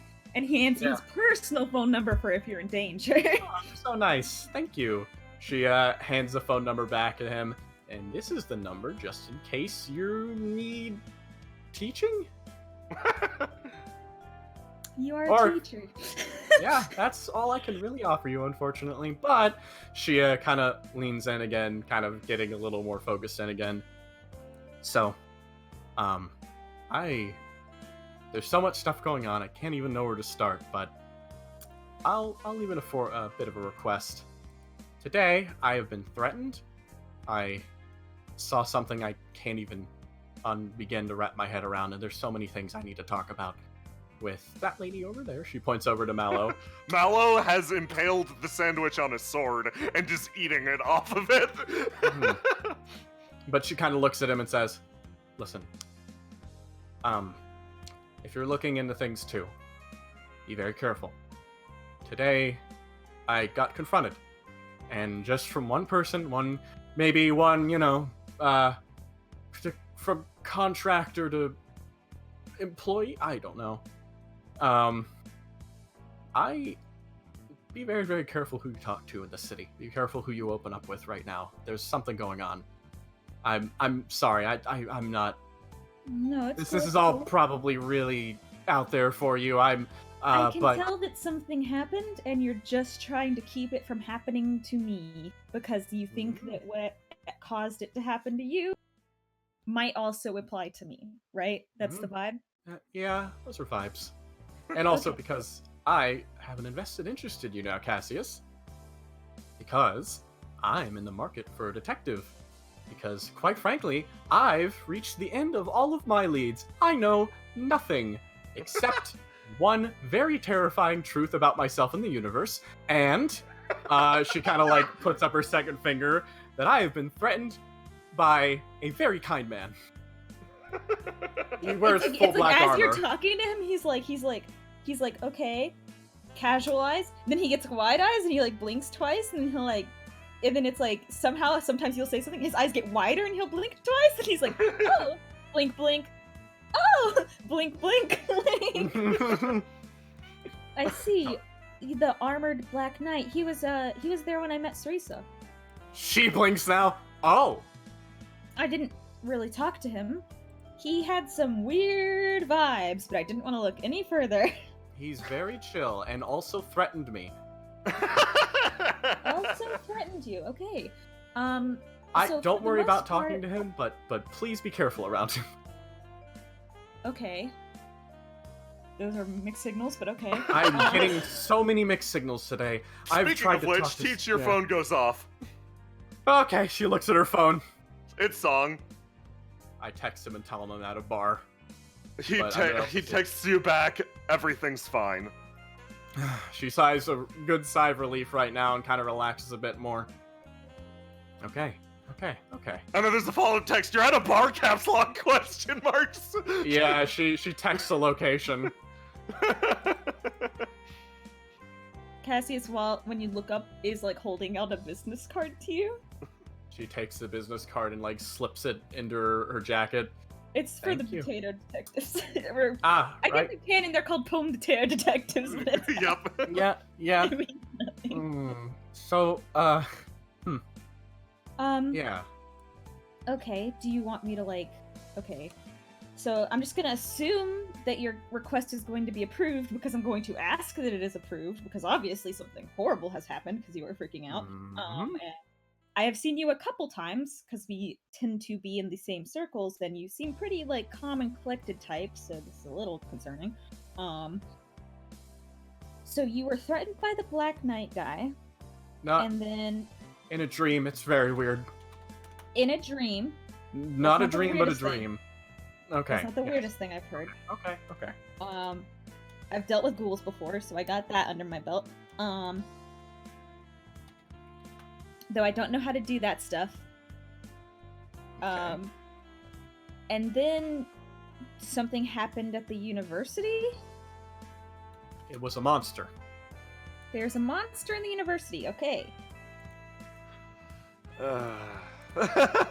Mallow slowly stands up. Yeah. I feel borderline bad interjecting, but at the same time, I think I can provide some amount of clarity Yes, on that please front. do. Please do. My name is Mallow Marigold. I'm the daughter of the former mayor of Indigo. Oh, Scrawls over. you weren't exiled? No, I had a choice. Exile or continue my education, and I've already put 10 years into this degree, so I'm not gonna lose it. Oh, wow, that's incredible. She slams her hands on the counter. Oh, But He's actually gonna come over to her and hand her a business card and a slip of his on it. She still has the sword with the sandwich on it. I don't think he's intimidated because there is an extreme amount of kinship in the you weren't exiled, I wasn't exiled Yeah. either. To tell you the truth, my situation's kind of weird too, but that's completely irrelevant when it comes to what we encountered tonight. Thank you so much. I could explain to you my experiences with it. It like moves around, it hunts people. I think I've lost people to it, but I couldn't tell you. Teach frowns. You can't tell if you've lost someone to it? Mm-mm. What do you mean by that? I feel like there was somebody that I used to know at the university, somebody really important to me who just snaps her fingers. It makes people forget people? Mallow shrugs. That's concerning. That's also not. You ever feel like there's somebody that's so damn important to you, you could barely go on without them, but they're just gone? Like Cassius clutches his chest a little bit. there's just an outline of where they used to be. Teach also kind of just sits there. Yeah. All three of us sit there solemnly crying. It's kind of like that. If you want to talk about it more, the university is safe during the day. It's just at night. Could you perhaps tell, you're a teacher there, right, Teach? If you were Yeah. attacked, and you can confirm that there's something there, and a student was attacked, couldn't you tell the headmaster and get She kind of stops for a moment. That would be something I hypothetically could do. Though she turns to Marrow. It's not that simple, is it? I've tried. Yeah. And yeah, and throughout all your attempts, despite being one of the head professors of history, and just in general, I just had a press briefing. Well, just not a press briefing. I just had a meeting the beginning of the day, and I heard not a thing about any of this in any of our meetings. This is not something I think is being publicly acknowledged at all. I see. So it is something you're going to have to hire private. Yeah, independent she people to smiles, solve. and that brings me here. Coincidence strikes positive in my favor once for today, and I am very happy about that, Cassius. You are a lifesaver. Thumbs up. Shaky thumbs up, because he's like, I don't mind investigating, and I definitely want to help, because if people are getting hurt in the university, that's a problem.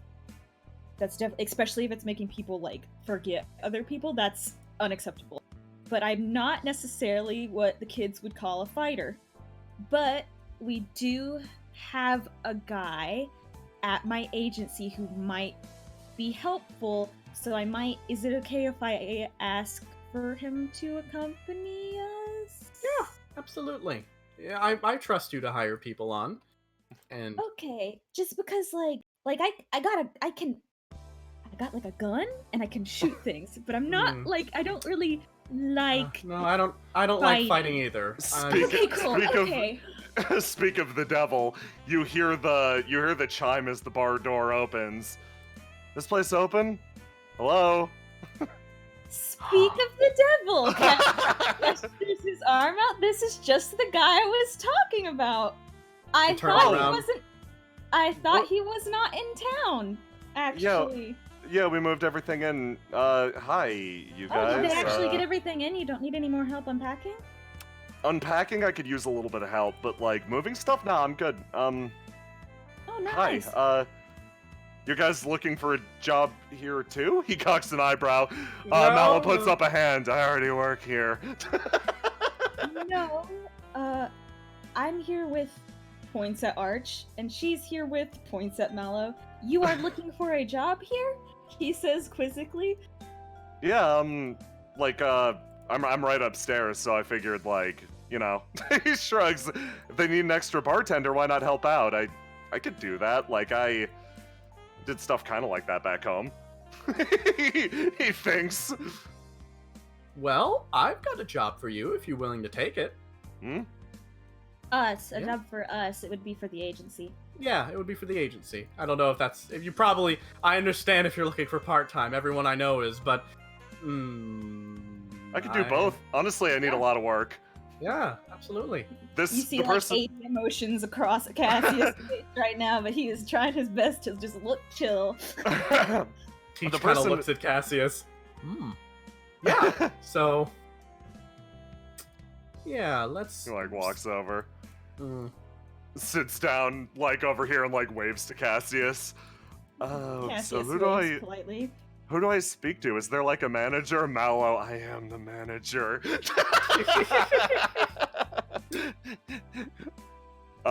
This guy scoots over and they begin to talk.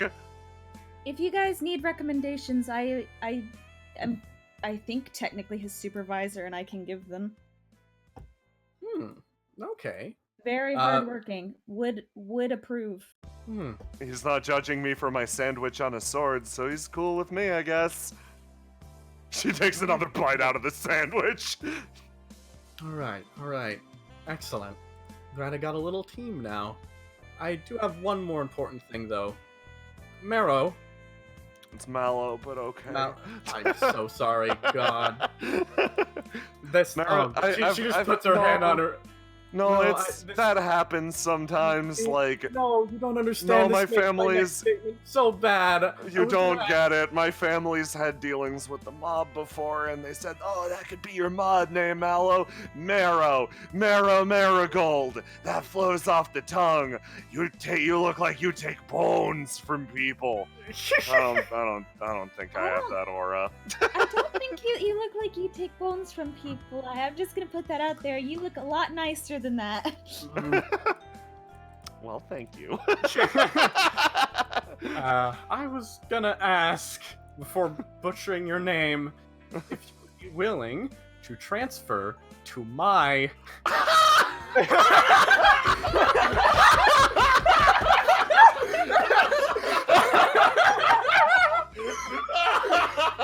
homebrew class. The fucking finesse. Holy shit. Oh, hold on. I need to cut to someone somewhere. I need to do something real quick. Oh.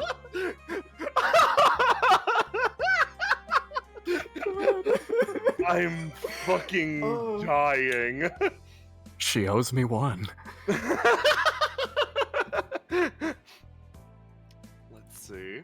It's like that scene from Fairly Odd Parents where the girl, she rips the picture and the other Yeah. Hold on. Fucking hell. Oh my god. Finally made it back to the university. That took a lot longer without my stupid scooter. That's fine. I'll get Teach back for it tomorrow. That's right. Karma's coming Alcott's way.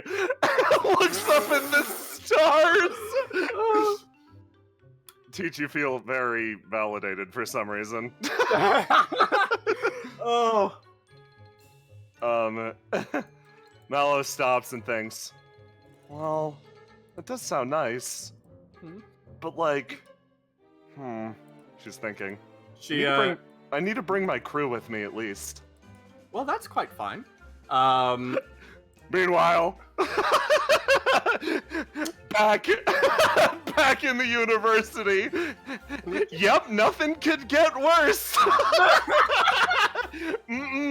This day has already capped off for bad. She then, you know, I have to say that Alcott she means very well. However, I think our fates have kind of intertwined in a way, and I'd like to keep a very close eye on you now and just make sure you're doing okay. You would be a fool to deny fate. Exactly what she said. Arch floats like a specter and leans on the back of Cassius's chair. Cassius scoots over a little bit. Like, sit down. He feels bad that she doesn't feel included. Did you meet Sparky? He's nice. Oh, Sparky, yes, what a nice lad. How about Harry? Harry? I haven't met them. How about TK? You know what? We can leave TK. That one's fine. Oh, okay. Kind of looks down. Don't worry. I am. Stay in the class. Well, I want to let you know that in every way, how many students you want, I'm more than happy to. Lets me help keep them safe, you know? She smiled. Well, that'd be... She counts on her fingers. It'd be the three of us, so like... I could probably convince him. Yeah, Teach, your eyes light up. Light Yagami grin moment. Excellent. Absolutely. I will Teach, make accommodations. All you need to do is find your missing student. You're set. You've got a great class. Yeah. Very well. Thank you. And all of you stay safe, too. Dodge stands up. Well, I got the job here. Do we got the job elsewhere, too? Like, sounds like real work. Yeah, we'll have to put it past Cal Cabrina, but it's like a big monster in the university, so you're definitely gonna have to come with me. Whoa. Oh, okay. You're good at fighting stuff, so... He processes that for a second. I don't know if I'm good. Definitely better than me. So. Arch nods along. By the way, Arch, do you know anything about scary monsters that, like, make people forget things? You know a lot about the more, like, eldritchy, spooky stuff. What kind are we talking? Like, some sort of mythical creature? Like one that, like, has a memory erasing, like, breath? Looks at Teach and Mara. Was it like a whale or something? What was it screams. I don't know if that was what you were talking about, or you were talking about. Wait, hold on, it screams? It screams. Well, one of them screamed, and then the other thing didn't. It didn't make any sound. It was just... Tell me more. She kind of looks. She knows a lot about like the eldritch and the known, so I figure she might know something. Dodge. Yeah. Dodge. Yeah, Dodge is like, what? Teach racks her brain momentarily to recall some of the things she felt back then. You run through the details with Arch, and she nods along sagely with a lot of it. I have no idea what that is. Alright. Yeah, that would probably be too easy, wouldn't it? Which means, she turns over again, swiveling on the chair, you two have a job and your agency if you would like. She kind of thinks, oh fuck, I gotta get money for this. We're gonna. Does she we'll say work that it out loud? No, she doesn't. She's just smiling serenely. Mellow in the background. Did I just feel you have a money problem? Because I can sense that kind of thing. Arch puts up a hand. I as well. Dodge, Peach wow, smiles. isn't all of us? I Just don't- sitting there politely. I don't have a money problem. Because I find money solutions. Ah, fantastic. Yes. I mean, right now, Do you guys- She reaches into her pocket to pull out some coins to pay the tab. She realizes she gave money to those thugs in the beginning and doesn't have enough to even pay for her own tab. No. You're friends of Cassius. Which means I'm treating. No, Arch, please let me go. It's too late. She's already going. It's too late. You can't stop her. Cassius Fantastic. looks like something horrible has just happened. Like there's this look across his face of like years of tired energy and concentrated into one look for like 5 seconds, and he like shakes You his head. look He's like this. Yeah. And he shakes his head. He's like, I have the jar. It's okay. I'm sure. I just have to make sure she tells me next time the debt collectors come. Excellent. If you'll excuse me, I'm gonna step out real quick now. I'll be right back. I'm actually gonna be right back too. I need to use the bathroom. Just one Oh second. yeah. No, go. I will RP in your stead. I turn and I look at Dodge and I'm like, so do you need help unpacking tomorrow? Yeah, honestly, yeah. Like, I don't think I can honestly commission anyone for it, but the detective agency offered anyway, so, like, any assistance would be good. That'd be nice. Yeah. I'll head over there in the morning. Do you know, like, what time frame you think would be good? 10? Yeah, 10. That'll be nice. It'll give me plenty of time to sleep in. I feel that. Mallow motions with her fucking sword. And do you live upstairs from this place? Yeah, no, right upstairs. There's a laundromat too, just ignore that. I hear some dangerous types hang around there, and they told me to not pry. Okay, I will not do that then. I will not engage. That you not get harassed, so. Mallow gesticulates. This entire place is a mafia haven. Ah, you moved into a mafia haven, Dodge. Ah. Cassius looks like he's about to cry a little bit, and he's trying really hard not to look like that. Yeah, the rent was cheap. he scratches the back of his head. I wanted to live in the city, but like, you know, the city. Cassius bites his lip about the fact that his apartment building is empty and free, but he knows exactly why Dodge doesn't want to live there, and he's said it multiple times, so Cassius holds his fucking tongue. Thanks, I do actually appreciate it. Dodge smiles at you. This is mostly me paying off a bond that already existed, but I'm gonna give you something, because you know what? You know who was good enough to finish this mid-session? Mask. let me grab this. Max, did you draw Dodge mid-session? I'm gonna cry. Get ready to. He's my boy, dude. He's my boy, my little boy. I love him so much. I cry. Let me grab this. Changes Okay. icon to Dodge. Okay, and here you go. And here is your just reward.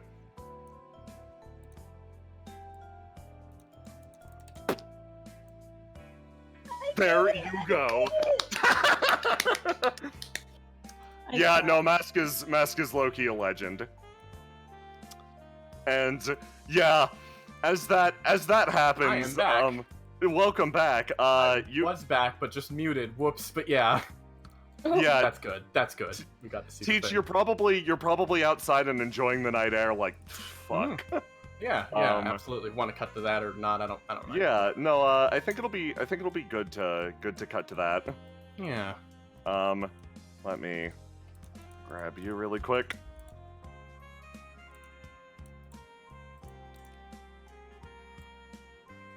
You catch some night air and you feel somebody sort of wander up behind you.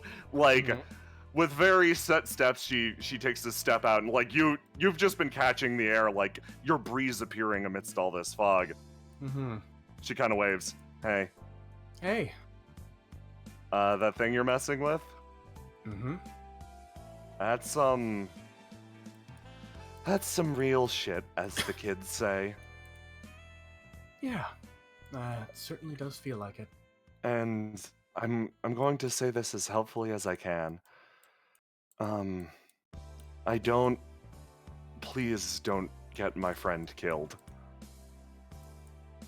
She stops a moment and thinks, and this isn't a threat. This is me genuinely begging you. Please. Not him. Yeah. I'll give you that promise. And I don't want anyone else to die. She actually, like, takes a step back. Yeah, me either. You noticed she went from plastered to this in a second. Yeah. Good. Oh boy. Sorry. Thanks. She takes a step back and like opens the door and like smiles at you and goes back inside kind of awkwardly. She's locked you in for I'm worried about Cassius. Ah, I see. Yep. She steps up for a moment and takes a breath of the air. Teach. Come on. You turn it over again and again in your head. Exactly what happened tonight, how you handled it, and how easy it was to slip back when you were threatened with what you believed was death. It was so goddamn simple. But this once it did protect you, and you're upset. Something in your gut catches, and you look up at that beautiful moon obscured by the fog. And somewhere else, someone who could only be described as the fifth person back at your workplace, with no presence, an empty face, and an even emptier identity, sits and reads a set of obituaries taken from a law office in town. He turns the pages over, one after the other, discovering that they do indeed contain nothing.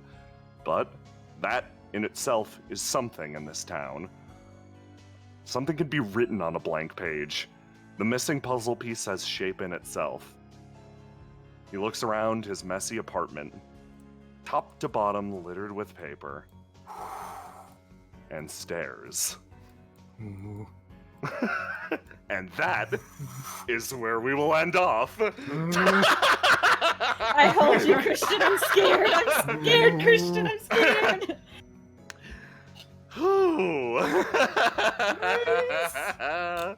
Jay? Yes.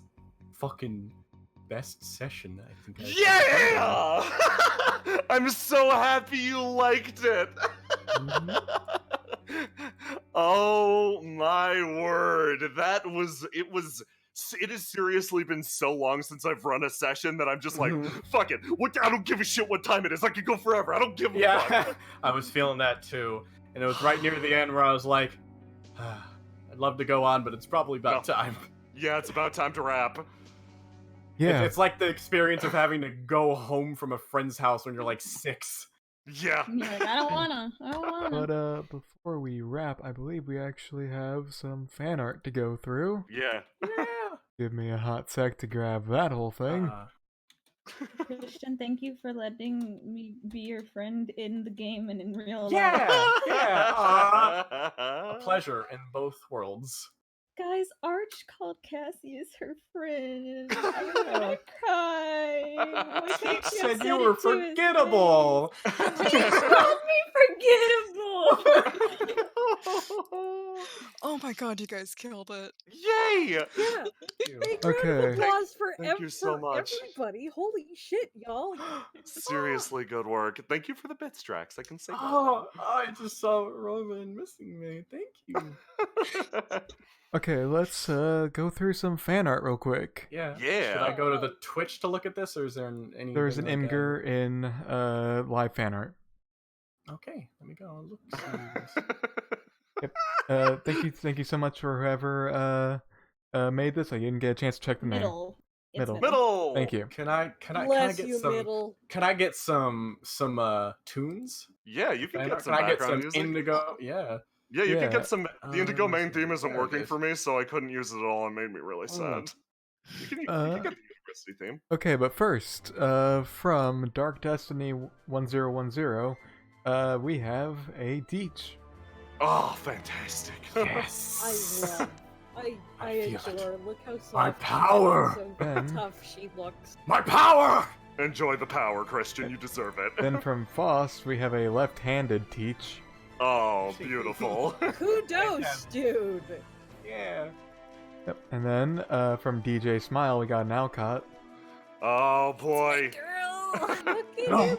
my He's power. fancy. He's taking Oh. it. How dare you? Then from No, that's great. I love Alcott. from Lester 2020, we have the Backstreet Boys. Oh, there they are. Oh, They're finally. using knives right. Yeah. Holy shit. Then from Sour Badger, we have Knives. Uh, This is fantastic. then from South Frost. Player teach, random player, random, super important random child. yeah. That child is getting so much work to put on their resume. Yeah, Yeah. they're doing great. From God of the Trash. Oh my god, play along just this once. Song is.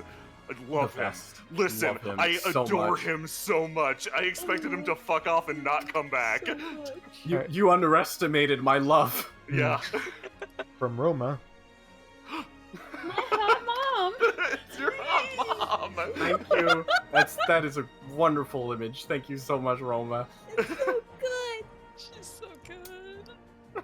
From Lester 2020. Oh, yeah, there it is. Sword. Don't question how he's holding the sword and also the juice box in one hand. He's got the thumb. He's got the thumb, and the hilt of the sword is holding up the bottom of the juice box. It makes sense. He's Song. He can hold a sword in any hand, regardless of what that hand is also doing. Yep. Then from Jasper. Aww. This is so soft. Very cute. Thank you. This is great. And from Middle. Oh, Middle, you're always so good. Yeah, spot on. Middle yard is so good. Killing it. From man. Sleepy Moth. Yeah, I've got time. Yeah. That's a good sum up of the fucking session right there. Holy shit. Thinking of that exact bit when you said that. Yeah. From Lester 2020. Hey, Dave. Oh. Okay. J-Man, it has been too long. Our duo bits are something that I fucking sorely missed. Let's just throw that shit everywhere and see what happens. Like, legit, some of the high points of my RP career is just, yes, we are going to die. It's fine. Yes, both of you. From Also, Kieran. I don't care. This is technically Sparky's first fan art, and I treasure it. Yeah! From Kieran. Go on. Girl. Come on. on. Come I feel like a soccer mom, just like, that's my girl right there. And then from Lester 2020. Oh my god, fantastic. You did that on purpose. Somehow drenched, but still on fire. Everything's on fire. Yeah. From Cabbage. Ow, cop! Ow, cop! Ooh, get out of my face, ow, cop! From Drax. Shit. Oh my god, I love it. Yeah! She's just so fucking pretty. She's Oh, pretty! gosh, yes. I love the voice you're doing, by the way. Like, I didn't Oh, say yeah, it in thank you. session. I really No, yeah, like it's the really voice. Yeah. good. Thank you. Yeah, I came up with that voice like 5 minutes before we started. From South Frost.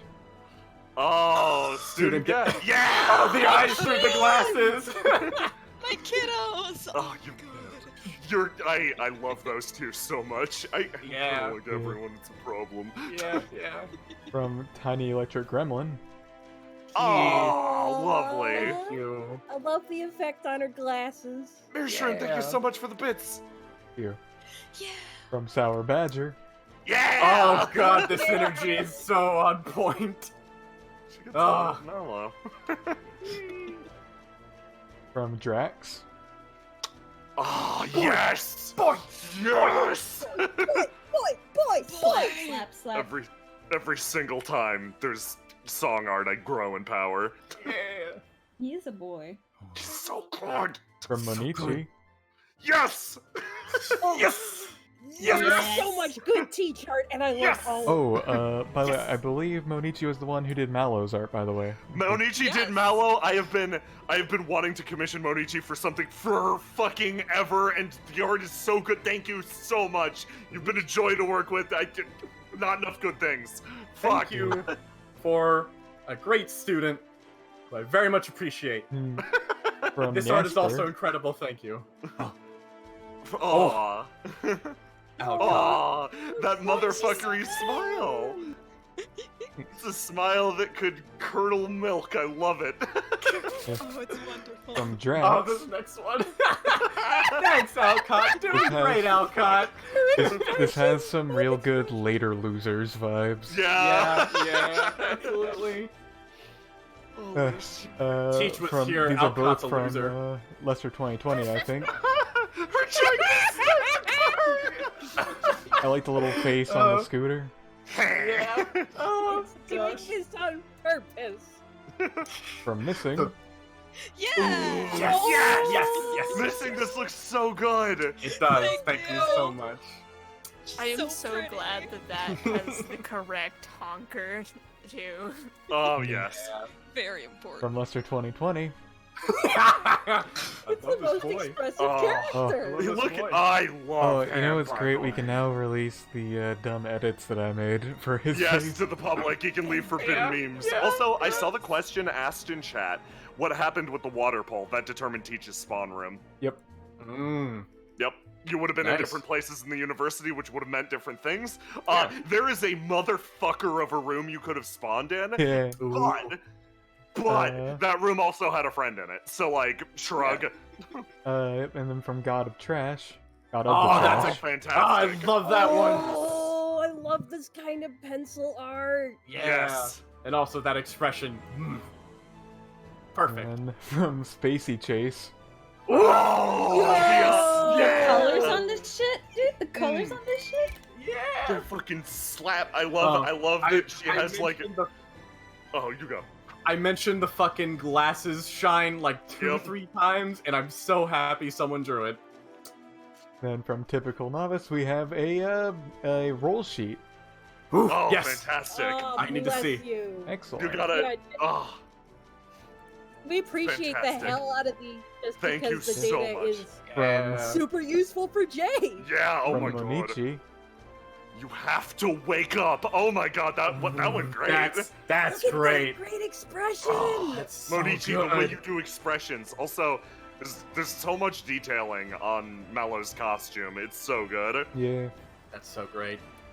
That was a freak out moment there. That was great. And from Lester 2020. Yes. Big lady, big Oh. weapon. Oh, God. I could have bumped into her, couldn't I? Yes. Yeah, Yeah. you can yeah, bump into I literally knew anyone. That's also where Harp went. I will Yeah, say right now, literally any character met last session could have been met this session. Yeah, of Yes. course. Like I realized that and I was like, I'm I'll gonna. have time to go talk to the church. Can we just quickly say what happened? Let's go through fan art. I want to say what happened to Yeah. Vaughn and Karsh. Yeah. From Amici, Yes. Yes. Yes. Monch. Sword Witch! There's a fucking legend right there. Oh. Then from Kieran. And Hell yes. let I me love that sword looks like Frostmourne. Yeah. I think it because it is in reference, but let me refresh real quick, see if anything new got added. Okay. More. There's one more. And we got from South Frost, Student Get.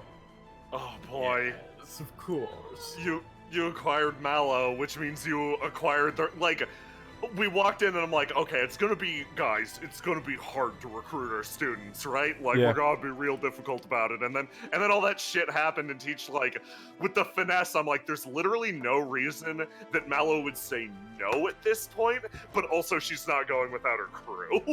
Yeah. I find it really funny. Means Teach should be able to meet Howry soon, which I am Yes. very excited for. Yeah, I find it wanna really get all funny the because squad. the state for Teach to run into Howry was equivalent of, this is the one that's in the closet. You could just very Yes. easily walk past them. Yeah. If you had voted dirt, you would have spawned, or if everybody had voted dirt, you would have spawned in the closet, but you would have spawned in the closet with Howry. So like, it would be like a confused, like, somebody's there with you, and then Howry's like, oh hi.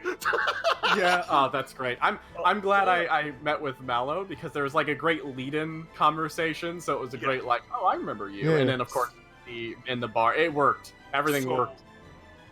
So the moth pole. Sorry, I just want to really quickly Yes, answer. yes. People are asking about what the moth pole did.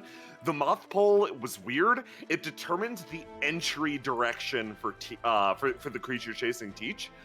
You basically chose a healthy-ish direction. Yeah. That would have been like, so basically this thing is a wall, you cannot get past it. If it spawns on one side and then moves towards Teach, she has to go in the other direction or get got by it. So you see a different side of the university. Yeah. So a small little thing I need to just say because I don't think it had been yet. Song Kaguya did song. Yeah. Great. Kaguya did great song. song. I remember. Kaguya- My life, Kaguya! Song is the only real NPC I like really wanted to see before we started. I'm trying to keep low on it. I saw Song and I was like, "Fuck, she's hot." He's so hot. Song is so hot. What the fuck? Yeah. And Jay, you want to say what Karsh and Vaughn did afterwards? So what we do, and this will release after the entire campaign's done, is on Wednesdays we sit down and talk about what everybody's doing in the city. We just bullshit as them. Yep. And we record it, and we can't share it because we keep accidentally spoiling the plot. Yeah. But by endgame, you will get all of this on Patreon. We'll just upload it. It's fine. Like 50 videos of us prepping the city. And we're just discussing like, oh, what did these two do down here? And for Vaughn and Karsh, because I do not think this will come up. And the J-Man put it this way: during the visit to that certain estate, if Karsh was a quote good boy and quote did not sass Vaughn, then Vaughn would take him out for noodles afterwards and be at the noodle shop. That's fucking That's great. cute. It's ambiguous if smoking the same cigarette sliced into halves is good or bad. So do you actually want to show the noodle shop real quick? Oh yeah, let's show the noodle shop. Yeah, Oh, cut boy. to them. They're the Yeah, let's see post-credit what they're scene. doing. I went back to missed- look at the screen and saw my fucking. You missed one major minigame Mm-hmm. I see. that was designed with Teach in mind. It's okay. There's more times. There's Yeah, so much more time. Don't worry, it's something that will fit in no matter where Actually- you go with Teach. Yeah, technically you missed 2 mini games because another character is the gateway to another mini game. It's fine, don't worry about it. Don't talk about that It's one. fine, don't worry about it. You're gonna see someday. I hope so. Oh, it's bad, it's good, it's bad. Yeah. Let me... Amazing. I programmed a thing, it's fun. Is it the thing you were freaking out programming like 2 nights Yes. ago? There was one time where Jay was just like, man, this is stupid, and I should be working on maps for Yeah. session prep, but I'm gonna work on this thing instead. Yeah, I It was worked on just something very programming. stupid. For like a whole evening. I will... You know what? I can upload the video... No, I can't. No, You no, guys you need to see it. cannot. Yeah, you guys need to see Wait it until in it comes game. out. Yeah, you're right. So, yeah, these guys were chilling and eating at the noodle shop. Nice. There were some places other characters went. Alcott obviously had a rough night, but like, there's like Frelia was chilling out back at the cathedral. There's like, we do track every individual character's movements and motivations is the big thing.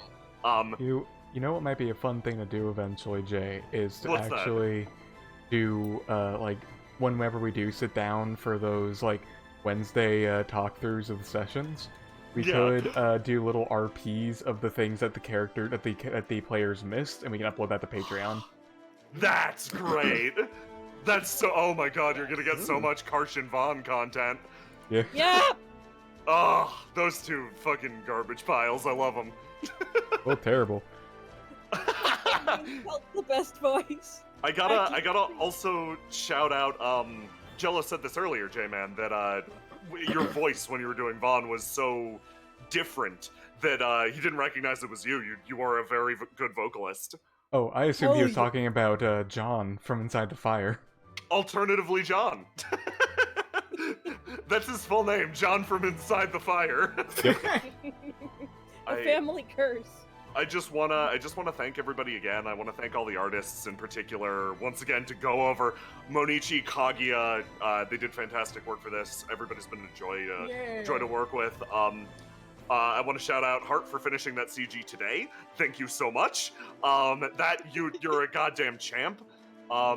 They're a legend. I also want to shout out you missing for finishing something that we did not see. I really appreciate it. Yeah, of course. Holy crap. But I think that's a relatively good time to wrap things up. Yeah. Oh, I have to squeeze in one last shill. Foster did a couple of the Yes. background pogs. You'll probably Yeah, see more of those too as we go on. And I'm required to shill their Ko-fi. So, Foss, send me Yes. that so I can drop it in the chat. Please do. And yeah, thank you everybody who co-GM'd, everybody who played. I fucking love this game and I love you guys. Thank you. Yeah. Alright, And join the Discord! yeah, okay, say bye, everybody. Goodbye. Bye. Bye! Bye.